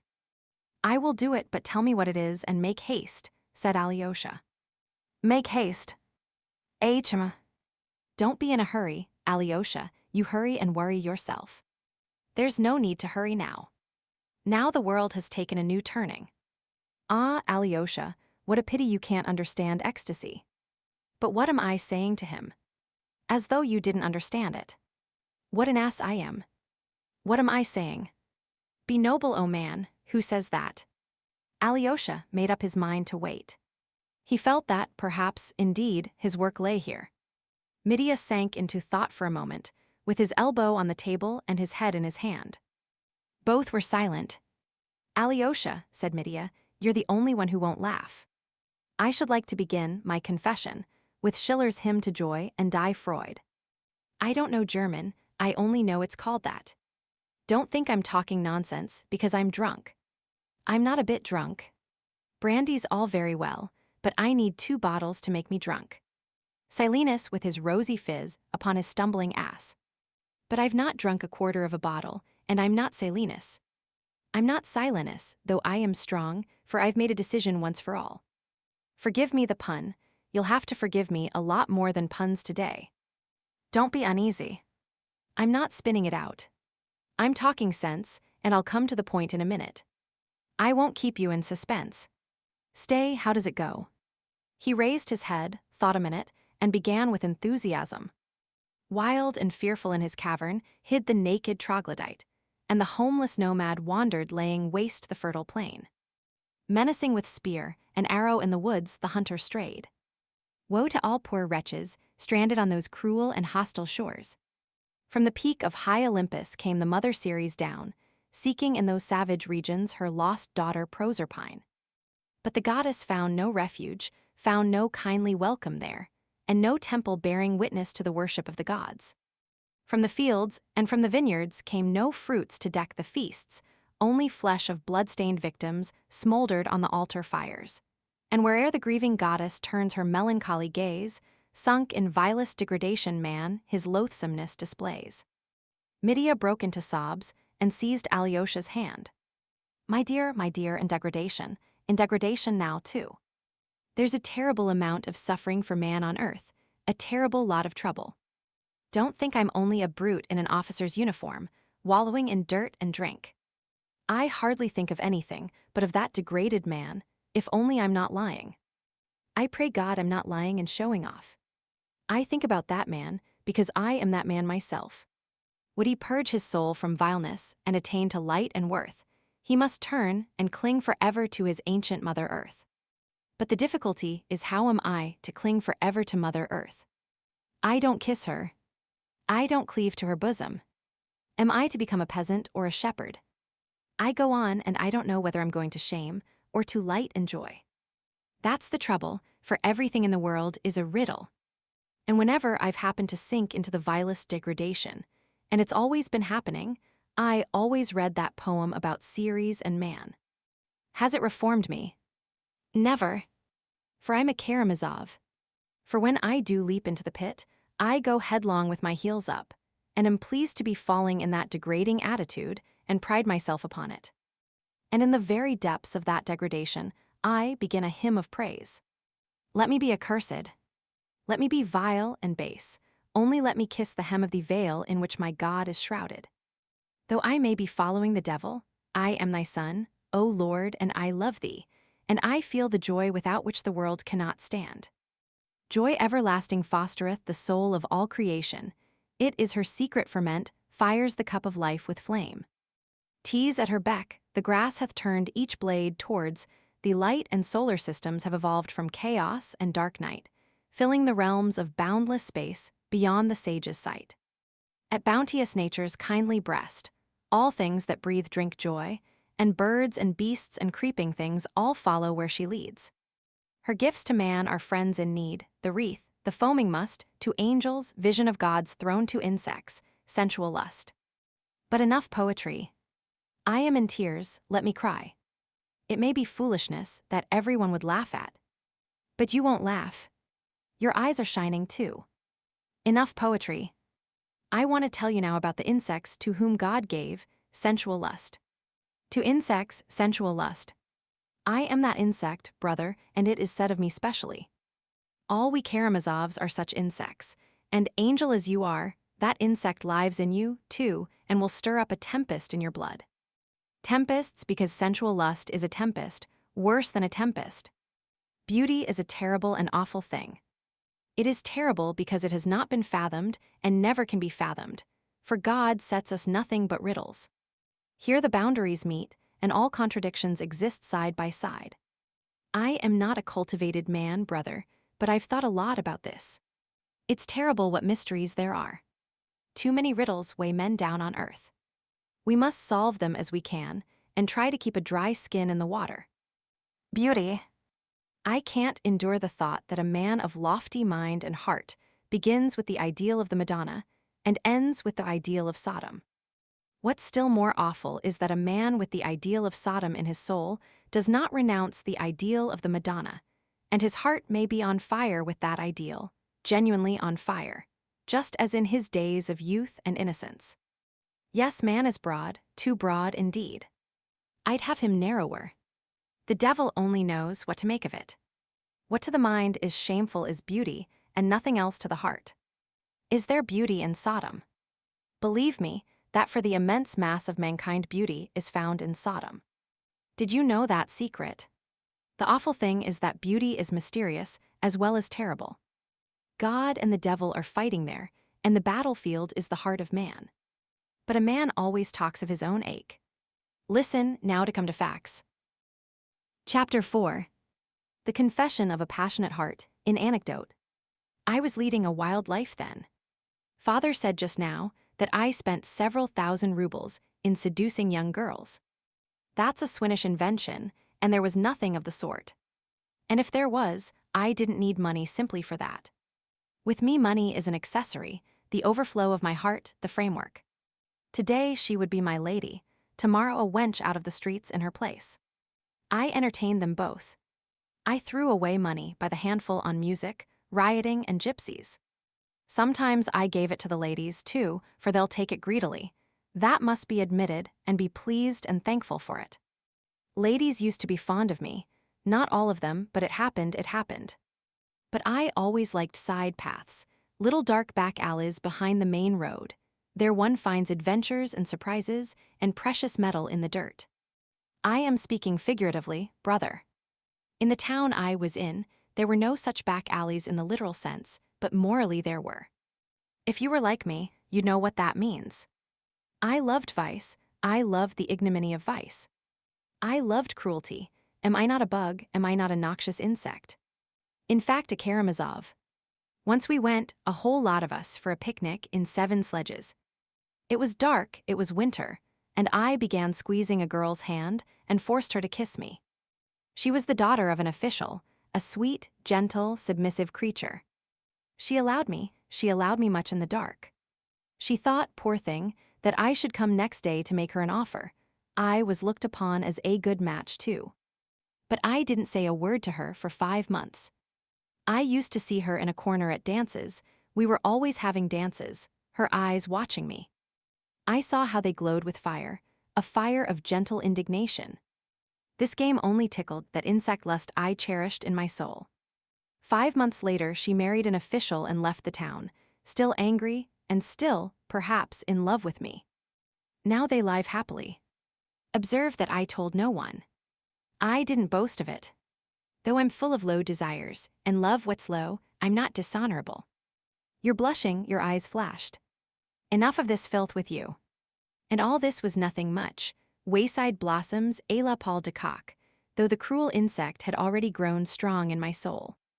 I've a perfect album of reminiscences, brother. God bless them, the darlings. I tried to break it off without quarreling. And I never gave them away. I never bragged of one of them. But that's enough. You can't suppose I brought you here simply to talk of such nonsense. No, I'm going to tell you something more curious, and don't be surprised that I'm glad to tell you, instead of being ashamed. You say that because I blushed, Alyosha said suddenly. I wasn't blushing at what you were saying, or at what you've done. I blushed because I am the same as you are. You. Come, that's going a little too far. No, it's not too far, said Alyosha warmly. Obviously, the idea was not a new one. The ladder's the same. I'm at the bottom step, and you're above, somewhere about the 13th. That's how I see it. But it's all the same.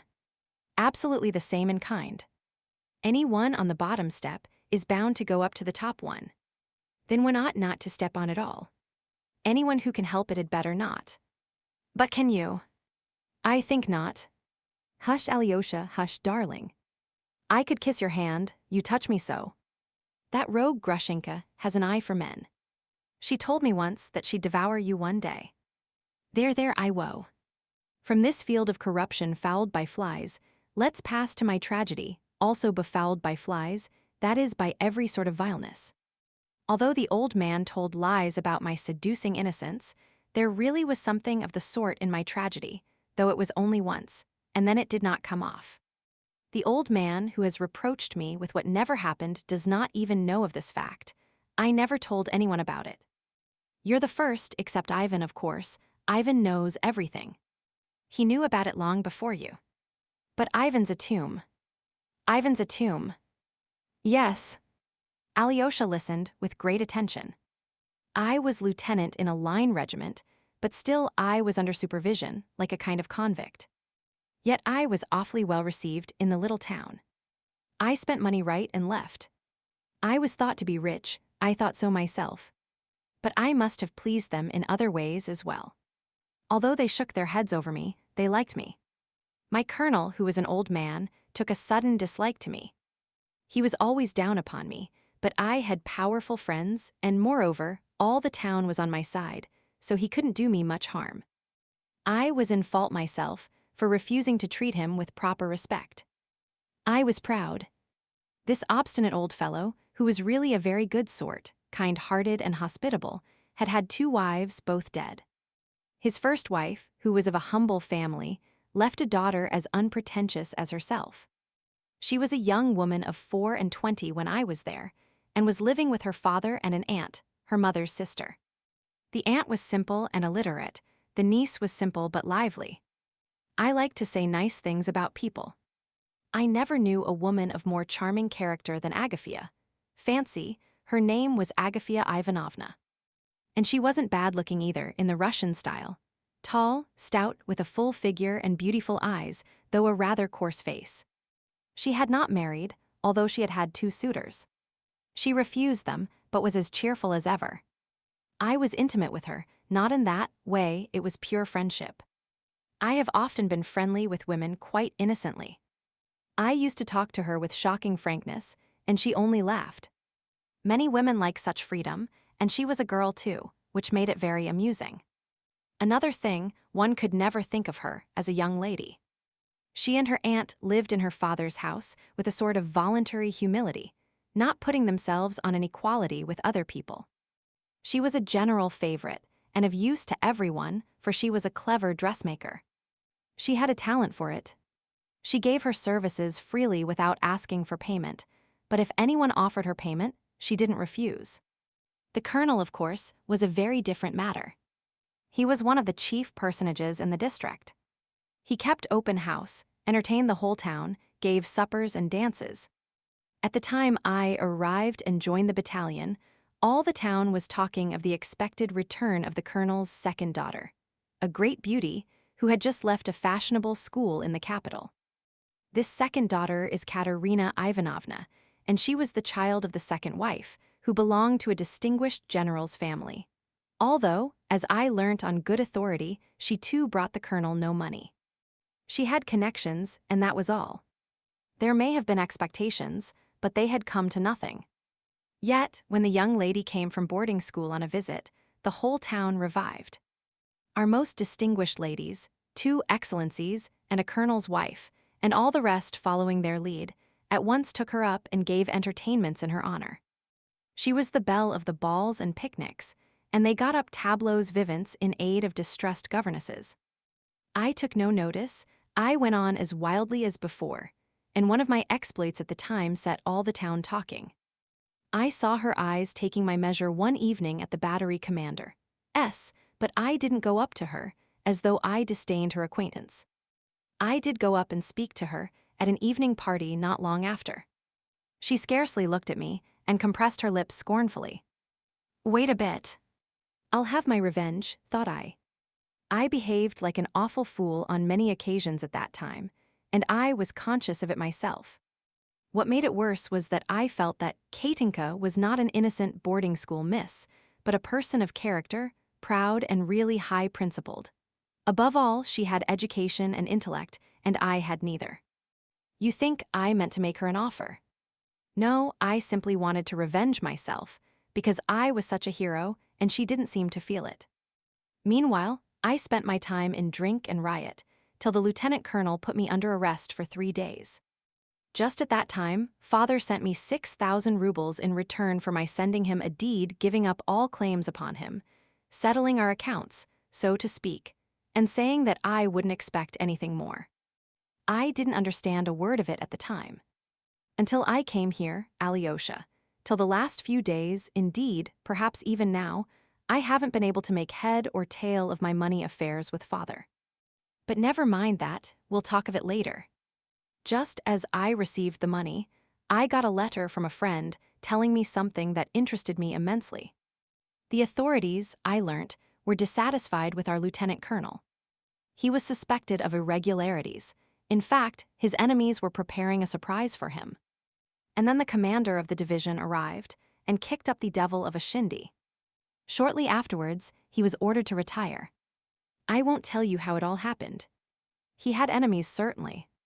Suddenly, there was a marked coolness in the town towards him and all his family. His friends all turned their backs on him. Then I took my first step. I met Agafia Ivanovna, with whom I'd always kept up a friendship, and said, "Do you know there's a deficit of 4,500 rubles of government money in your father's accounts?" "What do you mean? What makes you say so?" "The general was here not long ago, and everything was all right." Then it was, but now it is. She was terribly scared. "Don't frighten me," she said. "Who told you so?" "Don't be uneasy," I said. "I won't tell anyone. You know I'm as silent as the tomb." I only wanted, in view of possibilities, to add that when they demand that 4,500 rubles from your father, and he can't produce it, he'll be tried and made to serve as a common soldier in his old age, unless you like to send me your young lady secretly. I've just had money paid me. I'll give her 4,000, if you like, and keep the secret religiously." "Ah, you scoundrel," that's what she said. "You wicked scoundrel. How dare you?" She went away furiously indignant, while I shouted after her once more that the secret should be kept sacred. Those two simple creatures, Agafia and her aunt, I may as well say at once, behaved like perfect angels all through this business. They genuinely adored their Katia, thought her far above them, and waited on her hand and foot. But Agafia told her of our conversation. I found that out afterwards. She didn't keep it back, and of course that was all I wanted. Suddenly, the new major arrived to take command of the battalion. The old lieutenant colonel was taken ill at once, couldn't leave his room for 2 days, and didn't hand over the government money. Dr. Kravchenko declared that he really was ill. But I knew for a fact, and had known for a long time, that for the last 4 years the money had never been in his hands except when the commander made his visits of inspection. He used to lend it to a trustworthy person, a merchant of our town called Trifonov, an old widower, with a big beard and gold-rimmed spectacles. He used to go to the fair, do a profitable business with the money, and return the whole sum to the colonel, bringing with it a present from the fair, as well as interest on the loan. But this time, I heard all about it quite by chance from Trifonov's son and heir, a driveling youth and one of the most vicious in the world. This time, I say, Trifonov brought nothing back from the fair. The lieutenant colonel flew to him.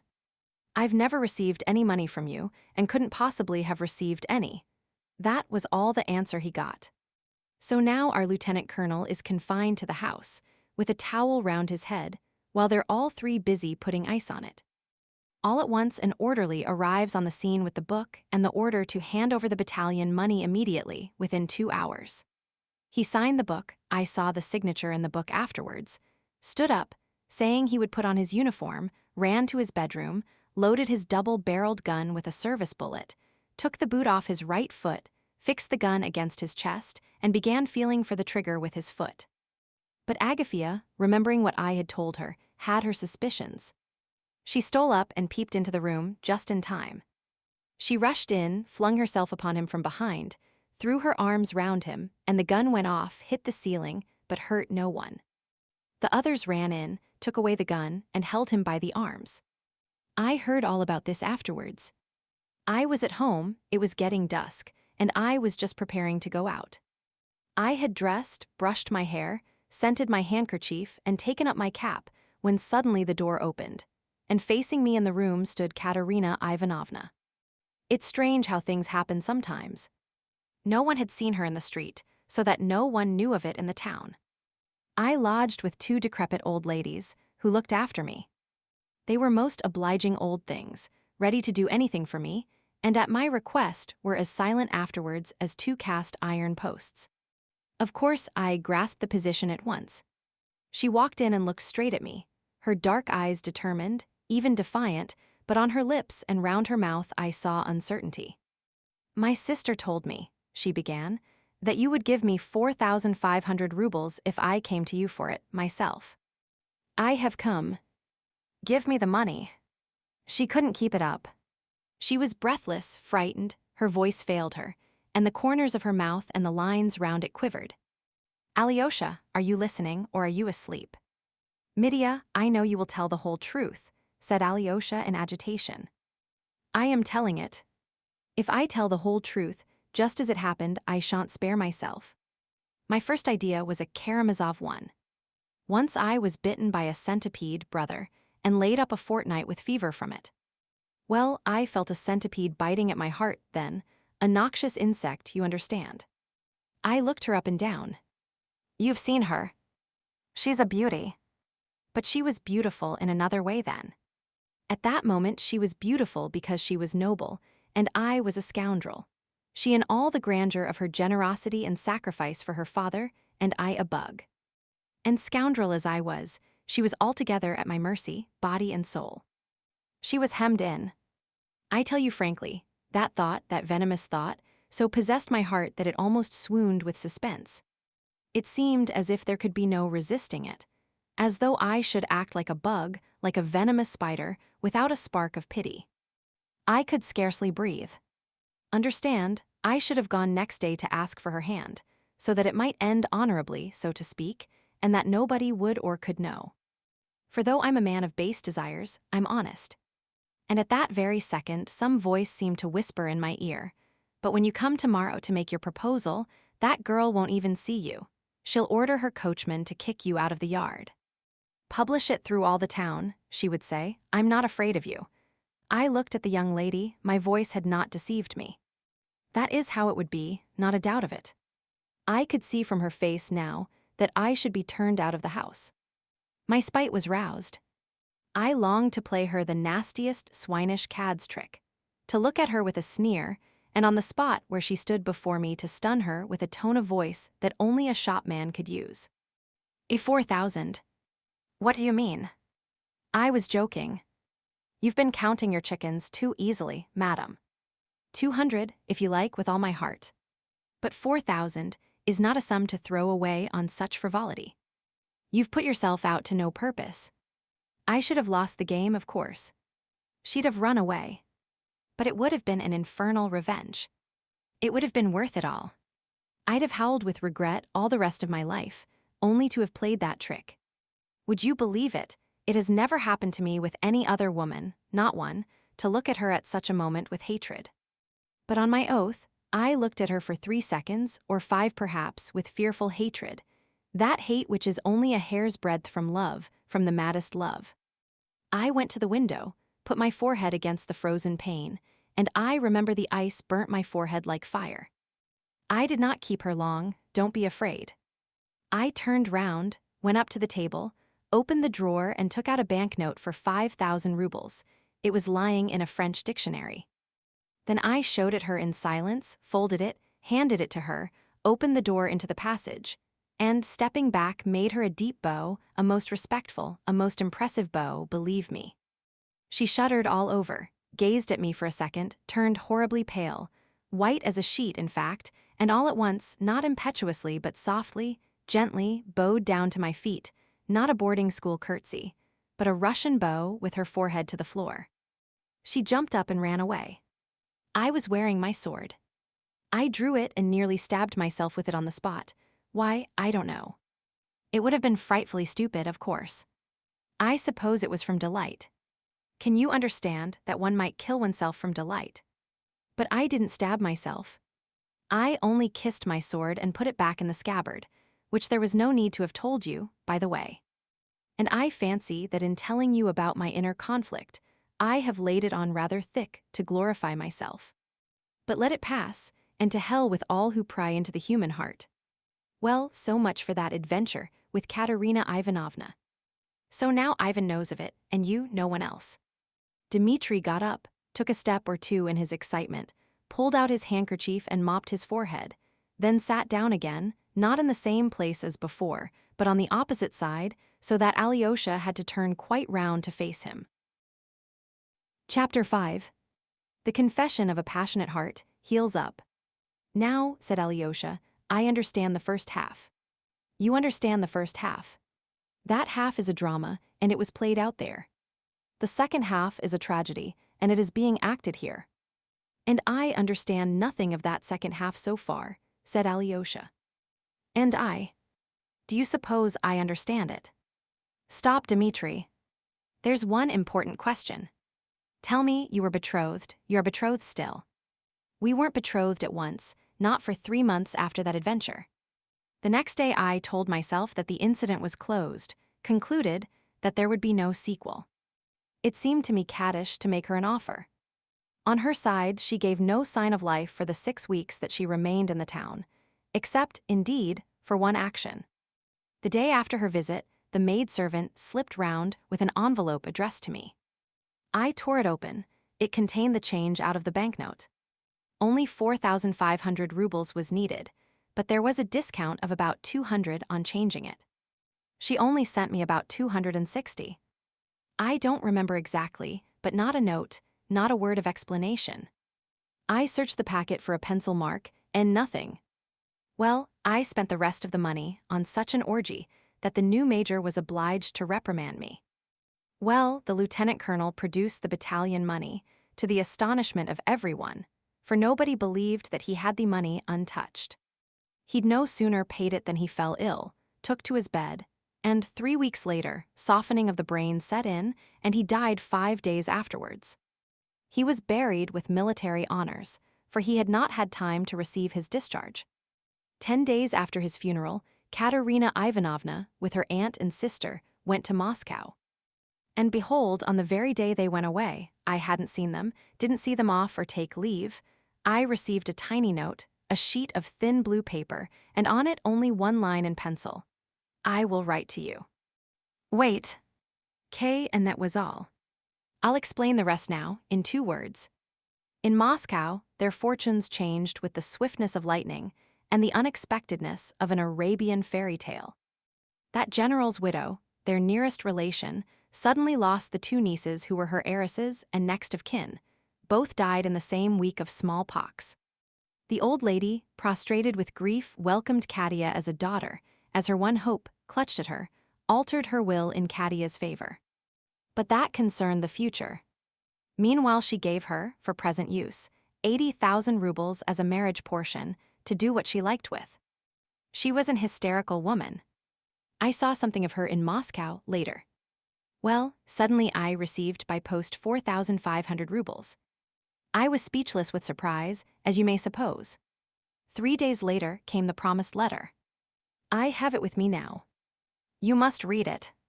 She offers to be my wife, offers herself to me. I love you madly, she says, even if you don't love me, never mind. Be my husband. Don't be afraid. I won't hamper you in any way. I will be your chattel. I will be the carpet under your feet. I want to love you forever. I want to save you from yourself. Alyosha, I am not worthy to repeat those lines in my vulgar words and in my vulgar tone, my everlastingly vulgar tone, that I can never cure myself of. That letter stabs me even now.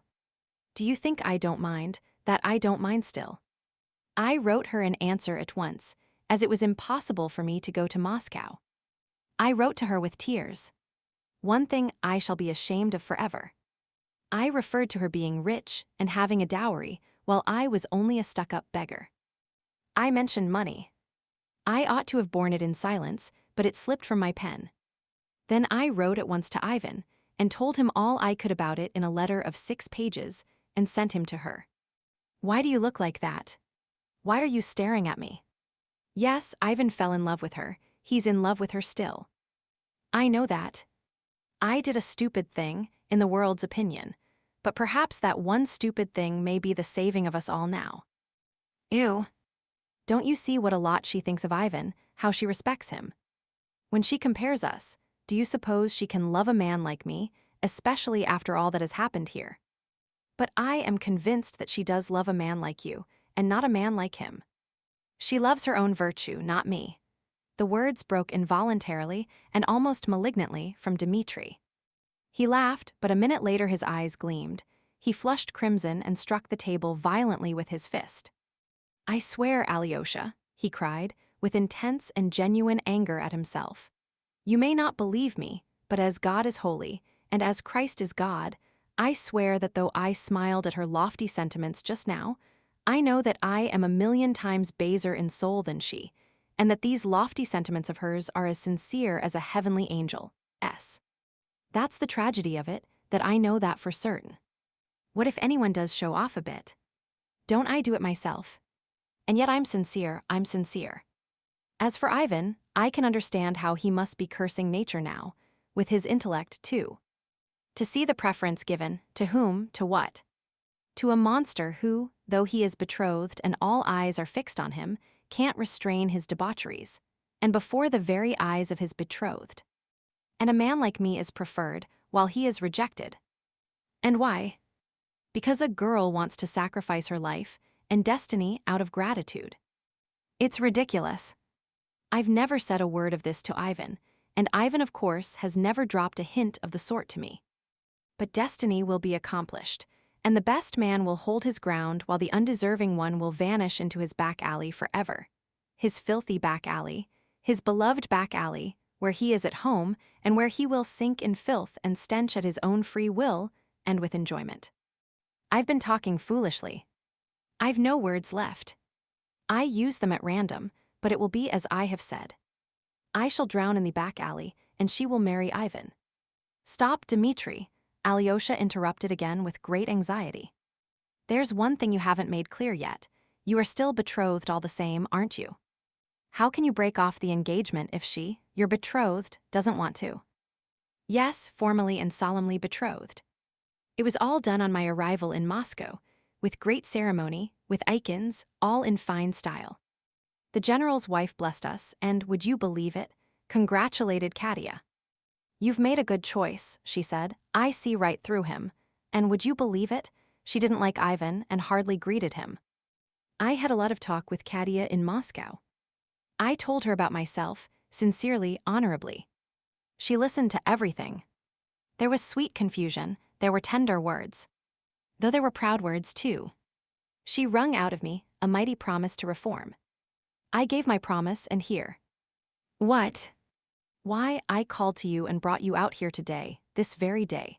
Remember it, to send you, this very day again, to Katerina Ivanovna and... What? To tell her that I shall never come to see her again. Say, he sends you his compliments. But is that possible? That's just the reason I'm sending you in my place, because it's impossible. And how could I tell her myself? And where are you going? To the back alley. To Grushenka, then, Alyosha exclaimed mournfully, clasping his hands. Can Rakitin really have told the truth? I thought that you had just visited her, and that was all. Can a betrothed man pay such visits? Is such a thing possible, and with such a betrothed, and before the eyes of all the world? Confound it, I have some honor. As soon as I began visiting Grushenka, I ceased to be betrothed, and to be an honest man. I understand that. Why do you look at me? You see, I went in the first place to beat her.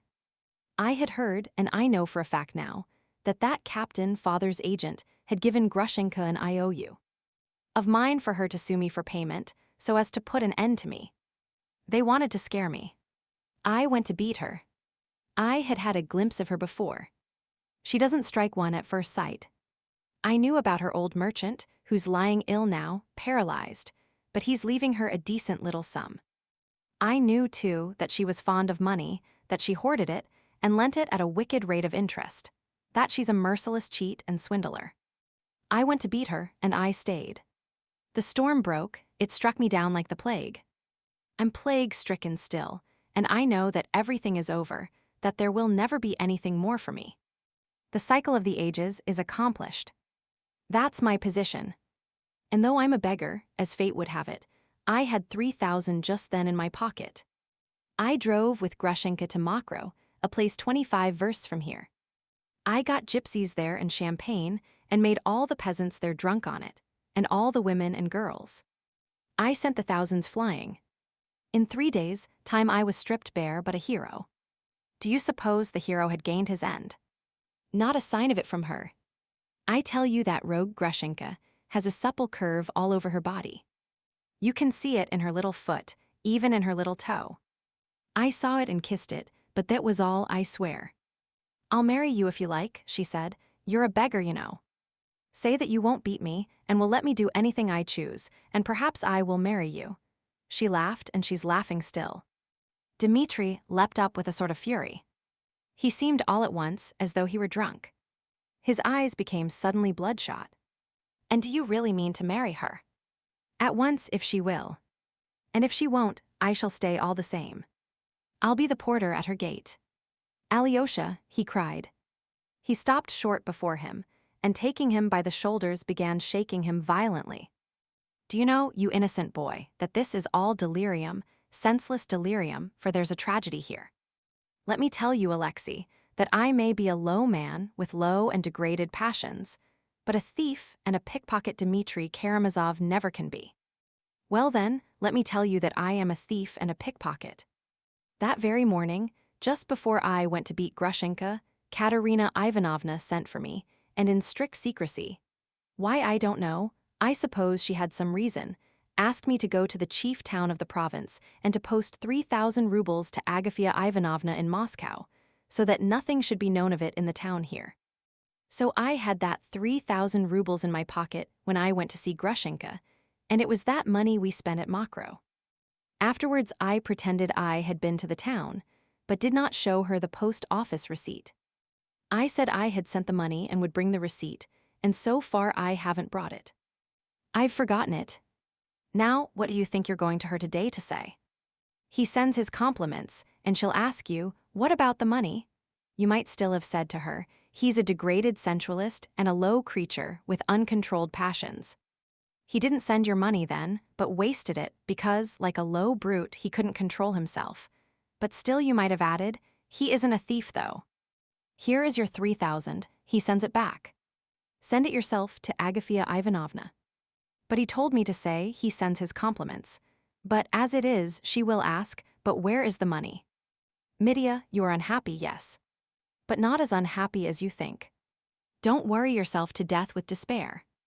What, do you suppose I'd shoot myself because I can't get 3,000 to pay back? That's just it. I shan't shoot myself. I haven't the strength now.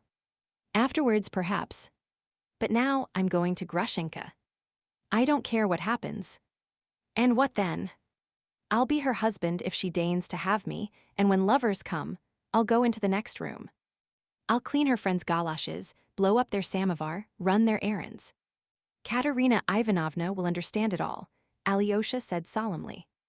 She'll understand how great this trouble is, and will forgive. She has a lofty mind, and no one could be more unhappy than you. She'll see that for herself.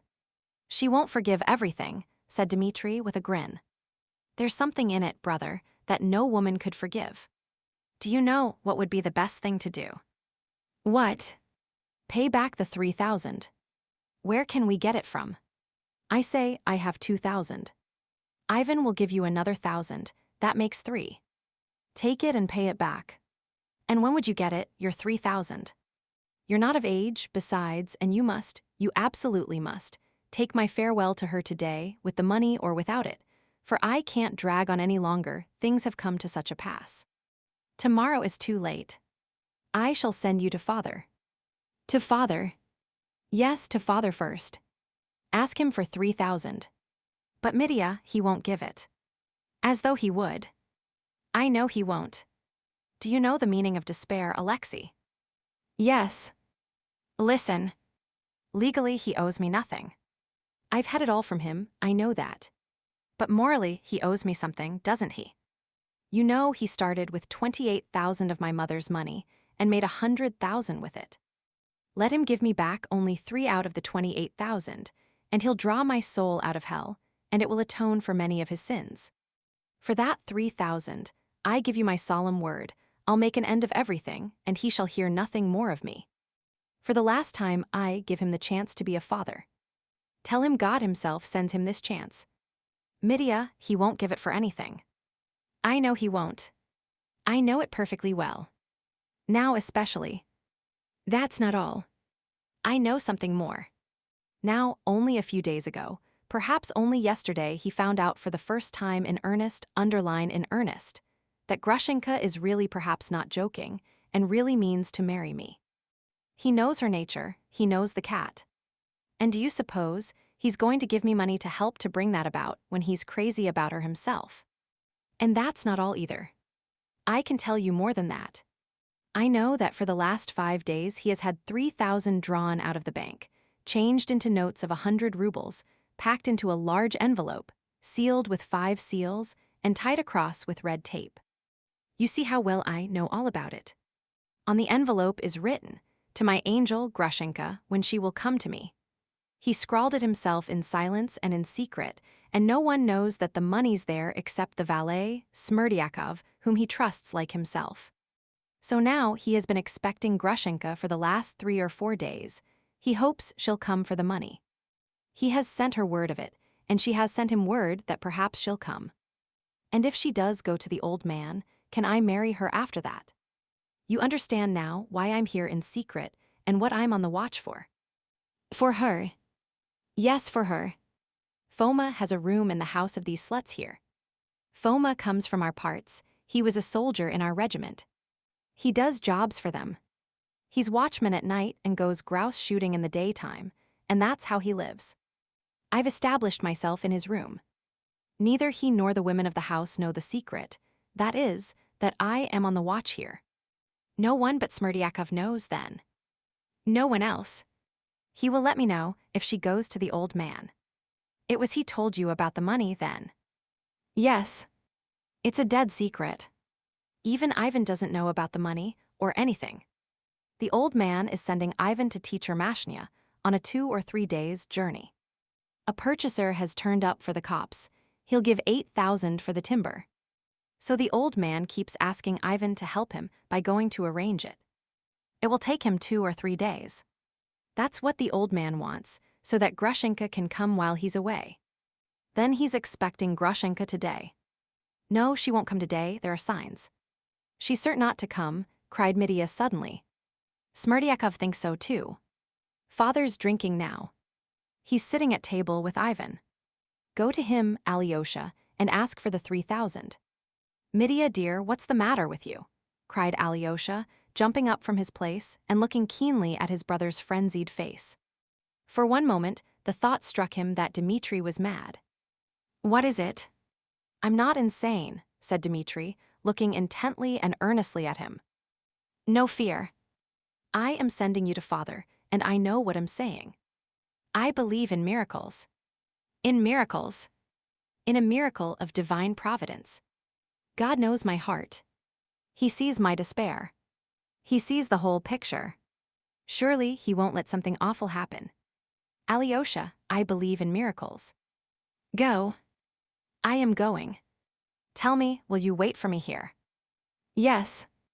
I know it will take some time. You can't go at him point blank. He's drunk now. I'll wait 3 hours, 4, 5, 6, 7. Only remember you must go to Katerina Ivanovna today, if it has to be at midnight, with the money or without the money, and say, he sends his compliments to you. I want you to say that verse to her. He sends his compliments to you. Mitya. And what if Grushenka comes today? If not today, tomorrow, or the next day? Grushenka. I shall see her. I shall rush out and prevent it. And if there's an if, it will be murder. I couldn't endure it. Who will be murdered? The old man. I shan't kill her. Brother, what are you saying? Oh, I don't know. I don't know. Perhaps I shan't kill, and perhaps I shall. I'm afraid that he will suddenly become so loathsome to me, with his face at that moment. I hate his ugly throat, his nose, his eyes, his shameless snigger.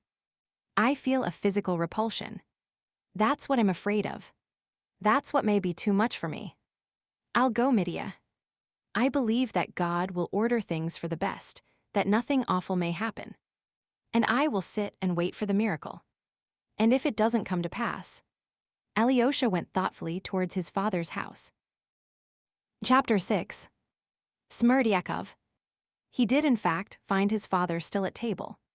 Though there was a dining room in the house, the table was laid as usual in the drawing room, which was the largest room, and furnished with old-fashioned ostentation. The furniture was white and very old, upholstered in old, red silky material. In the spaces between the windows, there were mirrors in elaborate white and gilt frames, of old-fashioned carving. On the walls, covered with white paper, which was torn in many places, there hung 2 large portraits, one of some prince who had been governor of the district 30 years before, and the other of some bishop, also long since dead. In the corner opposite the door there were several icons, before which a lamp was lighted at nightfall. Not so much for devotional purposes as to light the room. Fyodor Pavlovitch used to go to bed very late, at 3 or 4 o'clock in the morning, and would wander about the room at night or sit in an armchair thinking. This had become a habit with him. He often slept quite alone in the house, sending his servants to the lodge, but usually Smerdyakov remained, sleeping on a bench in the hall. When Alyosha came in, dinner was over, but coffee and preserves had been served. Fyodor Pavlovitch liked sweet things with brandy after dinner. Ivan was also at table, sipping coffee. The servants, Grigory and Smerdyakov, were standing by. Both the gentlemen and the servants seemed in singularly good spirits. Fyodor Pavlovitch was roaring with laughter. Before he entered the room, Alyosha heard the shrill laugh he knew so well, and could tell from the sound of it that his father had only reached the good-humored stage, and was far from being completely drunk. "Here he is! Here he is!" yelled Fyodor Pavlovitch, highly delighted at seeing Alyosha. "Join us. Sit down. Coffee is a Lenten dish, but it's hot and good. I don't offer you brandy, you're keeping the fast. But would you like some? No, I'd better give you some of our famous liqueur. Smerdyakov, go to the cupboard, the second shelf on the right. Here are the keys. Look sharp." Alyosha began refusing the liqueur. "Never mind. If you won't have it, we will," said Fyodor Pavlovitch, beaming. "But stay, have you dined?" "Yes," answered Alyosha, who had in truth only eaten a piece of bread and drunk a glass of kvass in the Father Superior's kitchen. "Though I should be pleased to have some hot coffee." "Bravo, my darling. He'll have some coffee. Does it want warming?" "No, it's boiling. It's capital coffee, Smerdyakov's making. My Smerdyakov's an artist at coffee and at fish patties, and at fish soup, too. You must come one day and have some fish soup. Let me know beforehand. But stay, did I tell you this morning to come home with your mattress and pillow and all? Have you brought your mattress?" "Here." "No, I haven't," said Alyosha, smiling too. "Ah, but you were frightened. You were frightened this morning, weren't you? There, my darling, I couldn't do anything to vex you. Do you know, Ivan, I can't resist the way he looks one straight in the face and laughs. It makes me laugh all over. I'm so fond of him. Alyosha, let me give you my blessing, a father's blessing." Alyosha rose, but Fyodor Pavlovitch had already changed his mind. "No, no," he said. "I'll just make the sign of the cross over you, for now. Sit still. Now we've a treat for you, in your own line, too. It'll make you laugh. Balaam's ass has begun talking to us here, and how he talks." "How he talks?" Balaam's ass, it appeared, was the valet Smerdyakov. He was a young man of about 24, remarkably unsociable and taciturn. Not that he was shy or bashful. On the contrary, he was conceited and seemed to despise everybody. But we must pause to say a few words about him now. He was brought up by Grigory and Marfa, but the boy grew up with no sense of gratitude, as Grigory expressed it. He was an unfriendly boy and seemed to look at the world mistrustfully. In his childhood, he was very fond of hanging cats and burying them with great ceremony. He used to dress up in a sheet as though it were a surplice, and sang and waved some object over the dead cat as though it were a censer. All this he did on the sly, with the greatest secrecy. Grigory caught him once at this diversion, and gave him a sound beating. He shrank into a corner and sulked there for a week. "He doesn't care for you or me, the monster," Grigory used to say to Marfa, "and he doesn't care for anyone." "Are you a human being?" he said, addressing the boy directly. "You're not a human being. You grew from the mildew in the bathhouse. That's what you are." Smerdyakov, it appeared afterwards, could never forgive him those words. Grigory taught him to read and write, and when he was 12 years old, began teaching him the scriptures. But this teaching came to nothing. At the second or third lesson, the boy suddenly grinned. "What's that for?" asked Grigory, looking at him threateningly from under his spectacles. "Oh, nothing. God created light on the first day, and the sun, moon, and stars on the fourth day. Where did the light come from on the first day?" Grigory was thunderstruck. The boy looked sarcastically at his teacher. There was something positively condescending in his expression. Grigory could not restrain himself. "I'll show you where," he cried, and gave the boy a violent slap on the cheek. The boy took the slap without a word, but withdrew into his corner again for some days. A week later, he had his first attack of the disease, to which he was subject all the rest of his life, epilepsy. When Fyodor Pavlovitch heard of it, his attitude to the boy seemed changed at once. Till then he had taken no notice of him, though he never scolded him and always gave him a kopeck when he met him. Sometimes, when he was in good humor, he would send the boy something sweet from his table. But as soon as he heard of his illness, he showed an active interest in him, sent for a doctor, and tried remedies, but the disease turned out to be incurable. The fits occurred, on an average once a month, but at various intervals. The fits varied too in violence. Some were light and some were very severe. Fyodor Pavlovitch strictly forbade Grigory to use corporal punishment to the boy, and began allowing him to come upstairs to him. He forbade him to be taught anything whatever for a time, too. One day when the boy was about 15, Fyodor Pavlovitch noticed him lingering by the bookcase and reading the titles through the glass. Fyodor Pavlovitch had a fair number of books, over 100, but no one ever saw him reading.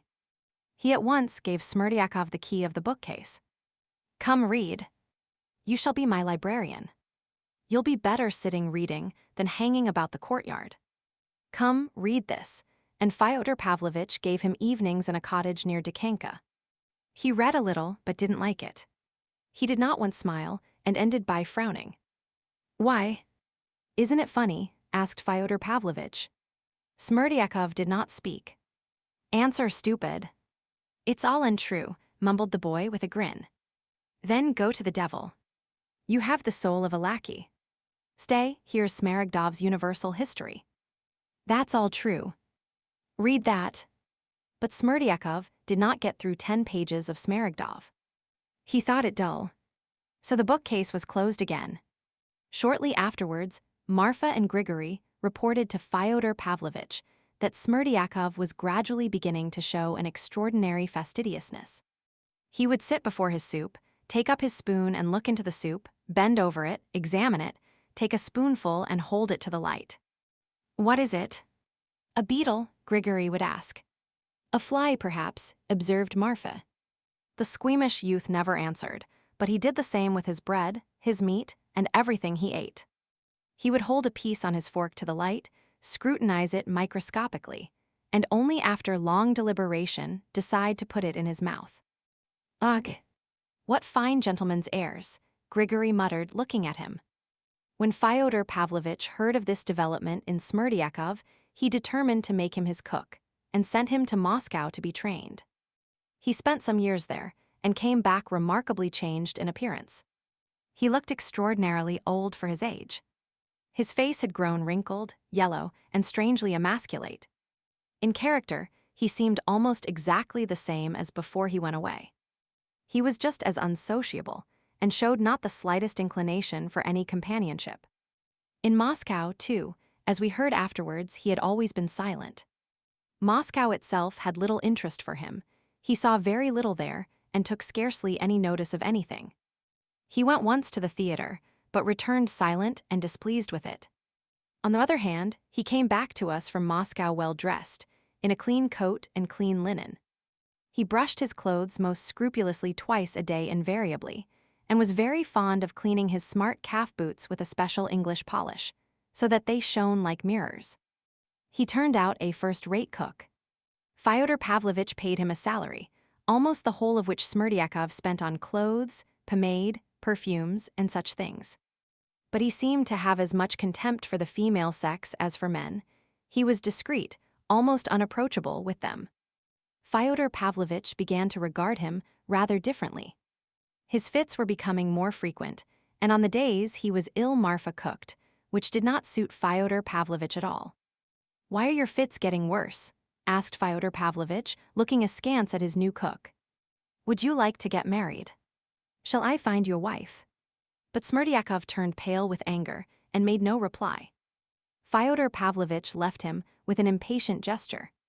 The great thing was that he had absolute confidence in his honesty. It happened once, when Fyodor Pavlovitch was drunk, that he dropped in the muddy courtyard 300-ruble notes which he had only just received. He only missed them next day, and was just hastening to search his pockets when he saw the notes lying on the table. Where had they come from? Smerdyakov had picked them up and brought them in the day before. "Well, my lad, I've never met anyone like you," Fyodor Pavlovitch said shortly, and gave him 10 rubles. We may add that he not only believed in his honesty, but had, for some reason, a liking for him, although the young man looked as morosely at him as at everyone and was always silent. He rarely spoke. If it had occurred to anyone to wonder at the time what the young man was interested in, and what was in his mind, it would have been impossible to tell by looking at him. Yet he used sometimes to stop suddenly in the house, or even in the yard or street, and would stand still for 10 minutes, lost in thought. A physiognomist studying his face would have said that there was no thought in it, no reflection, but only a sort of contemplation. There is a remarkable picture by the painter Kramsky called Contemplation. There is a forest in winter, and on a roadway through the forest, in absolute solitude, stands a peasant in a torn kaftan and bark shoes. He stands, as it were, lost in thought. Yet he is not thinking, he is contemplating. If anyone touched him, he would start and look at one as though awakening and bewildered. It's true he would come to himself immediately, but if he were asked what he had been thinking about, he would remember nothing. Yet probably he has, hidden within himself, the impression which had dominated him during the period of contemplation. Those impressions are dear to him, and no doubt he hoards them imperceptibly, and even unconsciously. How and why, of course, he does not know either. He may suddenly, after hoarding impressions for many years, abandon everything and go off to Jerusalem on a pilgrimage for his soul's salvation. Or perhaps he will suddenly set fire to his native village, and perhaps do both. There are a good many contemplatives among the peasantry. Well, Smerdyakov was probably one of them, and he probably was greedily hoarding up his impressions, hardly knowing why. Chapter 7. The Controversy. But Balaam's ass had suddenly spoken. The subject was a strange one. Grigory had gone in the morning to make purchases, and had heard from the shopkeeper Lukyanov the story of a Russian soldier which had appeared in the newspaper of that day. This soldier had been taken prisoner in some remote part of Asia, and was threatened with an immediate agonizing death if he did not renounce Christianity and follow Islam. He refused to deny his faith and was tortured, flayed alive, and died, praising and glorifying Christ. Grigory had related the story at table.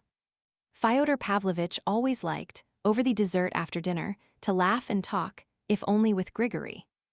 This afternoon, he was in a particularly good-humored and expansive mood. Sipping his brandy and listening to the story, he observed that they ought to make a saint of a soldier like that, and to take his skin to some monastery. That would make the people flock and bring the money in.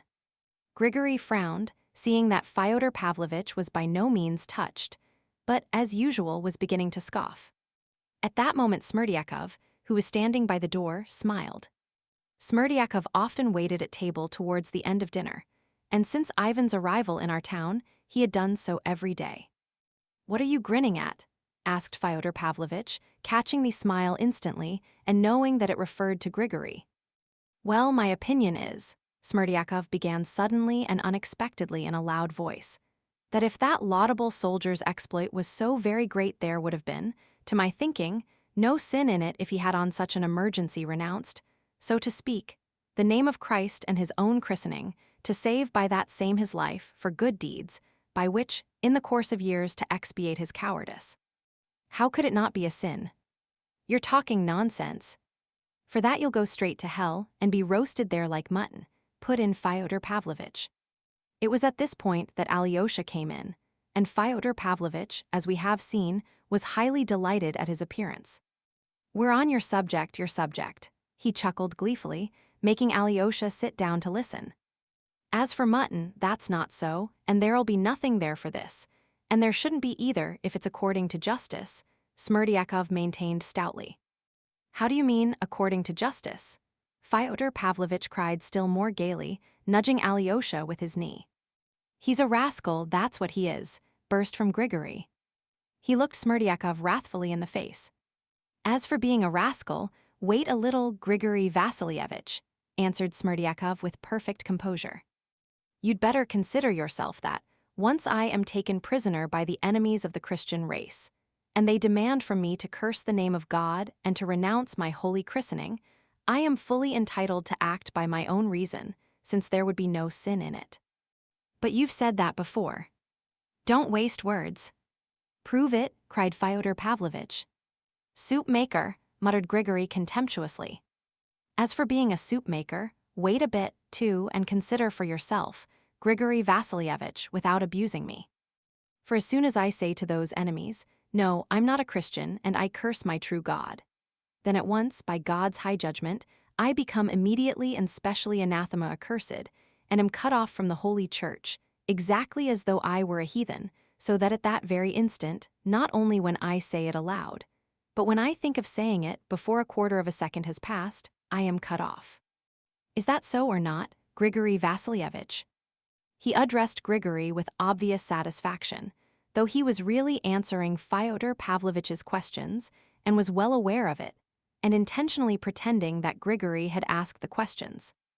"Ivan," cried Fyodor Pavlovitch suddenly, "stoop down for me to whisper. He's got this all up for your benefit. He wants you to praise him." "Praise him?" Ivan listened with perfect seriousness to his father's excited whisper. "Stay, Smerdyakov, be quiet a minute," cried Fyodor Pavlovitch once more. "Ivan, your ear again." Ivan bent down again with a perfectly grave face. "I love you as I do Alyosha. Don't think I don't love you. Some brandy." "Yes, but you're rather drunk yourself," thought Ivan, looking steadily at his father. He was watching Smerdyakov with great curiosity. "You're anathema accursed, as it is," Grigory suddenly burst out, "and how dare you argue, you rascal, after that if—" "Don't scold him, Grigory, don't scold him," Fyodor Pavlovitch cut him short. "You should wait, Grigory Vassilievich, if only a short time, and listen, for I haven't finished all I had to say. For at the very moment I become accursed, at that same highest moment, I become exactly like a heathen, and my christening is taken off me and becomes of no avail. Isn't that so? Make haste and finish, my boy," Fyodor Pavlovitch urged him, sipping from his wine glass with relish. "And if I've ceased to be a Christian, then I told no lie to the enemy when they asked whether I was a Christian or not a Christian, seeing, had already been relieved by God himself of my Christianity by reason of the thought alone, before I had time to utter a word to the enemy.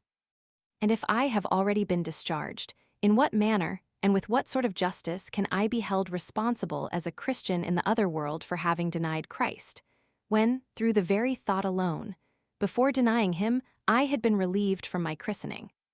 If I'm no longer a Christian, then I can't renounce Christ, for I've nothing then to renounce.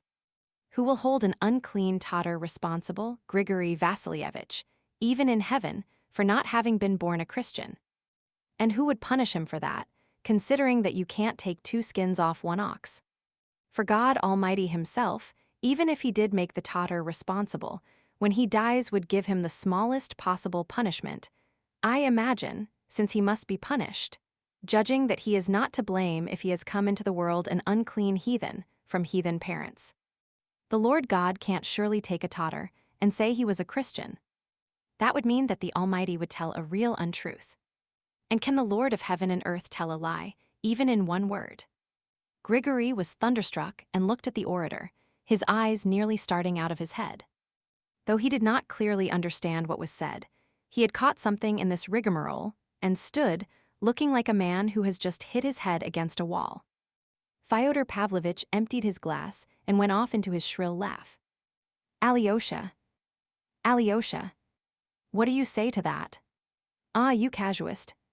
He must have been with the Jesuits, somewhere, Ivan. Oh, you stinking Jesuit, who taught you? But you're talking nonsense, you casuist, nonsense, nonsense, nonsense. Don't cry, Grigory, we'll reduce him to smoke and ashes in a moment. Tell me this, O ass. You may be right before your enemies, but you have renounced your faith all the same in your own heart, and you say yourself that in that very hour you became anathema accursed. And if once you're anathema, they won't pat you on the head for it in hell. What do you say to that, my fine Jesuit? There is no doubt that I have renounced it in my own heart, but there was no special sin in that. Or if there was sin, it was the most ordinary. How is that the most ordinary? You lie, accursed one, hissed Grigory. Consider yourself, Grigory Vassilievich, Smerdyakov went on, staid and unruffled, conscious of his triumph, but as it were, generous to the vanquished foe. Consider yourself, Grigory Vassilievich. It is said in the scripture that if you have faith, even as a mustard seed, and bid a mountain move into the sea, it will move without the least delay at your bidding.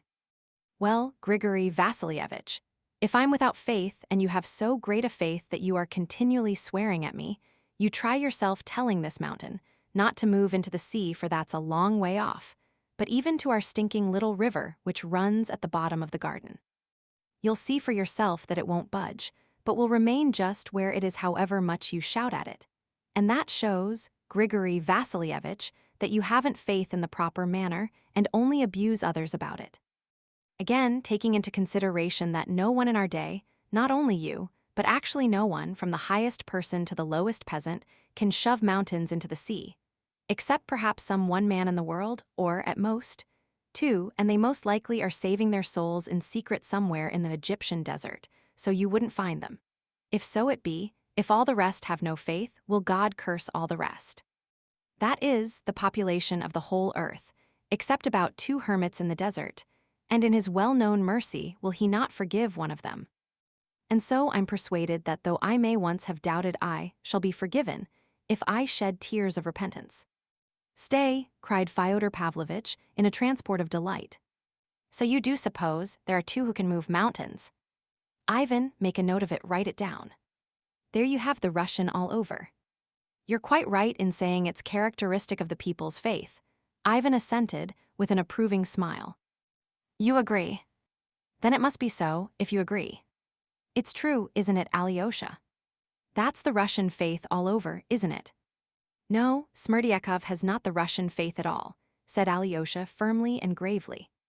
I'm not talking about his faith. I mean those 2 in the desert, only that idea. Surely that's Russian, isn't it? Yes, that's purely Russian, said Alyosha smiling. Your words are worth a gold piece, O ass, and I'll give it to you today. But as to the rest you talk nonsense, nonsense, nonsense. Let me tell you, stupid, that we here are all of little faith, only from carelessness because we haven't time. Things are too much for us, and in the second place, the Lord God has given us so little time, only 24 hours in the day, so that one hasn't even time to get sleep enough, much less to repent of one's sins. While you have denied your faith to your enemies, when you'd nothing else to think about but to show your faith. So I consider, brother, that it constitutes a sin. Constitute a sin it may, but consider yourself, Grigory Vassilievich, that it only extenuates it, if it does constitute. If I had believed then in very truth, as I ought to have believed, then it really would have been sinful if I had not faced tortures for my faith, and had gone over to the pagan Mohammedan faith. But of course, it wouldn't have come to torture then, because I should only have had to say at that instant to the mountain, move and crush the tormentor. And it would have moved, and at the very instant have crushed him like a black beetle, and I should have walked away as though nothing had happened, praising and glorifying God.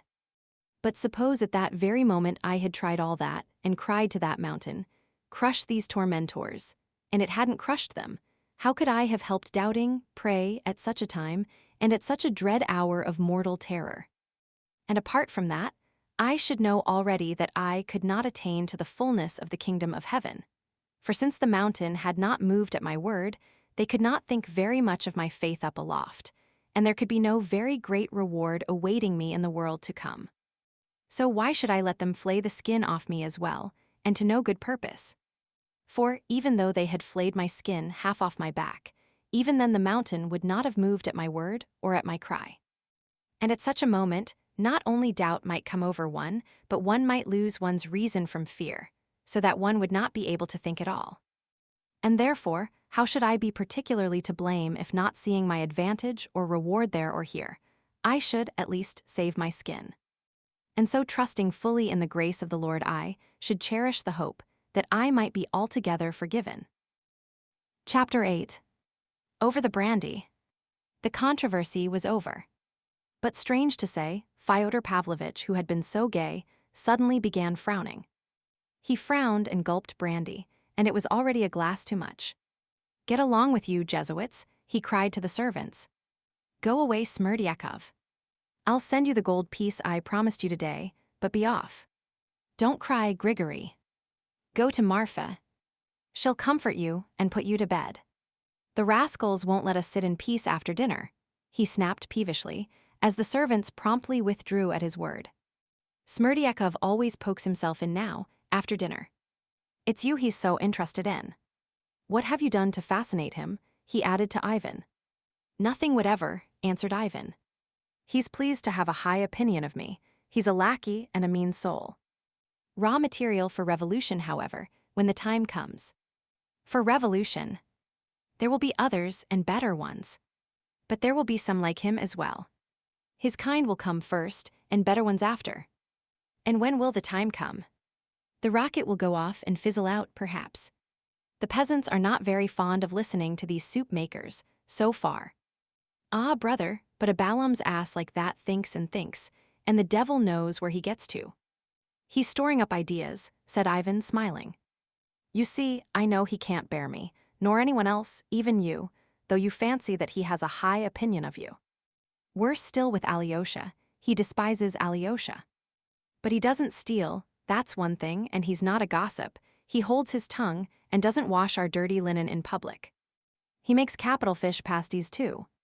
But damn him, is he worth talking about so much? Of course he is. And as for the ideas he may be hatching, the Russian peasant, generally speaking, needs thrashing. That I've always maintained. Our peasants are swindlers and don't deserve to be pitied, and it's a good thing they're still flogged sometimes. Russia is rich in birches. If they destroyed the forests, it would be the ruin of Russia. I stand up for the clever people. We've left off thrashing the peasants, we've grown so clever, but they go on thrashing themselves. And a good thing too. For with what measure ye meet it shall be measured to you again, or how does it go? Anyhow, it will be measured. But Russia is all swinnishness. My dear, if you only knew how I hate Russia. That is not Russia, but all this vice. But maybe I mean Russia. Tout solace de la cochonnerie. Do you know what I like? I like wit. You've had another glass. That's enough. Wait a bit. I'll have one more, and then another, and then I'll stop. No, stay, you interrupted me. At Mokrow I was talking to an old man, and he told me, there's nothing we like so much as sentencing girls to be thrashed, and we always give the lads the job of thrashing them. And the girl he has thrashed today, the young man will ask in marriage tomorrow. So it quite suits the girls too, he said. There's a set of desads for you. But it's clever anyway. Shall we go over and have a look at it, eh? Alyosha, are you blushing? Don't be bashful, child. I'm sorry I didn't stay to dinner at the superior's and tell the monks about the girls at Mokrow. Alyosha, don't be angry that I offended your superior this morning. I lost my temper.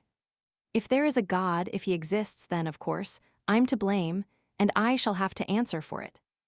But if there isn't a God at all, what do they deserve, your fathers? It's not enough to cut their heads off, for they keep back progress. Would you believe it, Ivan, that lacerates my sentiments? No, you don't believe it as I see from your eyes. You believe what people say, that I'm nothing but a buffoon. Alyosha, do you believe that I'm nothing but a buffoon? No, I don't believe it. And I believe you don't, and that you speak the truth. You look sincere, and you speak sincerely. But not Ivan. Ivan's supercilious. I'd make an end of your monks, though, all the same. I'd take all that mystic stuff and suppress it, once for all over Russia, so as to bring all the fools to reason. And the gold and the silver that would flow into the mint. But why suppress it? Asked Ivan. That truth may prevail. That's why. Well, if truth were to prevail, you'd be the first to be robbed and suppressed. I dare say you're right. I'm an ass, burst out Fyodor Pavlovitch, striking himself lightly on the forehead. Well, your monastery may stand then, Alyosha, if that's how it is. And we clever people will sit snug and enjoy our brandy. Ivan, it must have been so ordained by the Almighty himself. Ivan, speak, is there a God or not? Stay, speak the truth, speak seriously. Why are you laughing again? I'm laughing that you should have made a clever remark just now about Smerdiakov's belief in the existence of two saints who could move mountains. Why am I like him now then? Very much. Well, that shows I'm a Russian too, and I have a Russian characteristic. And you may be caught in the same way, though you are a philosopher. Shall I catch you? What do you bet that I'll catch you tomorrow? Speak all the same, is there a God or not? Only be serious. I want you to be serious now. No, there is no God. Alyosha, is there a God? There is. Ivan, and is there immortality of some sort? Just a little, just a tiny bit. There is no immortality either. None at all. None at all. There's absolute nothingness then. Perhaps there is just something. Anything is better than nothing. Absolute nothingness. Alyosha, is there immortality? There is. God and immortality. God and immortality. In God is immortality. It's more likely Ivan's right. Good Lord. To think what faith, what force of all kinds, man has lavished for nothing on that dream, and for how many thousand years. Who is it laughing at man? Ivan. For the last time, once for all, is there a God or not? I ask for the last time. And for the last time there is not. Who is laughing at mankind, Ivan? It must be the devil, said Ivan, smiling. And the devil? Does he exist? No, there's no devil either. It's a pity. Damn it all, what wouldn't I do to the man who first invented God? Hanging on a bitter aspen tree would be too good for him. There would have been no civilization if they hadn't invented God. Wouldn't there have been? Without God? No. And there would have been no brandy either. But I must take your brandy away from you anyway. Stop, dear boy, one more little glass. I've hurt Alyosha's feelings. You're not angry with me, Alyosha. My dear little Alexei. No, I am not angry. I know your thoughts. Your heart is better than your head. My heart better than my head, is it? Oh, Lord. And that from you. Ivan, do you love Alyosha? Yes. You must love him. Fyodor Pavlovitch was by this time very drunk. Listen, Alyosha, I was rude to your elder this morning. But I was excited. But there's wit in that elder, don't you think, Ivan? Very likely. There is. Ilwyadu Pyern Ladetins. He's a Jesuit, a Russian one, that is. As he's an honorable person, there's a hidden indignation boiling within him at having to pretend and affect holiness. But of course, he believes in God. Not a bit of it. Didn't you know? Why, he tells everyone so himself. That is, not everyone, but all the clever people who come to him. He said straight out to Governor Schultz not long ago, Credo, but I don't know in what. Really? He really did. But I respect him. There's something of Mephistopheles about him, or rather of the hero of our time. Arbanin, or what's his name? You see, he's a centralist. He's such a sensualist that I should be afraid for my daughter or my wife if she went to confess to him. You know, when he begins telling stories. The year before last, he invited us to tea with liqueur. The ladies sent him liqueur, and began telling us about old times till we nearly split our sides. Especially how he once cured a paralyzed woman. If my legs were not bad, I know a dance I could dance you, he said. What do you say to that? I've plenty of tricks in my time, said he. He did Dernidov, the merchant, out of 60,000. What, he stole it? He brought him the money as a man he could trust, saying, take care of it for me, friend, there'll be a police search at my place tomorrow. And he kept it. You have given it to the church, he declared. I said to him, you're a scoundrel, I said. No, said he, I'm not a scoundrel, but I'm broad-minded. But that wasn't he, that was someone else. I've muddled him with someone else. Without noticing it. Come, another glass and that's enough. Take away the bottle, Ivan. I've been telling lies. Why didn't you stop me, Ivan, and tell me I was lying? I knew you, stop of yourself. That's a lie. You did it from spite, from simple spite against me. You despise me. You have come to me and despised me in my own house. Well, I'm going away. You've had too much brandy. I've begged you for Christ's sake to go to Teacher Mashnia for a day or two, and you don't go. I'll go tomorrow if you're so set upon it. You won't go. You want to keep an eye on me. That's what you want, spiteful fellow. That's why you won't go. The old man persisted. He had reached that state of drunkenness when the drunkard who has till then been inoffensive tries to pick a quarrel and to assert himself. Why are you looking at me? Why do you look like that? Your eyes look at me and say, you ugly drunkard. Your eyes are mistrustful. They're contemptuous. You've come here with some design. Alyosha here looks at me and his eyes shine. Alyosha doesn't despise me. Alexei, you mustn't love Ivan. Don't be ill-tempered with my brother. Leave off attacking him, Alyosha said emphatically. Oh, all right. My head aches. Take away the brandy, Ivan. It's the third time I've told you. He mused, and suddenly a slow, cunning grin spread over his face. Don't be angry with a feeble old man, Ivan. I know you don't love me, but don't be angry all the same. You've nothing to love me for. You go to Teacher Mashnia. I'll come to you myself and bring you a present. I'll show you a little wench there.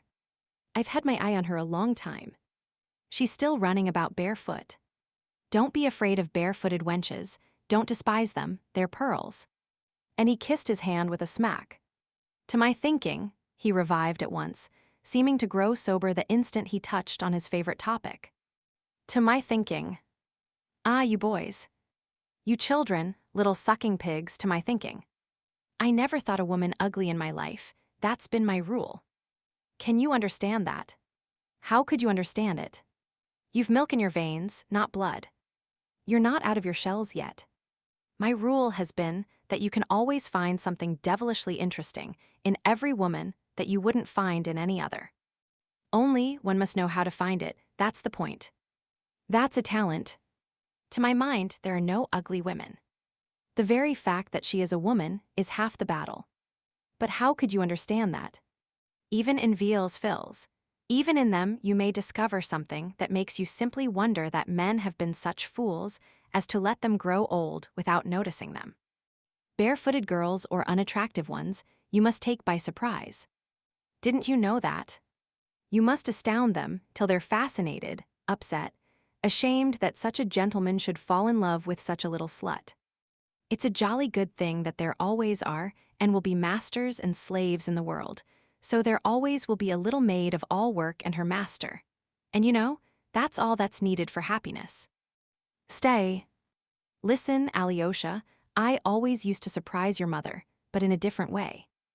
I paid no attention to her at all, but all at once, when the minute came, I'd be all devotion to her, crawl on my knees, kiss her feet, and I always, I remember it as though it were today, reduced her to that tinkling, quiet, nervous, queer little laugh. It was peculiar to her. I knew her attacks always used to begin like that. The next day she would begin shrieking hysterically, and this little laugh was not a sign of delight, though it made a very good counterfeit. That's the great thing, to know how to take everyone. Once Belyavsky, he was a handsome fellow, and rich, used to like to come here and hang about her, suddenly gave me a slap in the face in her presence. And she's such a mild sheep, why, I thought she would have knocked me down for that blow. How she said on me. "You're beaten now," she said. "You've taken a blow from him. You have been trying to sell me to him," she said. "And how dared he strike you in my presence? Don't dare come near me again, never, never. Run at once, challenge him to a duel." I took her to the monastery, then to bring her to her senses. The Holy Fathers prayed her back to reason. But I swear, by God, Alyosha, I never insulted the poor crazy girl. Only once, perhaps, in the first year, then she was very fond of praying. She used to keep the feasts of Our Lady particularly, and used to turn me out of her room then. I'll knock that mysticism out of her, thought I. Here, said I, you see your holy image. Here it is. Here I take it down. You believe it's miraculous, but here, I'll spit on it directly and nothing will happen to me for it. When she saw it, good Lord, I thought she would kill me. But she only jumped up, wrung her hands, then suddenly hid her face in them, began trembling all over and fell on the floor. Fell all of a heap. Alyosha, Alyosha, what's the matter? The old man jumped up in alarm. From the time he had begun speaking about his mother, a change had gradually come over Alyosha's face. He flushed crimson, his eyes glowed, his lips quivered. The old sot had gone spluttering on, noticing nothing, till the moment when something very strange happened to Alyosha. Precisely what he was describing in The Crazy Woman was suddenly repeated with Alyosha. He jumped up from his seat exactly as his mother was said to have done, wrung his hands, hid his face in them, and fell back in his chair, shaking all over in an hysterical paroxysm of sudden violent, silent weeping. His extraordinary resemblance to his mother particularly impressed the old man. Ivan, Ivan. Water, quickly. It's like her, exactly as she used to be then, his mother. Spurt some water on him from your mouth, that's what I used to do to her. He's upset about his mother, he muttered to Ivan. But she was my mother, too, I believe his mother. Was she not? Said Ivan, with uncontrolled anger and contempt. The old man shrank before his flashing eyes. But something very strange had happened, though only for a second. It seemed really to have escaped the old man's mind that Alyosha's mother actually was the mother of Ivan too.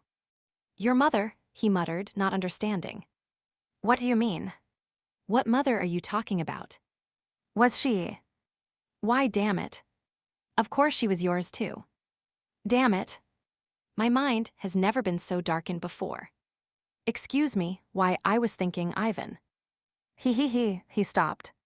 A broad, drunken, half-senseless grin overspread his face.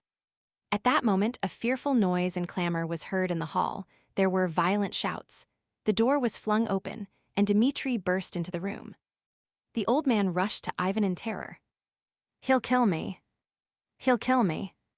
Don't let him get at me, he screamed, clinging to the skirt of Ivan's coat. Chapter 9. The Sensualist.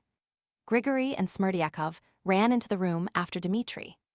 They had been struggling with him in the passage, refusing to admit him, acting on instructions given them by Fyodor Pavlovitch some days before. Taking advantage of the fact that Dmitri stopped a moment on entering the room to look about him, Grigory ran round the table, closed the double doors on the opposite side of the room leading to the inner apartments, and stood before the closed doors, stretching wide his arms, prepared to defend the entrance, so to speak, with the last drop of his blood. Seeing this, Dmitri uttered a scream rather than a shout and rushed at Grigory. Then she's there. She's hidden there. Out of the way, scoundrel. He tried to pull Grigory away, but the old servant pushed him back. Beside himself with fury, Dmitri struck out and hit Grigory with all his might. The old man fell like a log, and Dmitri, leaping over him, broke in the door. Smerdyakov remained pale and trembling at the other end of the room, huddling close to Fyodor Pavlovitch. She's here, shouted Dmitri. I saw her turn towards the house just now, but I couldn't catch her. Where is she? Where is she? That shout, "She's here," produced an indescribable effect on Fyodor Pavlovitch. All his terror left him. Hold him! Hold him, he cried, and dashed after Dmitri. Meanwhile, Grigory had got up from the floor, but still seemed stunned. Ivan and Alyosha ran after their father. In the third room, something was heard to fall on the floor with a ringing crash. It was a large glass vase, not an expensive one, on a marble pedestal, which Dmitri had upset as he ran past it. At him, shouted the old man. Help! Ivan and Alyosha caught the old man and were forcibly bringing him back. Why do you run after him? He'll murder you outright, Ivan cried wrathfully at his father. Ivan! Alyosha! She must be here. Grushenka's here. He said he saw her himself, running. He was choking. He was not expecting Grushenka at the time, and the sudden news that she was here made him beside himself. He was trembling all over. He seemed frantic. But you've seen for yourself that she hasn't come, cried Ivan. But she may have come by that other entrance. You know that entrance is locked, and you have the key. Dmitri suddenly reappeared in the drawing room. He had, of course, found the other entrance locked, and the key actually was in Fyodor Pavlovitch's pocket. The windows of all the rooms were also closed, so Grushenka could not have come in anywhere nor have run out anywhere. Hold him, shrieked Fyodor Pavlovitch as soon as he saw him again. He's been stealing money in my bedroom. And tearing himself from Ivan, he rushed again at Dmitri. But Dmitri threw up both hands and suddenly clutched the old man by the 2 tufts of hair that remained on his temples, tugged at them, and flung him with a crash on the floor. He kicked him 2 or 3 times with his heel in the face. The old man moaned shrilly. Ivan, though not so strong as Dmitri, threw his arms round him and with all his might pulled him away. Alyosha helped him with his slender strength, holding Dmitri in front. Madman! You've killed him, cried Ivan. Serve him right, shouted Dmitri breathlessly. If I haven't killed him, I'll come again and kill him. You can't protect him. Dmitri! Go away at once, cried Alyosha commandingly. Alexei! You tell me. It's only you I can believe. Was she here just now or not? I saw her myself creeping this way by the fence from the lane. I shouted, she ran away. I swear she's not been here, and no one expected her. But I saw her. So she must. I'll find out at once where she is. Goodbye, Alexei. Not a word to Aesop about the money now. But go to Katerina Ivanovna at once and be sure to say, he sends his compliments to you. Compliments, his compliments. Just compliments and farewell. Describe the scene to her. Meanwhile, Ivan and Grigory had raised the old man and seated him in an armchair. His face was covered with blood, but he was conscious and listened greedily to Dmitri's cries. He was still fancying that Grushenka really was somewhere in the house. Dmitri looked at him with hatred as he went out. I don't repent shedding your blood, he cried. Beware, old man, beware of your dream, for I have my dream too. I curse you and disown you altogether. He ran out of the room. She's here. She must be here. Smerdyakov. Smerdyakov, the old man wheezed, scarcely audibly, beckoning to him with his finger. No, she's not here, you old lunatic, Ivan shouted at him angrily. Here he's fainting. Water. A towel. Make haste, Smerdyakov. Smerdyakov ran for water. At last they got the old man undressed and put him to bed. They wrapped a wet towel round his head. Exhausted by the brandy, by his violent emotion, and the blows he had received, he shut his eyes and fell asleep as soon as his head touched the pillow. Ivan and Alyosha went back to the drawing room. Smerdyakov removed the fragments of the broken vase, while Grigory stood by the table looking gloomily at the floor. Shouldn't you put a wet bandage on your head and go to bed, too? Alyosha said to him. We'll look after him. My brother gave you a terrible blow on the head. He's insulted me, Grigory articulated gloomily and distinctly. He's insulted his father, not only you, observed Ivan with a forced smile. I used to wash him in his tub. He's insulted me, repeated Grigory. Damn it all, If I hadn't pulled him away, perhaps he'd have murdered him. It wouldn't take much to do for Aesop, would it? Whispered Ivan to Alyosha. God forbid, cried Alyosha. Why should he forbid? Ivan went on in the same whisper, with a malignant grimace. One reptile will devour the other. And serve them both right, too. Alyosha shuddered. Of course, I won't let him be murdered, as I didn't just now. Stay here, Alyosha, I'll go for a turn in the yard. My head's begun to ache. Alyosha went to his father's bedroom and sat by his bedside behind the screen for about an hour. The old man suddenly opened his eyes and gazed for a long while at Alyosha, evidently remembering and meditating. All at once his face betrayed extraordinary excitement. Alyosha, he whispered apprehensively, where is Ivan? In the yard. He's got a headache. He's on the watch. Give me that looking glass. It stands over there. Give it me. Alyosha gave him a little round, folding looking glass, which stood on the chest of drawers. The old man looked at himself in it. His nose was considerably swollen, and on the left side of his forehead there was a rather large crimson bruise. What does Ivan say? Alyosha, my dear, my only son, I'm afraid of Ivan. I'm more afraid of Ivan than the other. You're the only one I'm not afraid of. Don't be afraid of Ivan either. He is angry, but he'll defend you. Alyosha, and what of the other? He's run to Grushenka. My angel, tell me the truth, was she here just now or not? No one has seen her. It was a mistake. She has not been here. You know Mitia wants to marry her, She won't marry him. She won't. She won't. She won't. She won't on any account. The old man fairly fluttered with joy, as though nothing more comforting could have been said to him. In his delight, he seized Alyosha's hand and pressed it warmly to his heart. Tears positively glittered in his eyes. That image of the Mother of God, of which I was telling you just now, he said. Take it home and keep it for yourself. And I'll let you go back to the monastery. I was joking this morning, don't be angry with me. My head aches, Alyosha.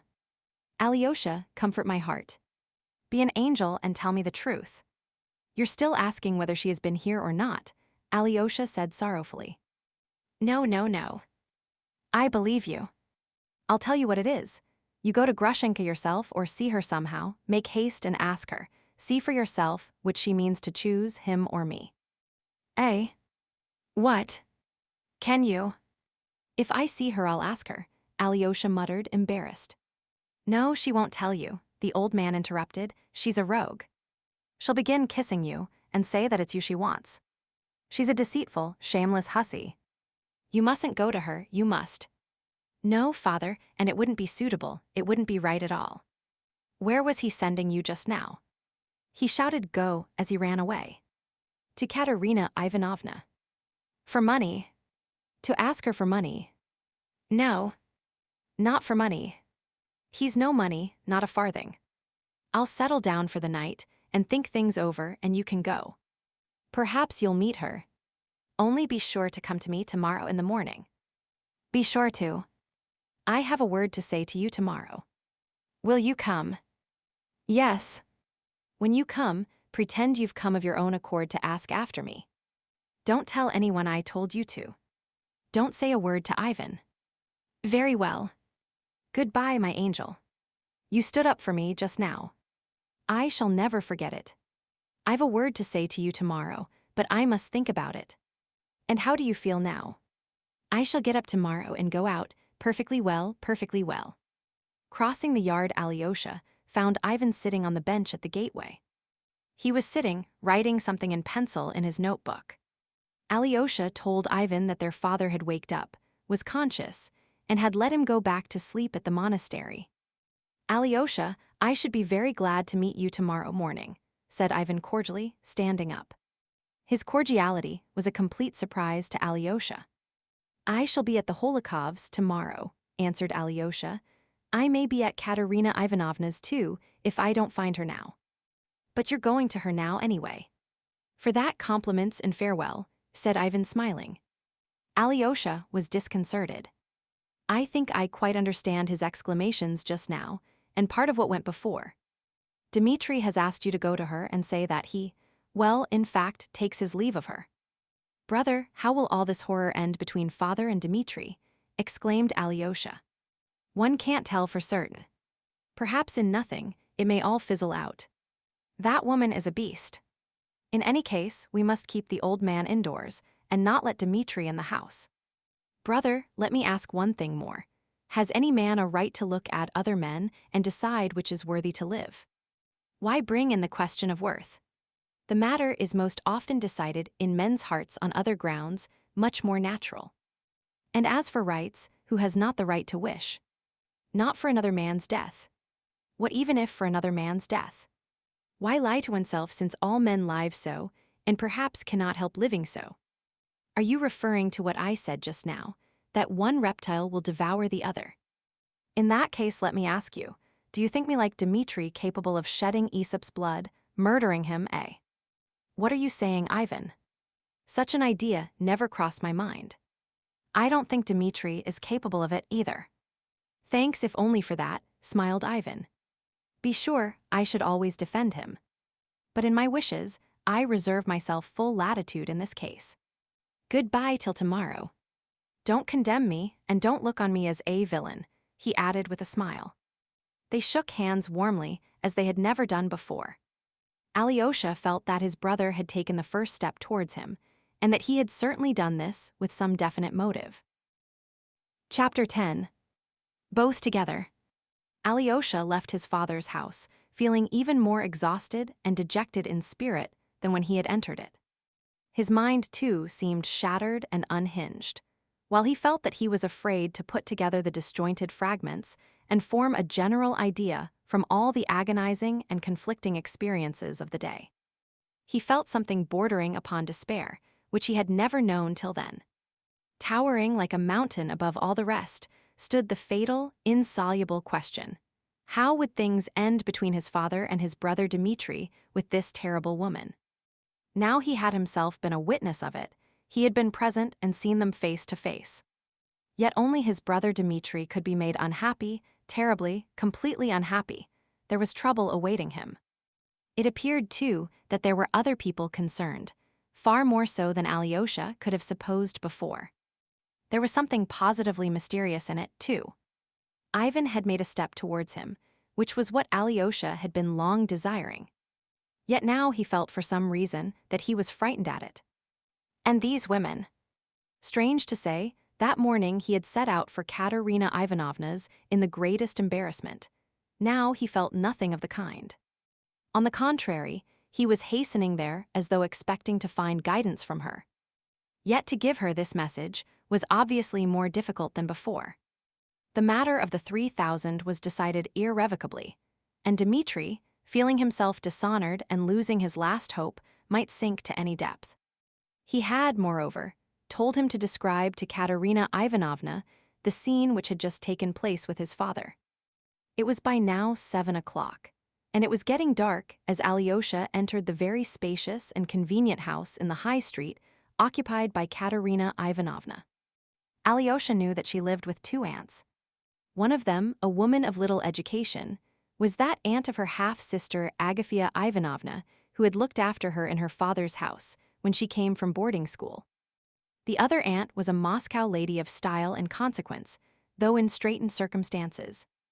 It was said that they both gave way in everything to Katerina Ivanovna, and that she only kept them with her as chaperones. Katerina Ivanovna herself gave way to no one but her benefactress, the general's widow, who had been kept by illness in Moscow, and to whom she was obliged to write twice a week a full account of all her doings. When Alyosha entered the hall and asked the maid who opened the door to him to take his name up, it was evident that they were already aware of his arrival. Possibly he had been noticed from the window. At least Alyosha heard a noise, caught the sound of flying footsteps and rustling skirts. 2 or 3 women, perhaps, had run out of the room.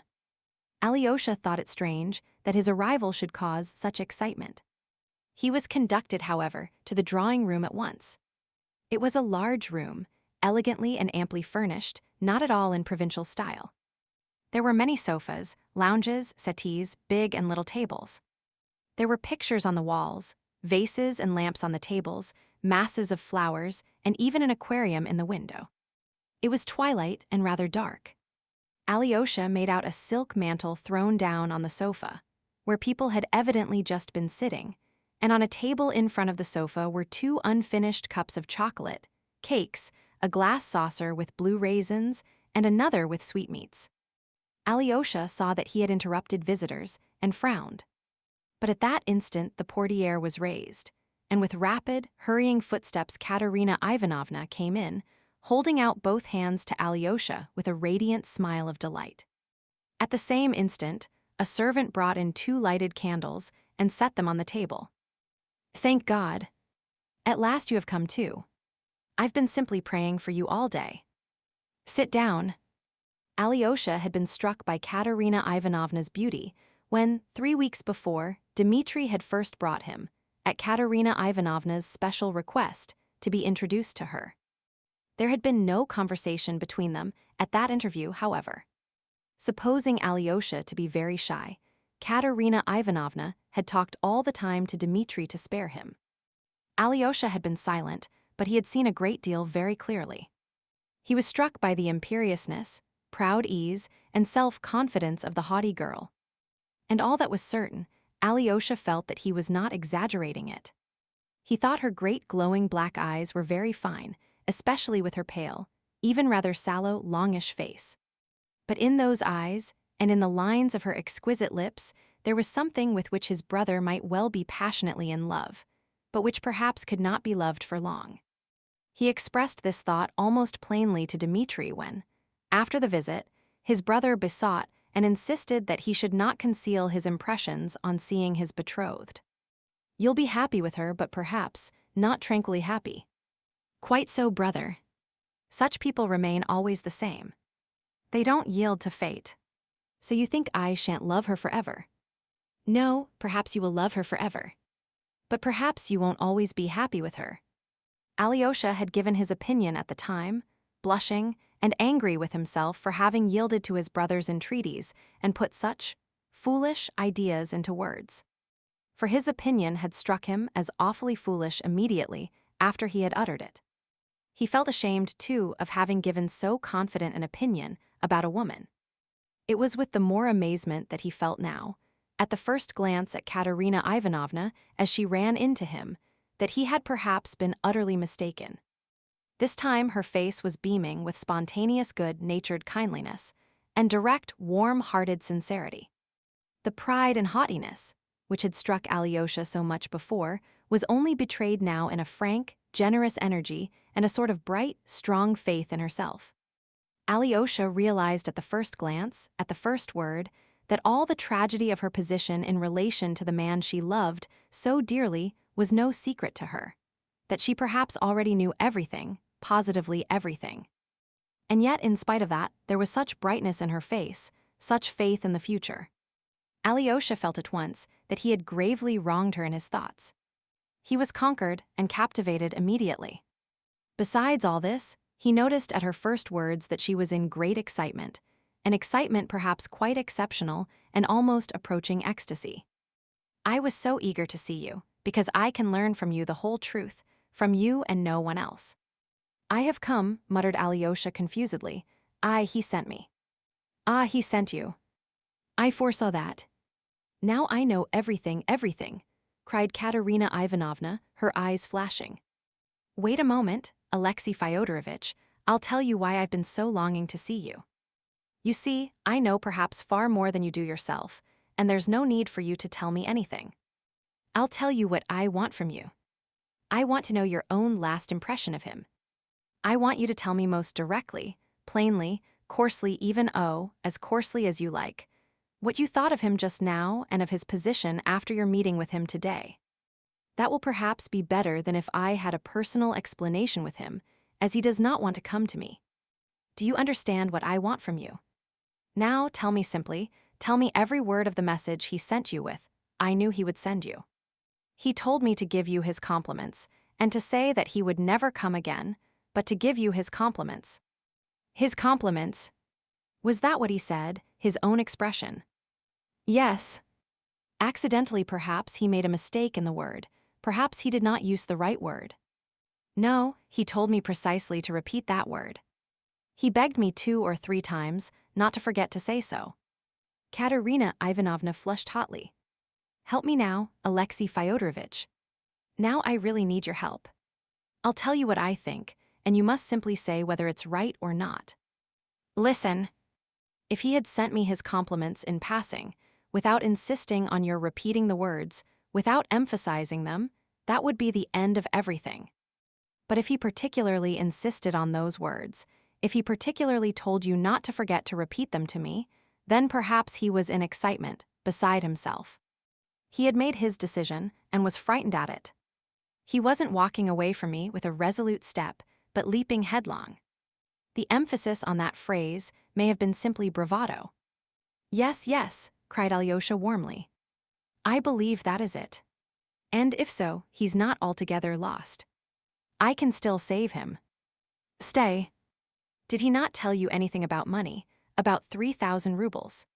He did speak about it, and it's that more than anything that's crushing him. He said he had lost his honor and that nothing matters now.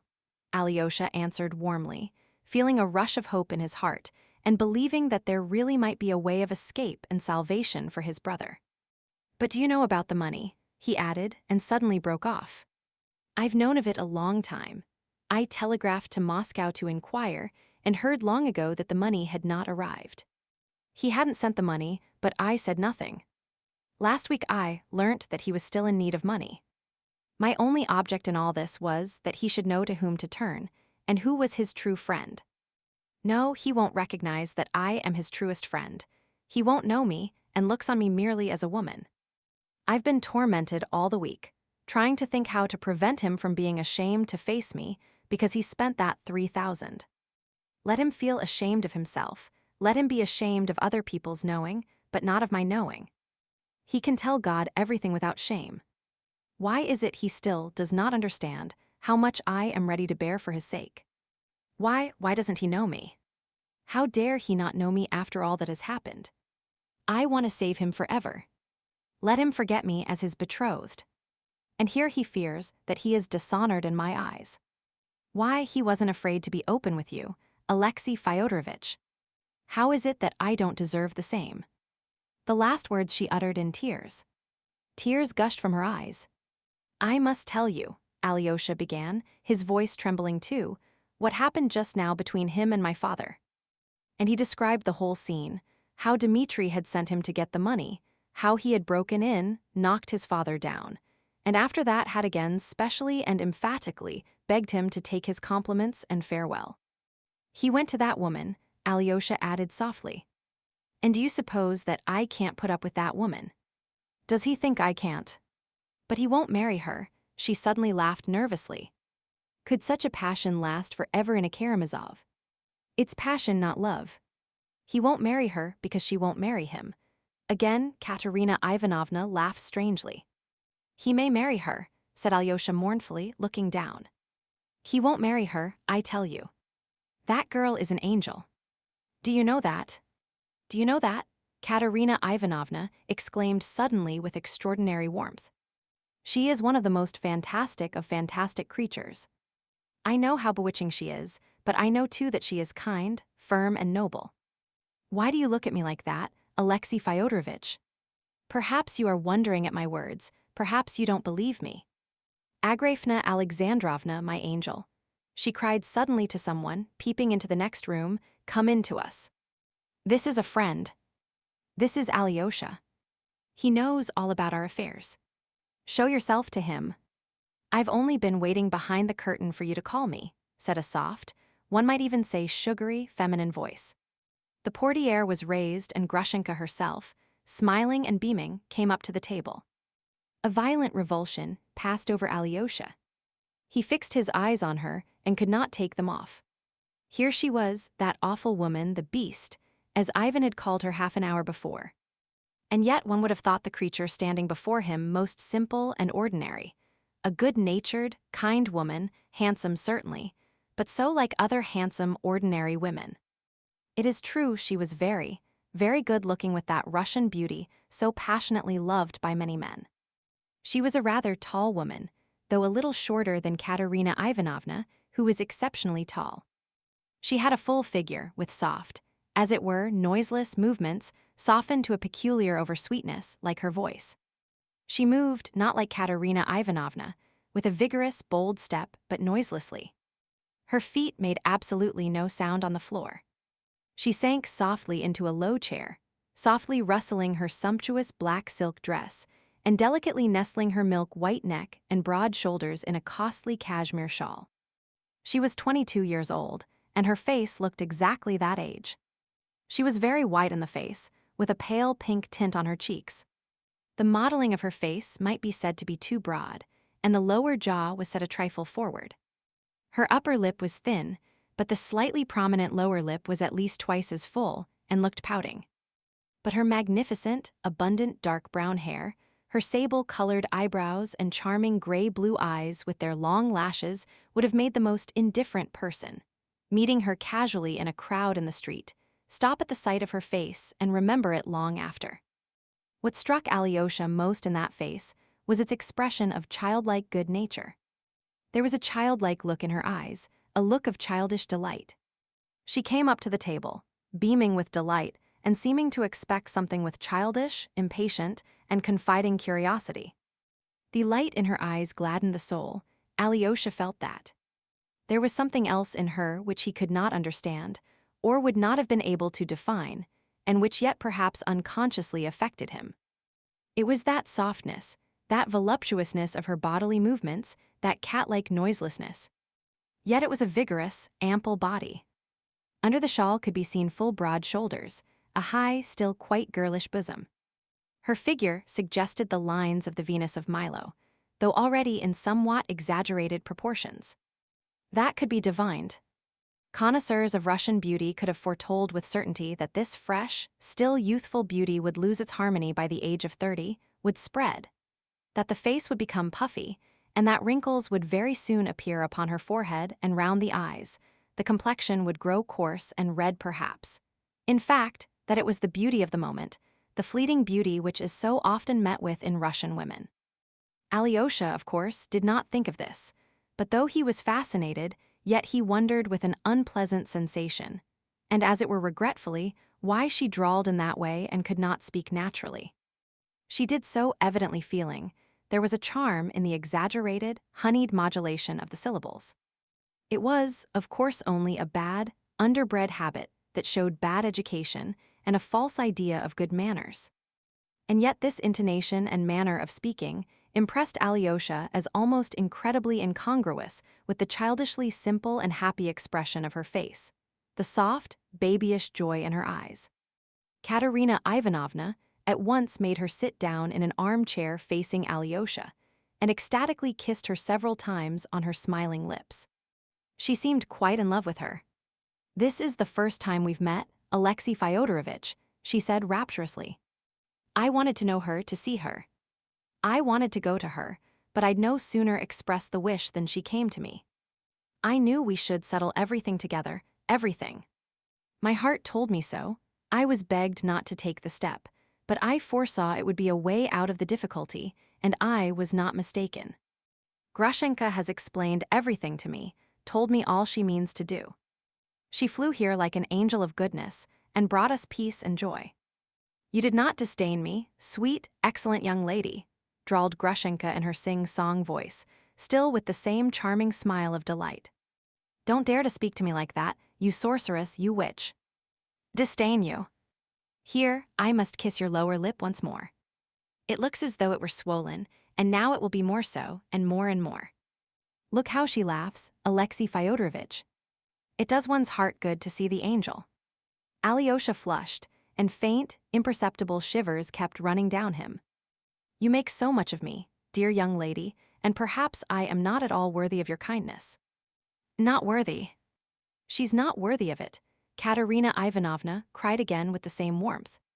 "You know, Alexei Fyodorovitch, we're fanciful, we're self-willed, but proudest of the proud in our little heart. We're noble, we're generous, Alexei Fyodorovitch, let me tell you. We have only been unfortunate. We were too ready to make every sacrifice for an unworthy, perhaps, or fickle man. There was one man, 1 an officer 2, we loved him, we sacrificed everything to him.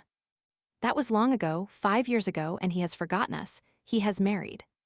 Now he is a widower, he has written, he is coming here, and do you know we've loved him, none but him, all this time, and we've loved him all our life. He will come, and Grushenka will be happy again. For the last 5 years she's been wretched. But who can reproach her, who can boast of her favor? Only that bedridden old merchant, but he is more like her father, her friend, her protector. He found her then in despair, in agony, deserted by the man she loved. She was ready to drown herself then, but the old merchant saved her, saved her.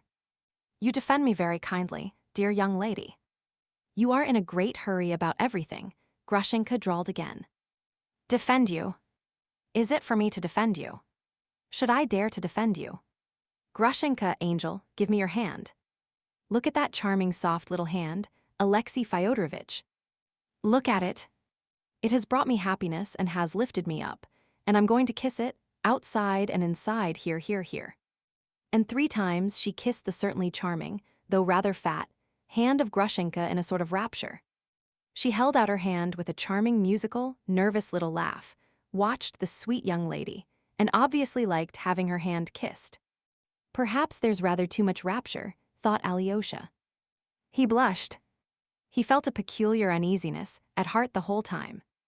You won't make me blush, dear young lady, kissing my hand like this before Alexei Fyodorovitch.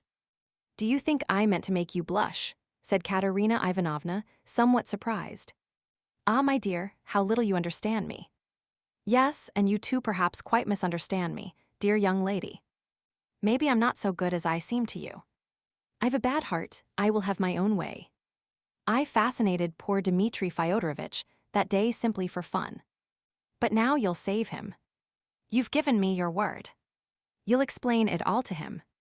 You'll break to him that you have long loved another man, who is now offering you his hand. Oh no. I didn't give you my word to do that. It was you kept talking about that. I didn't give you my word. Then I didn't quite understand you, said Katerina Ivanovna slowly, turning a little pale. You promised. Oh no, angel lady, I've promised nothing. Grushenka interrupted softly and evenly, still with the same gay and simple expression. You see at once, dear young lady, what a willful wretch I am compared with you. If I want to do a thing, I do it. I may have made you some promise just now. But now again I'm thinking, I may take to Mitya again. I liked him very much once, liked him for almost a whole hour. Now maybe I shall go and tell him to stay with me from this day forward. You see, I'm so changeable. Just now you said something quite different, Katerina Ivanovna whispered faintly. Ah, just now. But you know, I'm such a soft-hearted, silly creature. Only think what he's gone through on my account. What if when I go home, I feel sorry for him? What then? I never expected. Ah, young lady, how good and generous you are compared with me. Now perhaps you won't care for a silly creature like me, now you know my character. Give me your sweet little hand, angelic lady, she said tenderly, and with a sort of reverence took Katerina Ivanovna's hand. Here, dear young lady, I'll take your hand and kiss it as you did mine. You kissed mine 3 times, but I ought to kiss yours 300 times to be even with you. Well, but let that pass.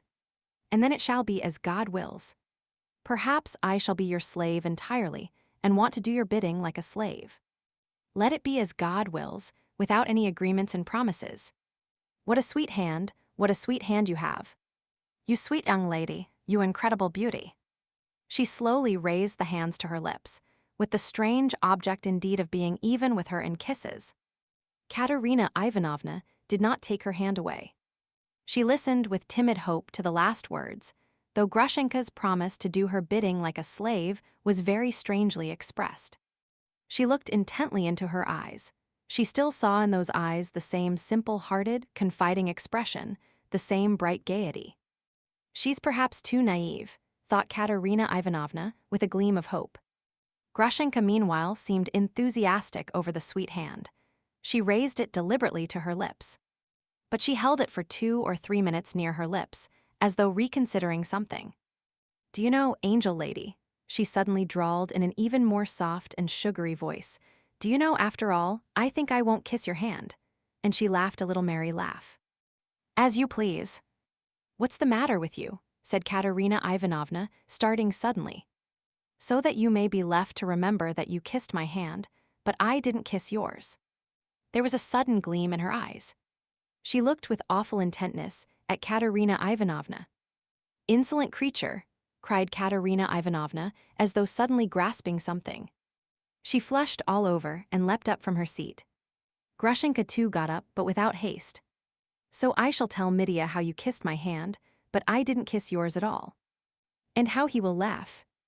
Vile slut. Go away. Ah, for shame, young lady. Ah, for shame. That's unbecoming for you, dear young lady, a word like that. Go away. You're a creature for sale," screamed Katerina Ivanovna. Every feature was working in her utterly distorted face. "For sale indeed. You used to visit gentlemen in the dusk for money once. You brought your beauty for sale. You see, I know." Katerina Ivanovna shrieked and would have rushed at her, but Alyosha held her with all his strength. "Not a step, not a word. Don't speak, don't answer her. She'll go away, she'll go at once." At that instant Katerina Ivanovna's 2 aunts ran in at her cry, and with them a maid servant. All hurried to her. "I will go away," said Grushenka, taking up her mantle from the sofa. "Alyosha, darling, see me home." Go away, make haste," cried Alyosha, clasping his hands imploringly. "Dear little Alyosha, see me home. I've got a pretty little story to tell you on the way. I got up this scene for your benefit, Alyosha. See me home, dear, you'll be glad of it afterwards." Alyosha turned away, wringing his hands. Grushenka ran out of the house, laughing musically. Katerina Ivanovna went into a fit of hysterics. She sobbed and was shaken with convulsions. Every one fussed round her. "I warned you," said the elder of her aunts. "I tried to prevent your doing this. You're too impulsive. How could you do such a thing? You don't know these creatures, and they say she's worse than any of them. You are too self-willed." "She's a tigress," yelled Katerina Ivanovna. "Why did you hold me, Alexei Fyodorovitch? I'd have beaten her." She could not control herself before Alyosha. Perhaps she did not care to, indeed. She ought to be flogged in public on a scaffold. Alyosha withdrew towards the door. "But my God," cried Katerina Ivanovna, clasping her hands. He could be so dishonorable, so inhuman. Why, he told that creature what happened on that fatal, accursed day. You brought your beauty for sale, dear young lady. She knows it. Your brother's a scoundrel, Alexei Fyodorovitch." Alyosha wanted to say something, but he couldn't find a word. His heart ached. "Go away, Alexei Fyodorovitch. It's shameful, it's awful for me. Tomorrow, I beg you on my knees, come tomorrow. Don't condemn me. Forgive me. I don't know what I shall do with myself now." Alyosha walked out into the street reeling. He could have wept as she did. Suddenly, he was overtaken by the maid. "The young lady forgot to give you this letter from Madame Holikov. It's been left with us since dinner time." Alyosha took the little pink envelope mechanically and put it, almost unconsciously, into his pocket. Chapter 11.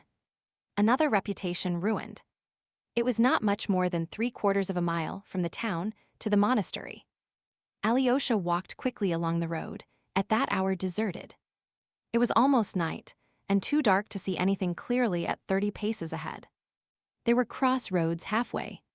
A figure came into sight under a solitary willow at the crossroads. As soon as Alyosha reached the crossroads, the figure moved out and rushed at him, shouting savagely, "Your money or your life." "So it's you, Mitya," cried Alyosha in surprise, violently startled, however. "Ha ha ha. You didn't expect me. I wondered where to wait for you." "By her house. There are 3 ways from it, and I might have missed you. At last I thought of waiting here, for you had to pass here, there's no other way to the monastery. Come, tell me the truth. Crush me like a beetle. But what's the matter?" "Nothing, brother, it's the fright you gave me." "Oh, Dmitri. Father's blood just now. Alyosha began to cry. He had been on the verge of tears for a long time, and now something seemed to snap in his soul. You almost killed him, cursed him, and now here you're making jokes, your money or your life. Well, what of that? It's not seemly, is that it? Not suitable in my position. No, I only. Stay. Look at the night. You see what a dark night, what clouds, what a wind has risen. I hid here under the willow waiting for you. And as gods above, I suddenly thought, why go on in misery any longer? What is there to wait for? Here I have a willow, a handkerchief, a shirt.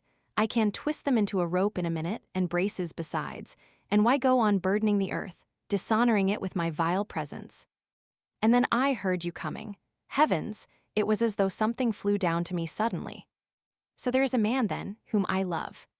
Here he is, that man, my dear little brother, whom I love more than anyone in the world, the only one I love in the world.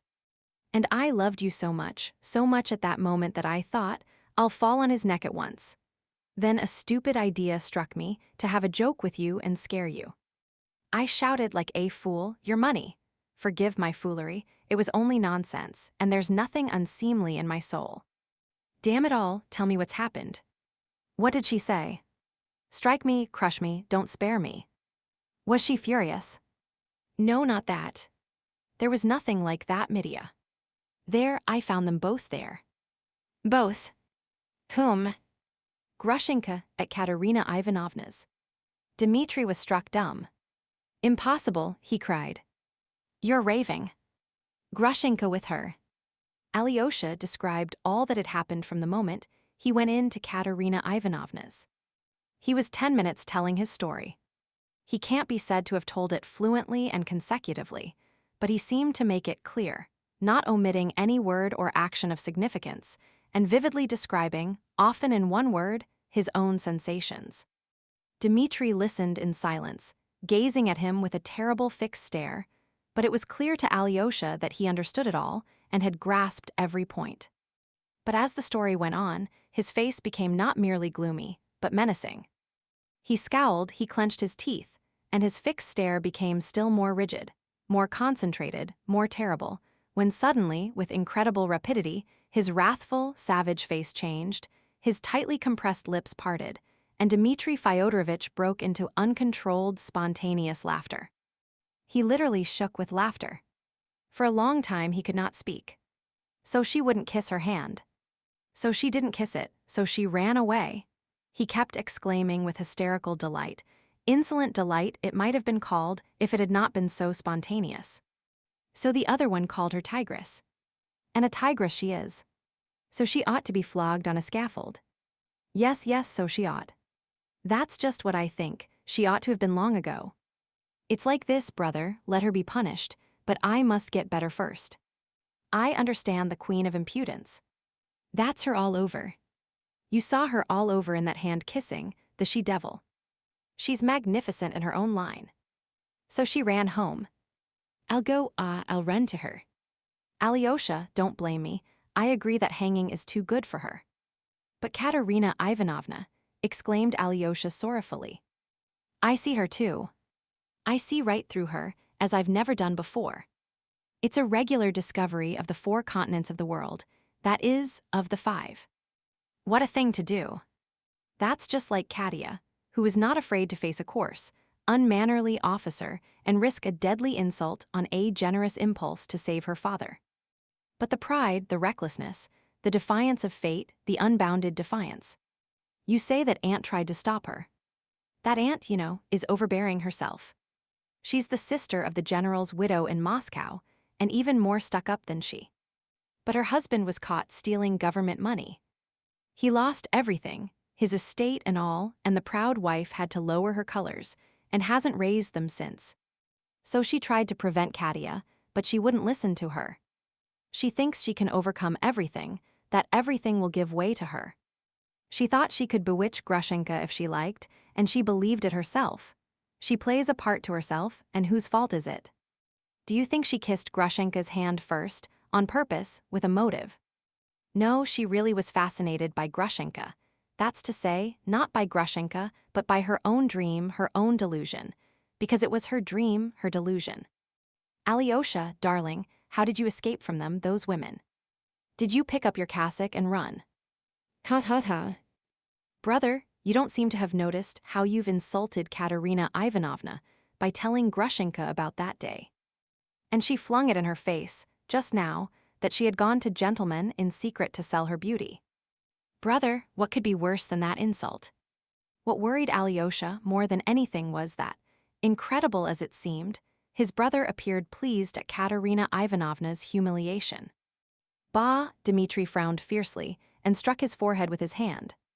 He only now realized it, though Alyosha had just told him of the insult and Katerina Ivanovna's cry. Your brother is a scoundrel.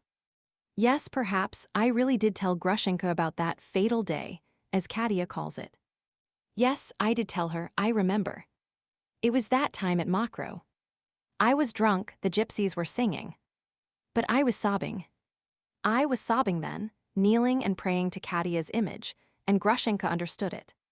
She understood it all then. I remember, she cried herself. Damn it all.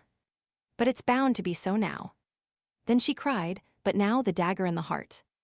That's how women are. He looked down and sank into thought.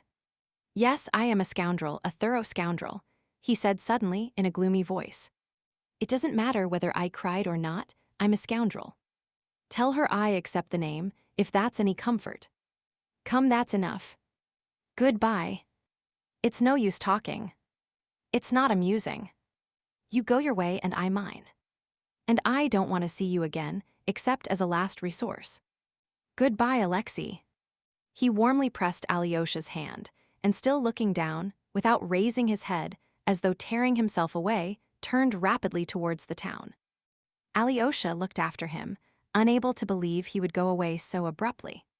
Stay, Alexei, one more confession to you alone, cried Dmitri, suddenly turning back. Look at me. Look at me well. You see here, there's terrible disgrace in store for me.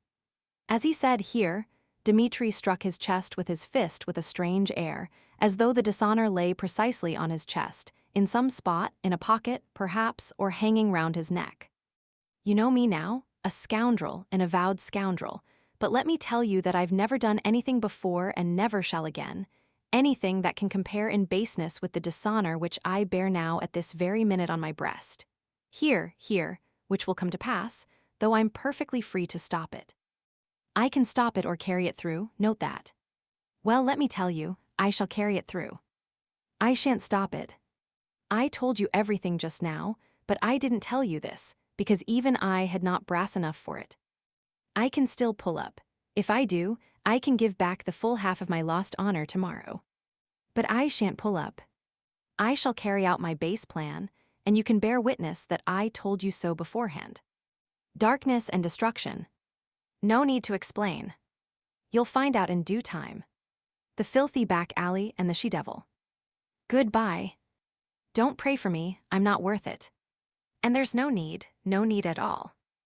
I don't need it. Away. And he suddenly retreated, this time finally. Alyosha went towards the monastery. What? I shall never see him again. What is he saying? He wondered wildly.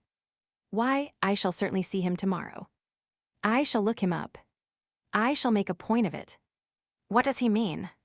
He went round the monastery and crossed the pine wood to the hermitage.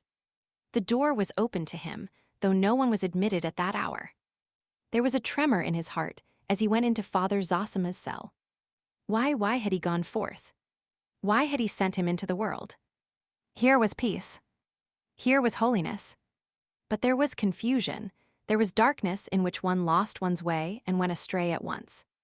In the cell, he found the novice Porphyry and Father Paisi, who came every hour to inquire after Father Zosima. Alyosha learnt with alarm that he was getting worse and worse. Even his usual discourse with the brothers could not take place that day.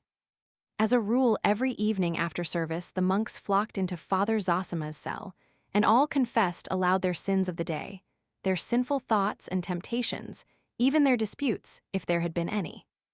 Some confessed kneeling. The elder absolved, reconciled, exhorted, imposed penance, blessed, and dismissed them. It was against this general confession that the opponents of elders protested, maintaining that it was a profanation of the sacrament of confession, almost a sacrilege, though this was quite a different thing. They even represented to the diocesan authorities that such confessions attained no good object, but actually, to a large extent, led to sin and temptation. Many of the brothers disliked going to the elder, and went against their own will because everyone went, and for fear they should be accused of pride and rebellious ideas. People said that some of the monks agreed beforehand, saying, "I'll confess I lost my temper with you this morning, and you confirm it," simply in order to have something to say.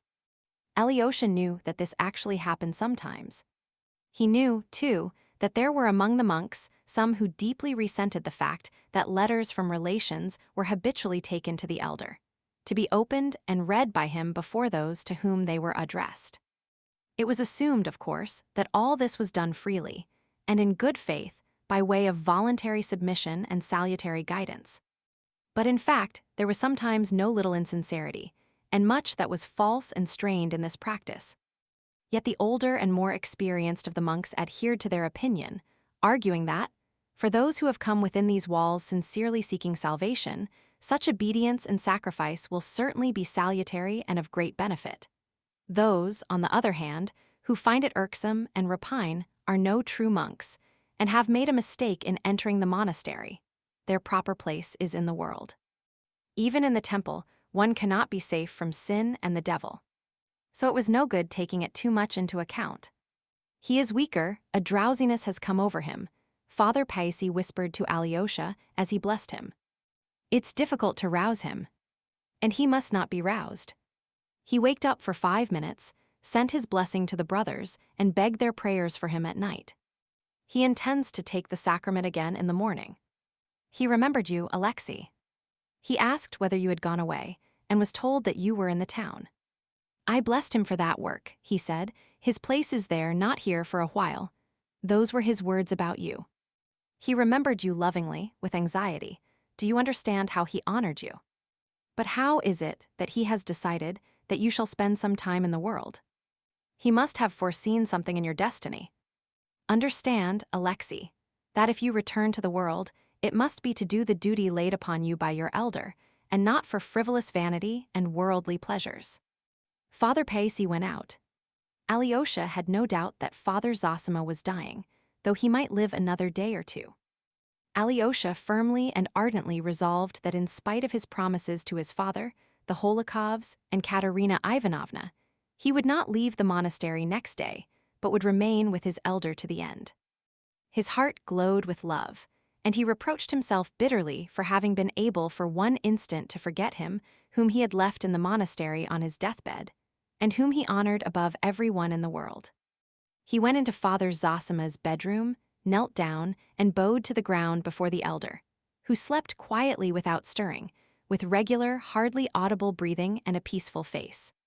Alyosha returned to the other room, where Father Zosima had received his guests in the morning. Taking off his boots, he lay down on the hard, narrow, leathern sofa, which he had long used as a bed, bringing nothing but a pillow. The mattress, about which his father had shouted to him that morning, he had long forgotten to lie on. He took off his cassock, which he used as a covering. But before going to bed, he fell on his knees and prayed a long time. In his fervent prayer, he did not beseech God to lighten his darkness, but only thirsted for the joyous emotion, which always visited his soul after the praise and adoration of which his evening prayer usually consisted. That joy always brought him light, untroubled sleep. As he was praying, he suddenly felt in his pocket the little pink note the servant had handed him as he left Katerina Ivanovna's. He was disturbed, but finished his prayer. Then, after some hesitation, he opened the envelope. In it was a letter to him, signed by Liz, the young daughter of Madame Holikov, who had laughed at him before the elder in the morning. "Alexei Fyodorovitch," she wrote, "I am writing to you without anyone's knowledge, even Mama S, and I know how wrong it is. But I cannot live without telling you the feeling that has sprung up in my heart, and this no one but us two must know for a time. But how am I to say what I want so much to tell you? Paper, they say, does not blush, but I assure you it's not true, and that it's blushing just as I am now, all over. Dear Alyosha, I love you. I've loved you from my childhood, since our Moscow days, when you were very different from what you are now. And I shall love you all my life. My heart has chosen you, to unite our lives, and pass them together till our old age. Of course, on condition that you will leave the monastery. As for our age, we will wait for the time fixed by the law. By that time I shall certainly be quite strong. I shall be walking and dancing. There can be no doubt of that. You see how I've thought of everything. There's only one thing I can't imagine, what you'll think of me when you read this. I'm always laughing and being naughty. I made you angry this morning, but I assure you before I took up my pen, I prayed before the image of the Mother of God, and now I'm praying and almost crying. My secret is in your hands. When you come tomorrow, I don't know how I shall look at you. Ah, Alexei Fyodorovitch, what if I can't restrain myself like a silly and laugh when I look at you as I did today? You'll think I'm a nasty girl making fun of you, and you won't believe my letter. And so I beg you, dear one, if you've any pity for me, when you come tomorrow, don't look me straight in the face, for if I meet your eyes, it will be sure to make me laugh, especially as you'll be in that long gown. I feel cold all over when I think of it, so when you come, don't look at me at all for a time, look at Mama or at the window. Here I've written you a love letter. Oh dear, what have I done? Alyosha, don't despise me, and if I've done something very horrid and wounded you, forgive me.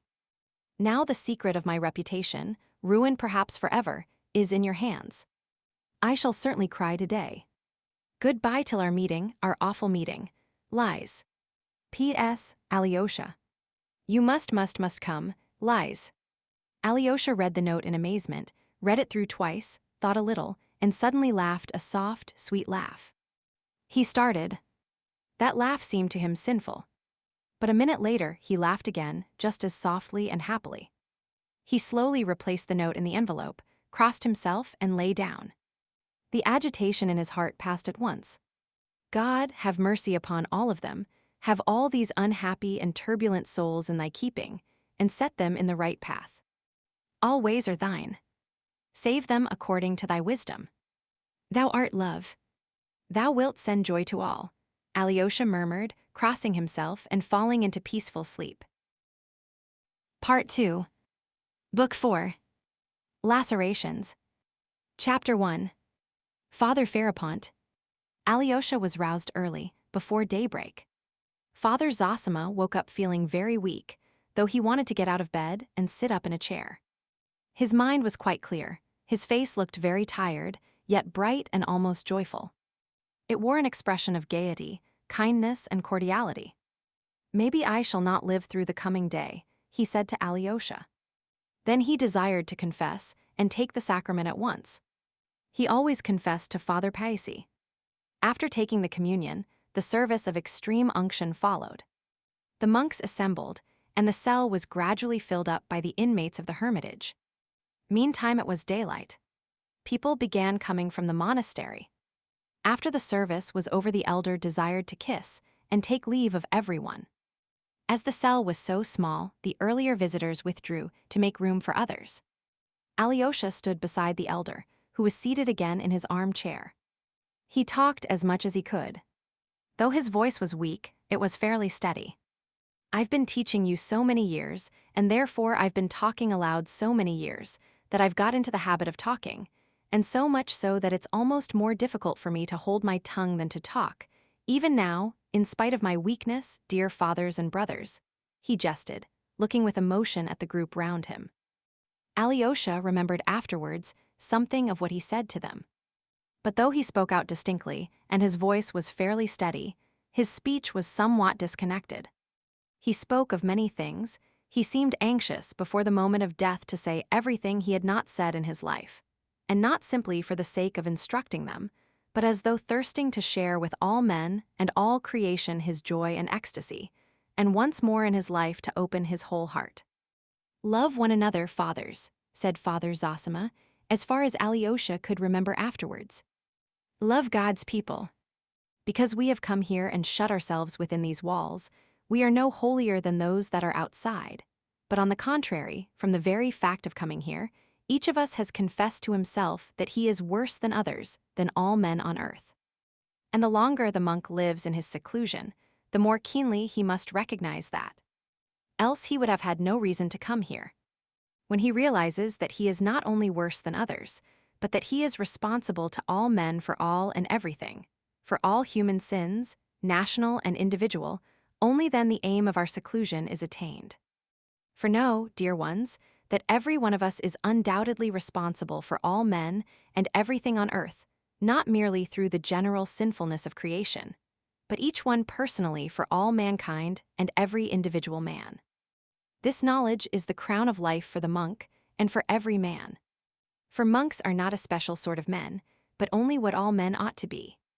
Only through that knowledge, our heart grows soft with infinite, universal, inexhaustible love. Then every one of you will have the power to win over the whole world by love, and to wash away the sins of the world with your tears. Each of you keep watch over your heart, and confess your sins to yourself unceasingly. Be not afraid of your sins, even when perceiving them, if only there be penitence, but make no conditions with God. Again I say, be not proud. Be proud neither to the little nor to the great. Hate not those who reject you, who insult you, who abuse and slander you. Hate not the atheists, the teachers of evil, the materialists, and I mean not only the good ones, for there are many good ones among them, especially in our day. Hate not even the wicked ones. Remember them in your prayers thus: save, O Lord, all those who have none to pray for them, save too all those who will not pray.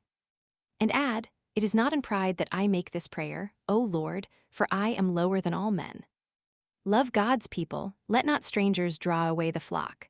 For if you slumber in your slothfulness and disdainful pride, or worse still, in covetousness, they will come from all sides and draw away your flock. Expound the gospel to the people unceasingly. Be not extortionate. Do not love gold and silver, do not hoard them. Have faith. Cling to the banner and raise it on high.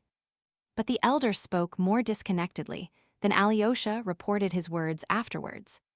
Sometimes he broke off altogether, as though to take breath and recover his strength, but he was in a sort of ecstasy. They heard him with emotion, though many wondered at his words and found them obscure. Afterwards all remembered those words. When Alyosha happened for a moment to leave the cell, he was struck by the general excitement and suspense in the monks who were crowding about it. This anticipation showed itself in some by anxiety, in others by devout solemnity. All were expecting that some marvel would happen immediately after the elder's death. Their suspense was, from one point of view, almost frivolous, but even the most austere of the monks were affected by it. Father Paisi's face looked the gravest of all. Alyosha was mysteriously summoned by a monk to see Rakitin, who had arrived from town with a singular letter for him from Madame Holikov. In it, she informed Alyosha of a strange and very opportune incident. It appeared that among the women who had come on the previous day to receive Father Zosima's blessing, there had been an old woman from the town, a sergeant's widow, called Prohorovna. She had inquired whether she might pray for the rest of the soul of her son, Vasenka, who had gone to Irkutsk, and had sent her no news for over a year. To which Father Zosima had answered sternly, forbidding her to do so, and saying that to pray for the living as though they were dead was a kind of sorcery. He afterwards forgave her on account of her ignorance, and added, as though reading the book of the future, this was Madame Holikov's expression, words of comfort, that her son Vasya was certainly alive and he would either come himself very shortly or send a letter, and that she was to go home and expect him. And, would you believe it? Exclaimed Madame Holikov enthusiastically, the prophecy has been fulfilled literally indeed, and more than that. Scarcely had the old woman reached home when they gave her a letter from Siberia, which had been awaiting her. But that was not all. In the letter written on the road from Ekaterinenburg, Vasya informed his mother that he was returning to Russia with an official, and that 3 weeks after her receiving the letter he hoped to embrace his mother. Madame Holikov warmly entreated Alyosha to report this new miracle of prediction to the superior and all the brotherhood. All ought to know of it, she concluded. The letter had been written in haste. The excitement of the writer was apparent in every line of it. But Alyosha had no need to tell the monks, for all knew of it already. Rakitin had commissioned the monk who brought his message to inform most respectfully his reverence Father Paisi that he, Rakitin, has a matter to speak of with him, of such gravity that he dare not defer it for a moment, and humbly begs forgiveness for his presumption. As the monk had given the message to Father Paisi before that to Alyosha, the latter found after reading the letter, there was nothing left for him to do but to hand it to Father Paisi in confirmation of the story. And even that austere and cautious man, though he frowned as he read the news of the miracle, could not completely restrain some inner emotion.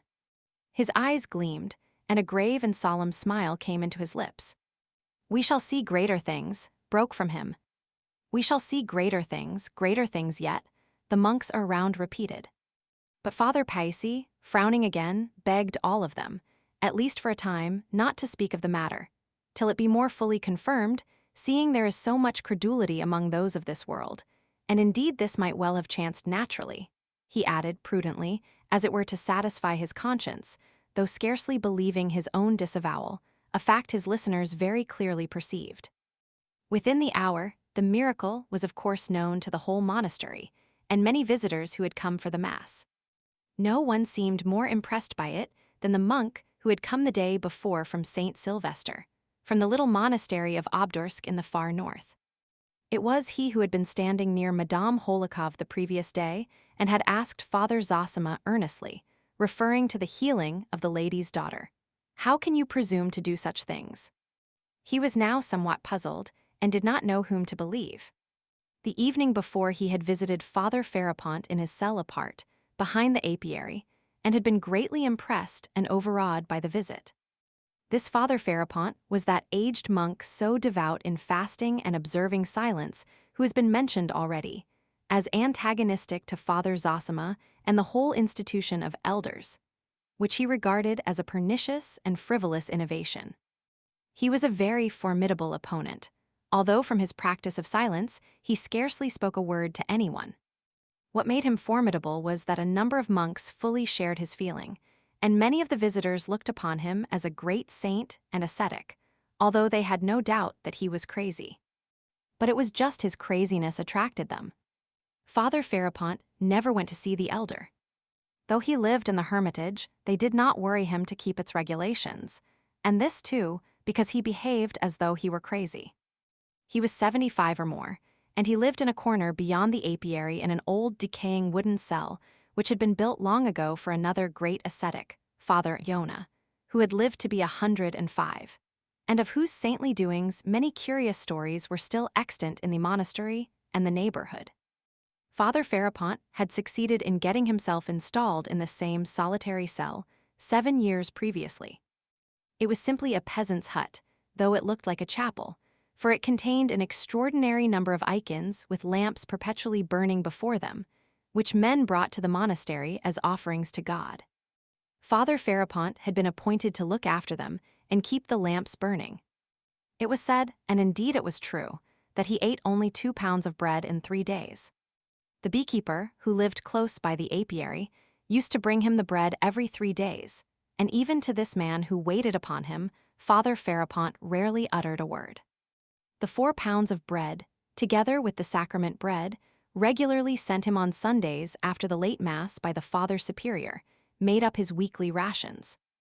The water in his jug was changed every day. He rarely appeared at Mass. Visitors who came to do him homage saw him sometimes kneeling all day long at prayer, without looking round. If he addressed them, he was brief, abrupt, strange, and almost always rude. On very rare occasions, however, he would talk to visitors, but for the most part he would utter some one strange saying which was a complete riddle, and no entreaties would induce him to pronounce a word in explanation. He was not a priest, but a simple monk. There was a strange belief, chiefly however among the most ignorant, that Father Ferapont had communication with heavenly spirits and would only converse with them, and so was silent with men. The monk from Obdorsk, having been directed to the apiary by the beekeeper, who was also a very silent and surly monk, went to the corner where Father Ferapont's cell stood.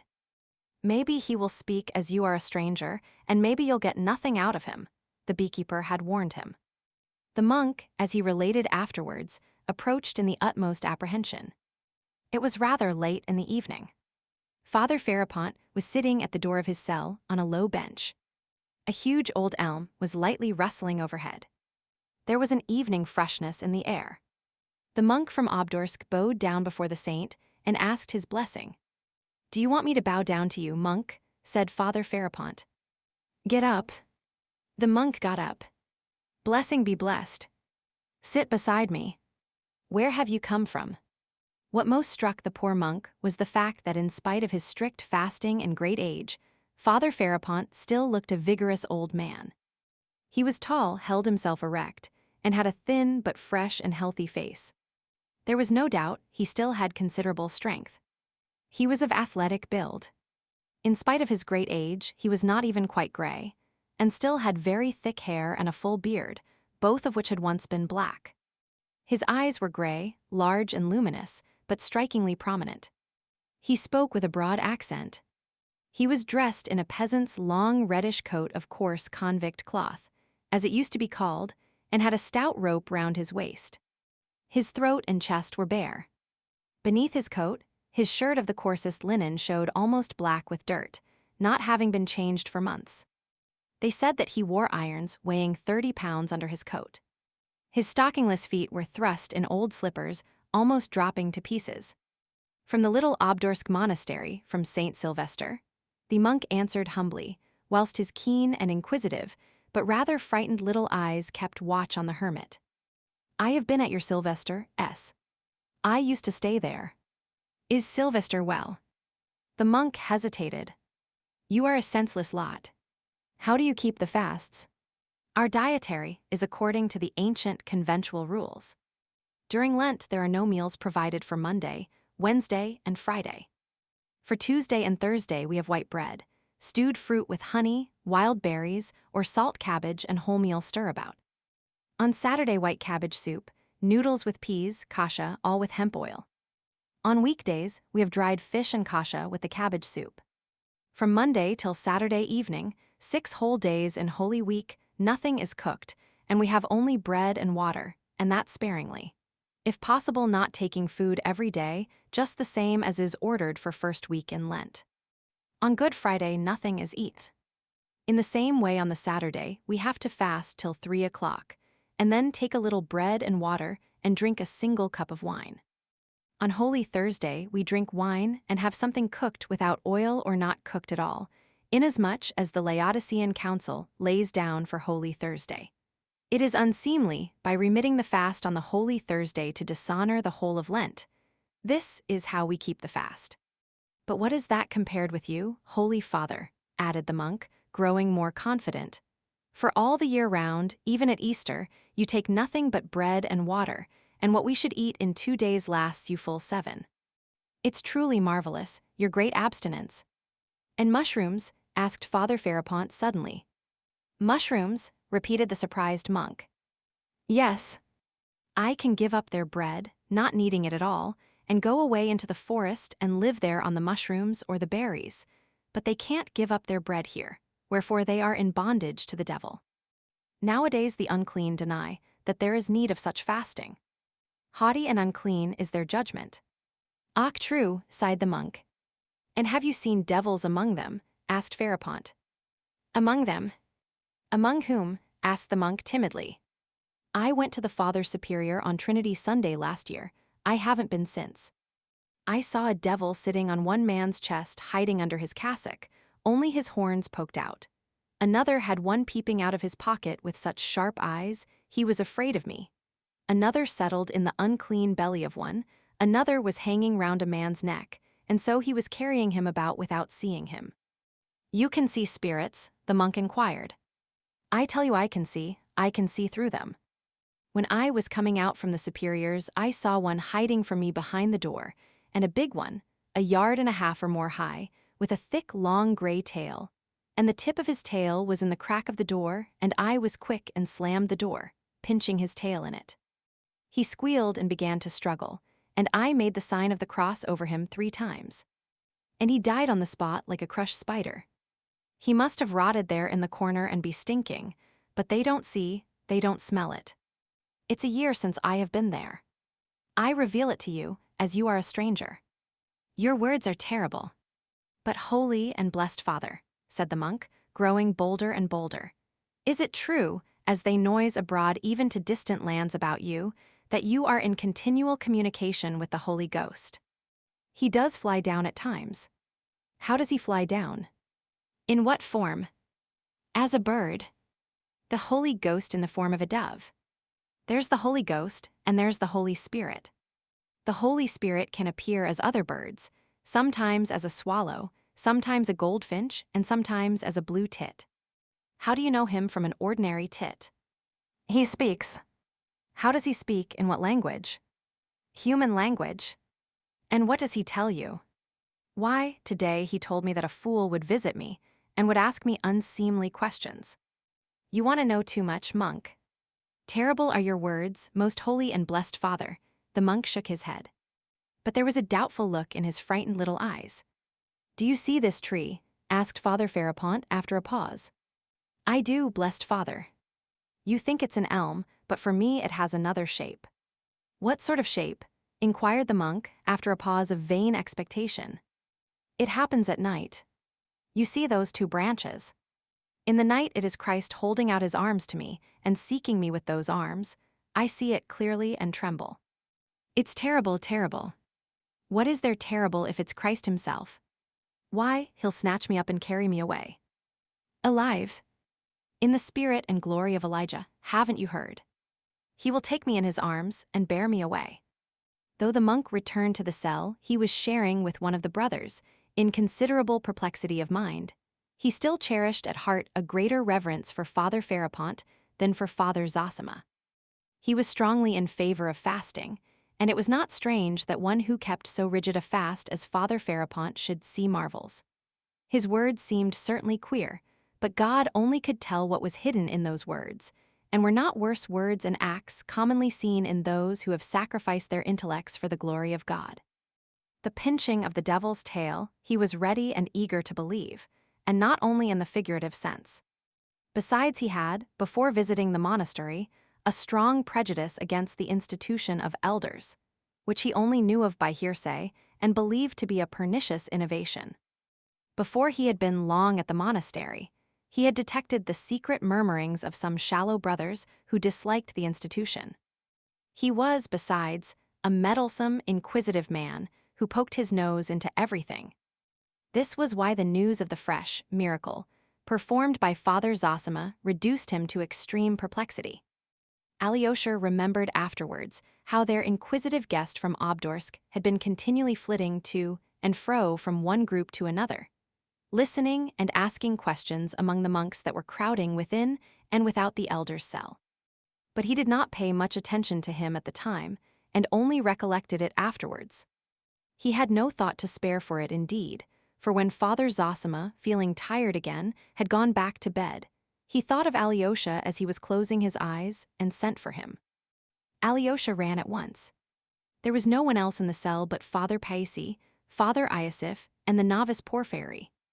The elder, opening his weary eyes and looking intently at Alyosha, asked him suddenly, "Are your people expecting you, my son?" Alyosha hesitated. "Haven't they need of you? Didn't you promise some one yesterday to see them today?" "I did promise, to my father, my brothers, others too." "You see, you must go. Don't grieve. Be sure I shall not die without your being by to hear my last word. To you I will say that word, my son. It will be my last gift to you. To you, dear son, because you love me. But now go to keep your promise." Alyosha immediately obeyed, though it was hard to go. But the promise that he should hear his last word on earth, that it should be the last gift to him, Alyosha, sent a thrill of rapture through his soul. He made haste that he might finish what he had to do in the town and return quickly. Father Paisi, too, uttered some words of exhortation which moved and surprised him greatly. He spoke as they left the cell together. "Remember, young man, unceasingly," Father Paisi began, without preface, "that the science of this world, which has become a great power, has, especially in the last century, analyzed everything divine handed down to us in the holy books. After this cruel analysis, the learned of this world have nothing left of all that was sacred of old. But they have only analyzed the parts and overlooked the whole, and indeed their blindness is marvelous. Yet the whole still stands steadfast before their eyes, and the gates of hell shall not prevail against it. Has it not lasted 19 centuries? Is it not still a living, a moving power in the individual soul and in the masses of people? It is still as strong and living even in the souls of atheists, who have destroyed everything. For even those who have renounced Christianity and attack it, in their inmost being still follow the Christian ideal. For hitherto neither their subtlety nor the ardor of their hearts has been able to create a higher ideal of man and of virtue than the ideal given by Christ of old. When it has been attempted, the result has been only grotesque. Remember this especially, young man, since you are being sent into the world by your departing elder. Maybe, remembering this great day, you will not forget my words, uttered from the heart for your guidance, seeing you are young, and the temptations of the world are great and beyond your strength to endure. Well, now go, my orphan. With these words, Father Paisi blessed him. As Alyosha left the monastery and thought them over, he suddenly realized that he had met a new and unexpected friend, a warmly loving teacher, in this austere monk who had hitherto treated him sternly. It was as though Father Zosima had bequeathed him to him at his death, and perhaps that's just what had passed between them, Alyosha thought suddenly. The philosophic reflections he had just heard so unexpectedly testified to the warmth of Father Paisi's heart. He was in haste to arm the boy's mind for conflict with temptation, and to guard the young soul left in his charge with the strongest defense he could imagine. Chapter 2. At his father's. First of all, Alyosha went to his father. On the way, he remembered that his father had insisted the day before that he should come without his brother Ivan seeing him. Why so? Alyosha wondered suddenly. Even if my father has something to say to me alone, why should I go in unseen? Most likely in his excitement yesterday, he meant to say something different, he decided. Yet he was very glad when Marfa Ignatievna, who opened the garden gate to him, Grigory, it appeared, was ill in bed in the lodge, told him in answer to his question that Ivan Fyodorovitch had gone out 2 hours ago. And my father? He is up taking his coffee, Marfa answered somewhat dryly. Alyosha went in. The old man was sitting alone at the table wearing slippers and a little old overcoat. He was amusing himself by looking through some accounts, rather inattentively however. He was quite alone in the house, for Smerdyakov too had gone out marketing. Though he had got up early and was trying to put a bold face on it, he looked tired and weak. His forehead, upon which huge purple bruises had come out during the night, was bandaged with a red handkerchief. His nose, too, had swollen terribly in the night, and some smaller bruises covered it in patches, giving his whole face a peculiarly spiteful and irritable look. The old man was aware of this, and turned a hostile glance on Alyosha as he came in. "The coffee is cold," he cried harshly. "I won't offer you any. I've ordered nothing but a Lenten fish soup today, and I don't invite anyone to share it." "Why have you come?" "To find out how you are," said Alyosha. "Yes. Besides, I told you to come yesterday. It's all of no consequence. You need not have troubled. But I knew you'd come poking in directly." He said this with almost hostile feeling. At the same time, he got up and looked anxiously in the looking-glass, perhaps for the 40th time that morning, at his nose. He began, too, binding his red handkerchief more becomingly on his forehead. "Red's better. It's just like the hospital in a white one," he observed sententiously. "Well, how are things over there? How is your elder?" "He is very bad, he may die today," answered Alyosha. But his father had not listened, and had forgotten his own question at once. "Ivan's gone out," he said suddenly. "He is doing his utmost to carry off Midia's betrothed. That's what he is staying here for," he added maliciously, and twisting his mouth, looked at Alyosha. "Surely he did not tell you so?" asked Alyosha. "Yes, he did long ago. Would you believe it, he told me 3 weeks ago. You don't suppose he too came to murder me, do you? He must have had some object in coming." "What do you mean? Why do you say such things?" said Alyosha, troubled. "He doesn't ask for money, it's true, but yet he won't get a farthing from me." I intend living as long as possible. You may as well know, my dear Alexei Fyodorovitch, and so I need every farthing, and the longer I live, the more I shall need it," he continued, pacing from one corner of the room to the other, keeping his hands in the pockets of his loose, greasy overcoat made of yellow cotton material. "I can still pass for a man at 55, but I want to pass for one for another 20 years. As I get older, I shan't be a pretty object. The wenches won't come to me of their own accord, so I shall want my money. So I am saving up more and more, simply for myself, my dear son Alexei Fyodorovitch. You may as well know. For I mean to go on in my sins to the end, let me tell you. For sin is sweet, all abuse it, but all men liven it, only others do it on the sly, and I openly. And so all the other sinners fall upon me for being so simple. And your paradise, Alexei Fyodorovitch, is not to my taste, let me tell you that. And it's not the proper place for a gentleman, your paradise, even if it exists. I believe that I fall asleep and don't wake up again, and that's all. You can pray for my soul if you like. And if you don't want to, don't, damn you. That's my philosophy. Ivan talked well here yesterday, though we were all drunk. Ivan is a conceited coxcomb, but he has no particular learning. Nor education either. He sits silent and smiles at one without speaking. That's what pulls him through. Alyosha listened to him in silence. Why won't he talk to me? If he does speak, he gives himself airs. Your Ivan is a scoundrel. And I'll marry Grushenka in a minute if I want to. For if you've money, Alexei Fyodorovitch, you have only to want a thing and you can have it. That's what Ivan is afraid of. He is on the watch to prevent me getting married, and that's why he is egging on Mitya to marry Grushenka himself. He hopes to keep me from Grushenka by that, as though I should leave him my money if I don't marry her. Besides, if Mitya marries Grushenka, Ivan will carry off his rich betrothed. That's what he's reckoning on. He is a scoundrel, your Ivan. How cross you are. It's because of yesterday. You had better lie down, said Alyosha. There.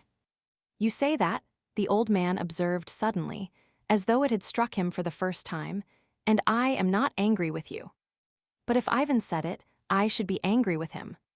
It is only with you I have good moments, else you know I am an ill-natured man. You are not ill-natured, but distorted, said Alyosha with a smile. Listen. I meant this morning to get that ruffian Mitya locked up, and I don't know now what I shall decide about it. Of course, in these fashionable days, fathers and mothers are looked upon as a prejudice. But even now the law does not allow you to drag your old father about by the hair, to kick him in the face in his own house, and brag of murdering him outright, all in the presence of witnesses. If I liked, I could crush him, and could have him locked up at once for what he did yesterday. Then you don't mean to take proceedings. Ivan has dissuaded me. I shouldn't care about Ivan, but there's another thing. And bending down to Alyosha, he went on in a confidential half-whisper. If I send the ruffian to prison, she'll hear of it and run to see him at once. But if she hears that he has beaten me, a weak old man within an inch of my life, she may give him up and come to me. For that's her way, everything by contraries. I know her through and through. Won't you have a drop of brandy? Take some cold coffee, and I'll pour a quarter of a glass of brandy into it. It's delicious, my boy. No, thank you. I'll take that roll with me if I may, said Alyosha, and taking a halfpenny French roll, he put it in the pocket of his cassock. And you'd better not have brandy either, he suggested apprehensively, looking into the old man's face. You are quite right, it irritates my nerves instead of soothing them. Only one little glass. I'll get it out of the cupboard.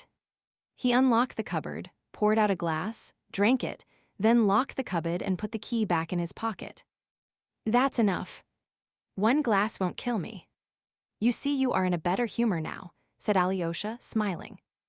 I love you even without the brandy, but with scoundrels I am a scoundrel. Ivan is not going to teach her Mashnia. Why is that? He wants to spy how much I give Grushenka if she comes. They are all scoundrels. But I don't recognize Ivan, I don't know him at all. Where does he come from? He is not one of us in soul. As though I'd leave him anything. I shan't leave a will at all, you may as well know. and I'll crush Midia like a beetle. I squash black beetles at night with my slipper. They squelch when you tread on them. And your Midia will squelch too. Your Midia, for you love him. Yes, you love him, and I am not afraid of your loving him. But if Ivan loved him, I should be afraid for myself at his loving him. But Ivan loves nobody. Ivan is not one of us. People like Ivan are not our sort, my boy. They are like a cloud of dust. When the wind blows, the dust will be gone. I had a silly idea in my head when I told you to come today. I wanted to find out from you about Midia. If I were to hand him over 1,000 or maybe 2 now, would the beggarly wretch agree to take himself off altogether for 5 years or, better still, 35, and without Grushenka, and give her up once for all, eh? I'll ask him, muttered Alyosha. If you would give him 3,000, perhaps he. That's nonsense. You needn't ask him now, no need. I've changed my mind. It was a nonsensical idea of mine. I won't give him anything, not a penny, I want my money myself, cried the old man, waving his hand. I'll crush him like a beetle without it. Don't say anything to him, or else he will begin hoping. There's nothing for you to do here, you needn't stay. Is that betrothed of his, Katerina Ivanovna, whom he has kept so carefully hidden from me all this time, going to marry him or not? You went to see her yesterday, I believe. Nothing will induce her to abandon him. There you see how dearly these fine young ladies love a rake and a scoundrel. They are poor creatures, I tell you, those pale young ladies, very different from if I had his youth and the looks I had then. For I was better looking than he at 8 and 20, I'd have been a conquering hero just as he is. He is a low cad. But he shan't have Grushenka, anyway he shan't. I'll crush him. His anger had returned with the last words. You can go. There's nothing for you to do here today, he snapped harshly. Alyosha went up to say good-bye to him and kissed him on the shoulder. What's that for? The old man was a little surprised. We shall see each other again, or do you think we shall? Not at all, I didn't mean anything. Nor did I did not mean anything, said the old man, looking at him. Listen, listen, he shouted after him. Make haste and come again and I'll have a fish soup for you, a fine one not like today. Be sure to come. Come tomorrow, do you hear, tomorrow? And as soon as Alyosha had gone out of the door, he went to the cupboard again and poured out another half glass. I won't have more, he muttered, clearing his throat, and again he locked the cupboard and put the key in his pocket. Then he went into his bedroom, lay down on the bed, exhausted, and in 1 minute he was asleep. Chapter 3. A meeting with the schoolboys. Thank goodness he did not ask me about Grushenka, thought Alyosha, as he left his father's house and turned towards Madame Holikov's, or I might have to tell him of my meeting with Grushenka yesterday. Alyosha felt painfully that since yesterday both combatants had renewed their energies, and that their hearts had grown hard again. Father is spiteful and angry, he's made some plan and will stick to it. And what of Dmitri? He too will be harder than yesterday, he too must be spiteful and angry, and he too, no doubt, has made some plan. Oh, I must succeed in finding him today, whatever happens. But Alyosha had not long to meditate. An incident occurred on the road, which, though apparently of little consequence, made a great impression on him.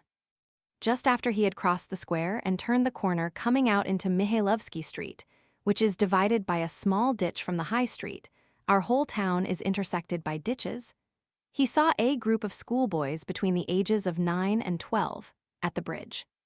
They were going home from school, some with their bags on their shoulders, others with leather satchels slung across them, some in short jackets, others in little overcoats. Some even had those high boots with creases round the ankles, such as little boys, spoilt by rich fathers, love to wear. The whole group was talking eagerly about something, apparently holding a council. Alyosha had never from his Moscow days been able to pass children without taking notice of them, and although he was particularly fond of children of 3 or thereabout, he liked schoolboys of 10 and 11 too. And so, anxious as he was today, he wanted at once to turn aside to talk to them. He looked into their excited rosy faces and noticed at once that all the boys had stones in their hands. Behind the ditch some 30 paces away, there was another schoolboy standing by a fence. He too had a satchel at his side. He was about 10 years old, pale, delicate-looking, and with sparkling black eyes. He kept an attentive and anxious watch on the other 6, obviously his schoolfellows with whom he had just come out of school, but with whom he had evidently had a feud. Alyosha went up and, addressing a fair, curly-headed, rosy boy in a black jacket, observed, "When I used to wear a satchel like yours, I always used to carry it on my left side, so as to have my right hand free, but you've got yours on your right side. So it will be awkward for you to get at it." Alyosha had no art or premeditation in beginning with this practical remark. But it is the only way for a grown-up person to get at once into confidential relations with a child, or still more with a group of children. One must begin in a serious, businesslike way so as to be on a perfectly equal footing. Alyosha understood it by instinct. "But he is left-handed," another, a fine, healthy-looking boy of 11, answered promptly. All the others stared at Alyosha. "He even throws stones with his left hand," observed a third. At that instant, a stone flew into the group, but only just grazed the left-handed boy, though it was well and vigorously thrown by the boy standing the other side of the ditch. "Give it him, hit him back, Smurov," they all shouted. But Smurov, the left-handed boy, needed no telling and at once revenged himself. He threw a stone, but it missed the boy and hit the ground. The boy the other side of the ditch, the pocket of whose coat was visibly bulging with stones, flung another stone at the group. This time it flew straight at Alyosha and hit him painfully on the shoulder. "He aimed it at you, he meant it for you." "You are Karamazov, Karamazov," the boys shouted, laughing. "Come, all throw at him at once," and 6 stones flew at the boy. One struck the boy on the head, and he fell down, but at once leapt up and began ferociously returning their fire. Both sides threw stones incessantly. Many of the group had their pockets full too. "What are you about? Aren't you ashamed? 6 against 1. Why, you'll kill him," cried Alyosha. He ran forward and met the flying stones to screen the solitary boy. 3 or 4 ceased throwing for a minute. "He began first," cried a boy in a red shirt in an angry, childish voice. "He is a beast. He stabbed Krasotkin in class the other day with a penknife. It bled. Krasotkin wouldn't tell tales, but he must be thrashed." "But what for?" "I suppose you tease him." "There, he sent a stone in your back again. He knows you," cried the children. "It's you he is throwing at now, not us. Come, all of you at him again, don't miss, Smurov." And again a fire of stones, and a very vicious one, began. The boy the other side of the ditch was hit in the chest. He screamed, began to cry, and ran away uphill towards Mihailovsky Street. They all shouted, "Aha, he is funking, he is running away." "Wisp of tow. You don't know what a beast he is. Karamazov, killing is too good for him," said the boy in the jacket, with flashing eyes. He seemed to be the eldest. "What's wrong with him?" asked Alyosha. "Is he a telltale or what?" The boys looked at one another, as though derisively. "Are you going that way to Mihailovsky?" the same boy went on. "Catch him up. You see he's stopped again. He is waiting and looking at you." "He is looking at you," the other boys chimed in. "You ask him, does he like a disheveled wisp of tow? Do you hear, ask him that." There was a general burst of laughter. Alyosha looked at them, and they at him. "Don't go near him, he'll hurt you," cried Smurov in a warning voice.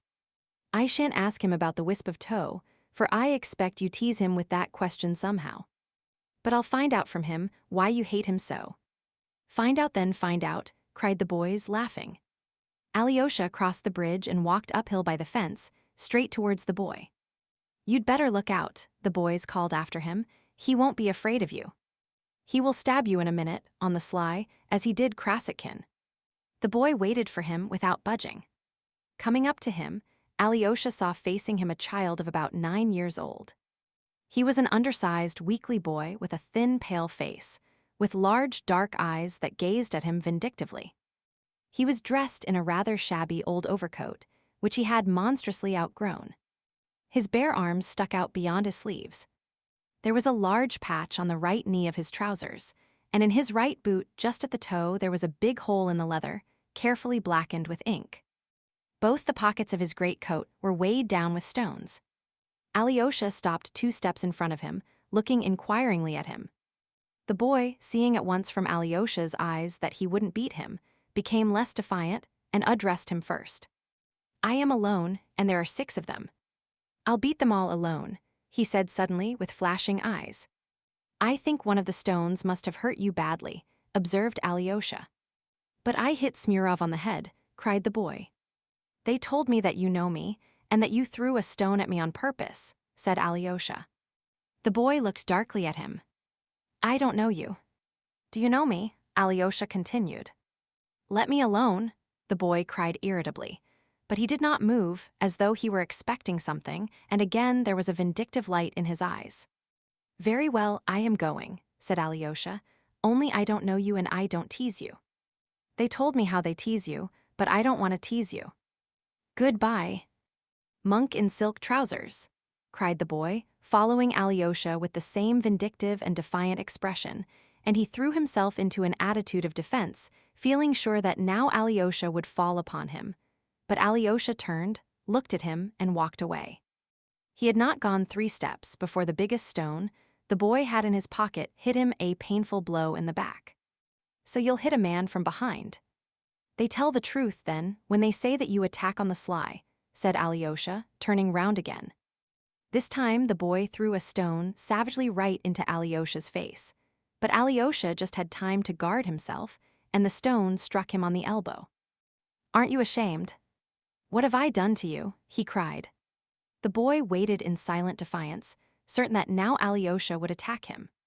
Seeing that even now he would not, his rage was like a little wild beast's. He flew at Alyosha himself, and before Alyosha had time to move, the spiteful child had seized his left hand with both of his and bit his middle finger. He fixed his teeth in it, and it was 10 seconds before he let go. Alyosha cried out with pain and pulled his finger away with all his might. The child let go at last and retreated to his former distance. Alyosha's finger had been badly bitten to the bone, close to the nail. It began to bleed. Alyosha took out his handkerchief and bound it tightly round his injured hand. He was a full minute bandaging it. The boy stood waiting all the time. At last, Alyosha raised his gentle eyes and looked at him. "Very well," he said, "you see how badly you've bitten me. That's enough, isn't it? Now tell me, what have I done to you?" The boy stared in amazement. "Though I don't know you and it's the first time I've seen you," Alyosha went on with the same serenity, "yet I must have done something to you. You wouldn't have hurt me like this for nothing. So what have I done? How have I wronged you, tell me?" Instead of answering, the boy broke into a loud, tearful wail and ran away. Alyosha walked slowly after him towards Mihailovsky Street, and for a long time he saw the child running in the distance as fast as ever, not turning his head, and no doubt still keeping up his tearful wail. He made up his mind to find him out as soon as he had time, and to solve this mystery. Just now he had not the time. Chapter 4. At the Holikovs. Alyosha soon reached Madame Holikov's house, a handsome stone house of 2 stories, one of the finest in our town. Though Madame Holikov spent most of her time in another province where she had an estate, or in Moscow, where she had a house of her own, yet she had a house in our town too, inherited from her forefathers. The estate in our district was the largest of her 3 estates, yet she had been very little in our province before this time. She ran out to Alyosha in the hall. "Did you get my letter about the new miracle?" She spoke rapidly and nervously. "Yes." "Did you show it to everyone?" "He restored the son to his mother." "He is dying today," said Alyosha. "I have heard, I know. Oh, how I long to talk to you or someone about all this." "No, to you. And how sorry I am I can't see him. The whole town is in excitement, they are all suspense. But now, do you know Katerina Ivanovna is here now?" "Ah, that's lucky," cried Alyosha. "Then I shall see her here. She told me yesterday to be sure to come and see her today." I know all. I've heard exactly what happened yesterday, and the atrocious behavior of that creature. C'est tragique, and if I'd been in her place, I don't know what I should have done. And your brother Dmitri Fyodorovitch, what do you think of him? My goodness. Alexei Fyodorovitch, I am forgetting, only fancy. Your brother is in there with her, not that dreadful brother who was so shocking yesterday, but the other, Ivan Fyodorovitch, he is sitting with her talking. They are having a serious conversation. If you could only imagine what's passing between them now. It's awful, I tell you it's lacerating, it's like some incredible tale of horror. They are ruining their lives for no reason anyone can see. They both recognize it and revel in it. I've been watching for you. I've been thirsting for you. It's too much for me, that's the worst of it. I'll tell you all about it presently, but now I must speak of something else, the most important thing. I had quite forgotten what's most important. Tell me, why has Liz been in hysterics? As soon as she heard you were here, she began to be hysterical. Mammon, it's you who are hysterical now, not I. Liz's voice caroled through a tiny crack of the door at the side. Her voice sounded as though she wanted to laugh, but was doing her utmost to control it. Alyosha at once noticed the crack, and no doubt Liz was peeping through it, but that he could not see. And no wonder, Liz, no wonder. Your caprices will make me hysterical too. But she is so ill, Alexei Fyodorovitch, she has been so ill all night, feverish and moaning. I could hardly wait for the morning, and for Herzenstube to come. He says that he can make nothing of it, that we must wait. Herzenstube always comes, and says that he can make nothing of it. As soon as you approached the house, she screamed, fell into hysterics, and insisted on being wheeled back into this room here. Mama, I didn't know he had come. It wasn't on his account, I wanted to be wheeled into this room. That's not true, Liz. Yulia ran to tell you that Alexei Fyodorovitch was coming. She was on the lookout for you. My darling Mama, it's not at all clever of you. But if you want to make up for it and say something very clever, dear Mama, you'd better tell our honored visitor, Alexei Fyodorovitch, that he has shown his want of wit by venturing to us after what happened yesterday, and although everyone is laughing at him. Liz, you go too far. I declare I shall have to be severe. Who laughs at him? I am so glad he has come, I need him, I can't do without him. Oh, Alexei Fyodorovitch, I am exceedingly unhappy. But what's the matter with you, Mama, darling? Ah, your caprices, Liz, your fidgetiness, your illness, that awful night of fever, that awful everlasting Herzenstube, everlasting, everlasting, that's the worst of it. Everything, in fact, everything. Even that miracle, too. Oh, how it has upset me, how it has shattered me, that miracle, dear Alexei Fyodorovitch. And that tragedy in the drawing room, it's more than I can bear, I warn you. I can't bear it. A comedy, perhaps, not a tragedy. Tell me, will Father Zosim alive till tomorrow, will he? Oh my God. What is happening to me? Every minute I close my eyes and see that it's all nonsense, all nonsense. I should be very grateful, Alyosha interrupted suddenly, if you could give me a clean rag to bind up my finger with. I have heard it, and it's very painful. Alyosha unbound his bitten finger. The handkerchief was soaked with blood. Madame Holikov screamed and shut her eyes. Good heavens, what a wound, how awful. But as soon as Liz saw Alyosha's finger through the crack, she flung the door wide open. Come, come here, she cried imperiously. No nonsense now. Good heavens, why did you stand there saying nothing about it all this time? He might have bled to death, Mama. How did you do it? Water, water. You must wash it first of all. Simply hold it in cold water to stop the pain, and keep it there, keep it there. Make haste, Mama, some water in a slop basin. But do make haste, she finished nervously. She was quite frightened at the sight of Alyosha's wound. Shouldn't we send for Herzenstube? Cried Madame Holikov. Mama, you'll be the death of me. Your Herzenstube will come and say that he can make nothing of it. Water, water. Mama, for goodness' sake, go yourself and hurry Yulia. She is such a slow coach and never can come quickly. Make haste, Mama, or I shall die. Why, it's nothing much, cried Alyosha, frightened at this alarm. Yulia ran in with water and Alyosha put his finger in it. Some lint, Mama, for mercy's sake. Bring some lint and that muddy caustic lotion for wounds. What's it called? We've got some. You know where the bottle is, Mama. It's in your bedroom in the right-hand cupboard. There's a big bottle of it there with the lint. I'll bring everything in a minute, lies, only don't scream and don't fuss. You see how bravely Alexei Fyodorovitch bears it. Where did you get such a dreadful wound, Alexei Fyodorovitch? Madame Holikov hastened away. This was all Lies was waiting for. First of all, answer the question, where did you get hurt like this? She asked Alyosha quickly.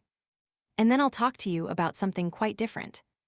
Well, instinctively feeling that the time of her mother's absence was precious for her, Alyosha hastened to tell her of his enigmatic meeting with the schoolboys in the fewest words possible. Lies clasped her hands at his story. How can you, and in that dress too, associate with schoolboys? She cried angrily, as though she had a right to control him. You are nothing but a boy yourself if you can do that, a perfect boy. But you must find out for me about that horrid boy and tell me all about it, for there's some mystery in it. Now for the second thing, but first a question. Does the pain prevent you talking about utterly unimportant things, but talking sensibly? Of course not, and I don't feel much pain now. That's because your finger is in the water. It must be changed directly, for it will get warm in a minute. Yulia, bring some ice from the cellar, and another basin of water. Now she is gone, I can speak. Will you give me the letter I sent you yesterday, dear Alexei Fyodorovitch? Be quick, for Mama will be back in a minute and I don't want. I haven't got the letter. That's not true, you have. I knew you would say that. You've got it in that pocket. I've been regretting that joke all night.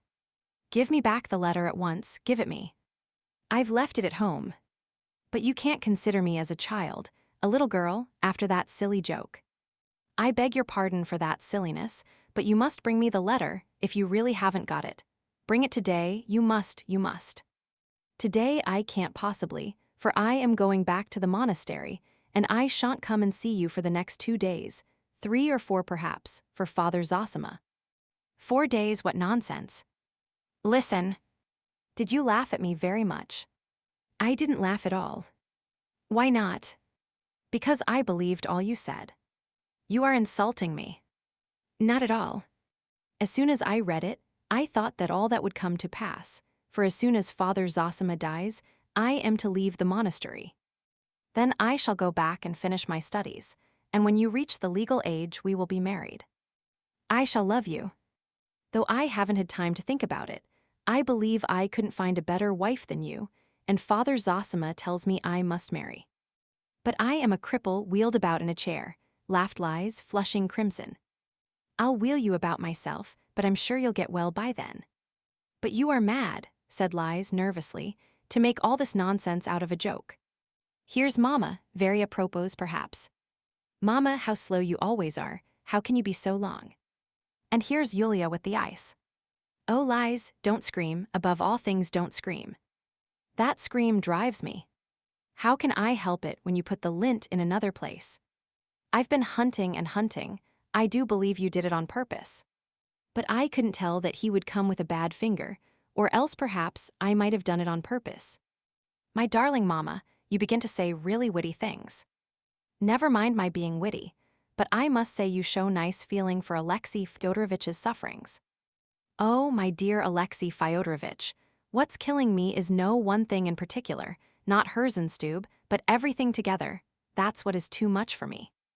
That's enough, Mama, enough about Herzenstube, Lies laughed gaily. Make haste with the lint and the lotion, Mama.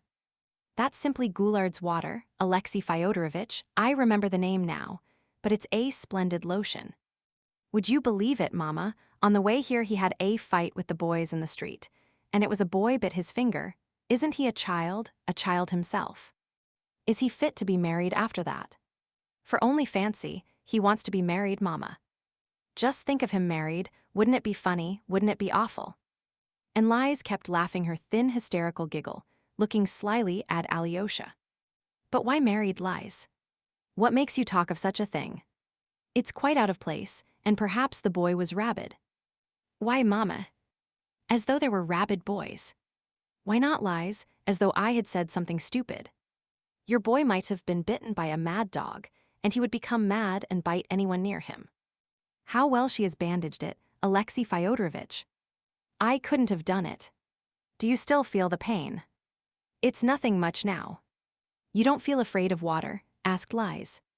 Come, that's enough, Lies. Perhaps I really was rather too quick talking of the boy being rabid, and you pounced upon it at once. Katerina Ivanovna has only just heard that you are here, Alexei Fyodorovitch. She simply rushed at me. She's dying to see you, dying. Ach, Mama, go to them yourself. He can't go just now, he is in too much pain.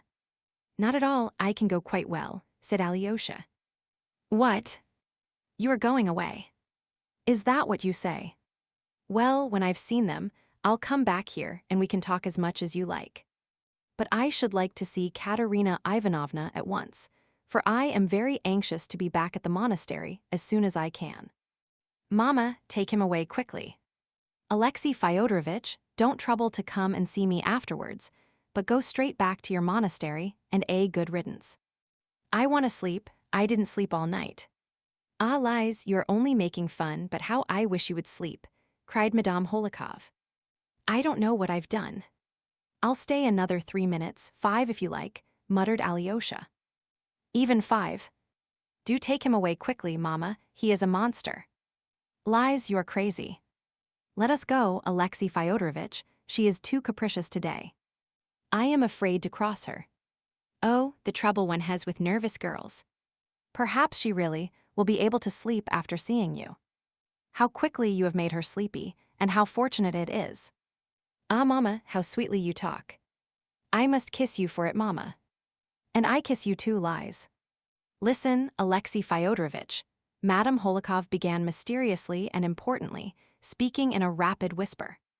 I don't want to suggest anything, I don't want to lift the veil, you will see for yourself what's going on. It's appalling. It's the most fantastic farce. She loves your brother, Ivan, and she is doing her utmost to persuade herself she loves your brother, Dmitri. It's appalling. I'll go in with you, and if they don't turn me out, I'll stay to the end.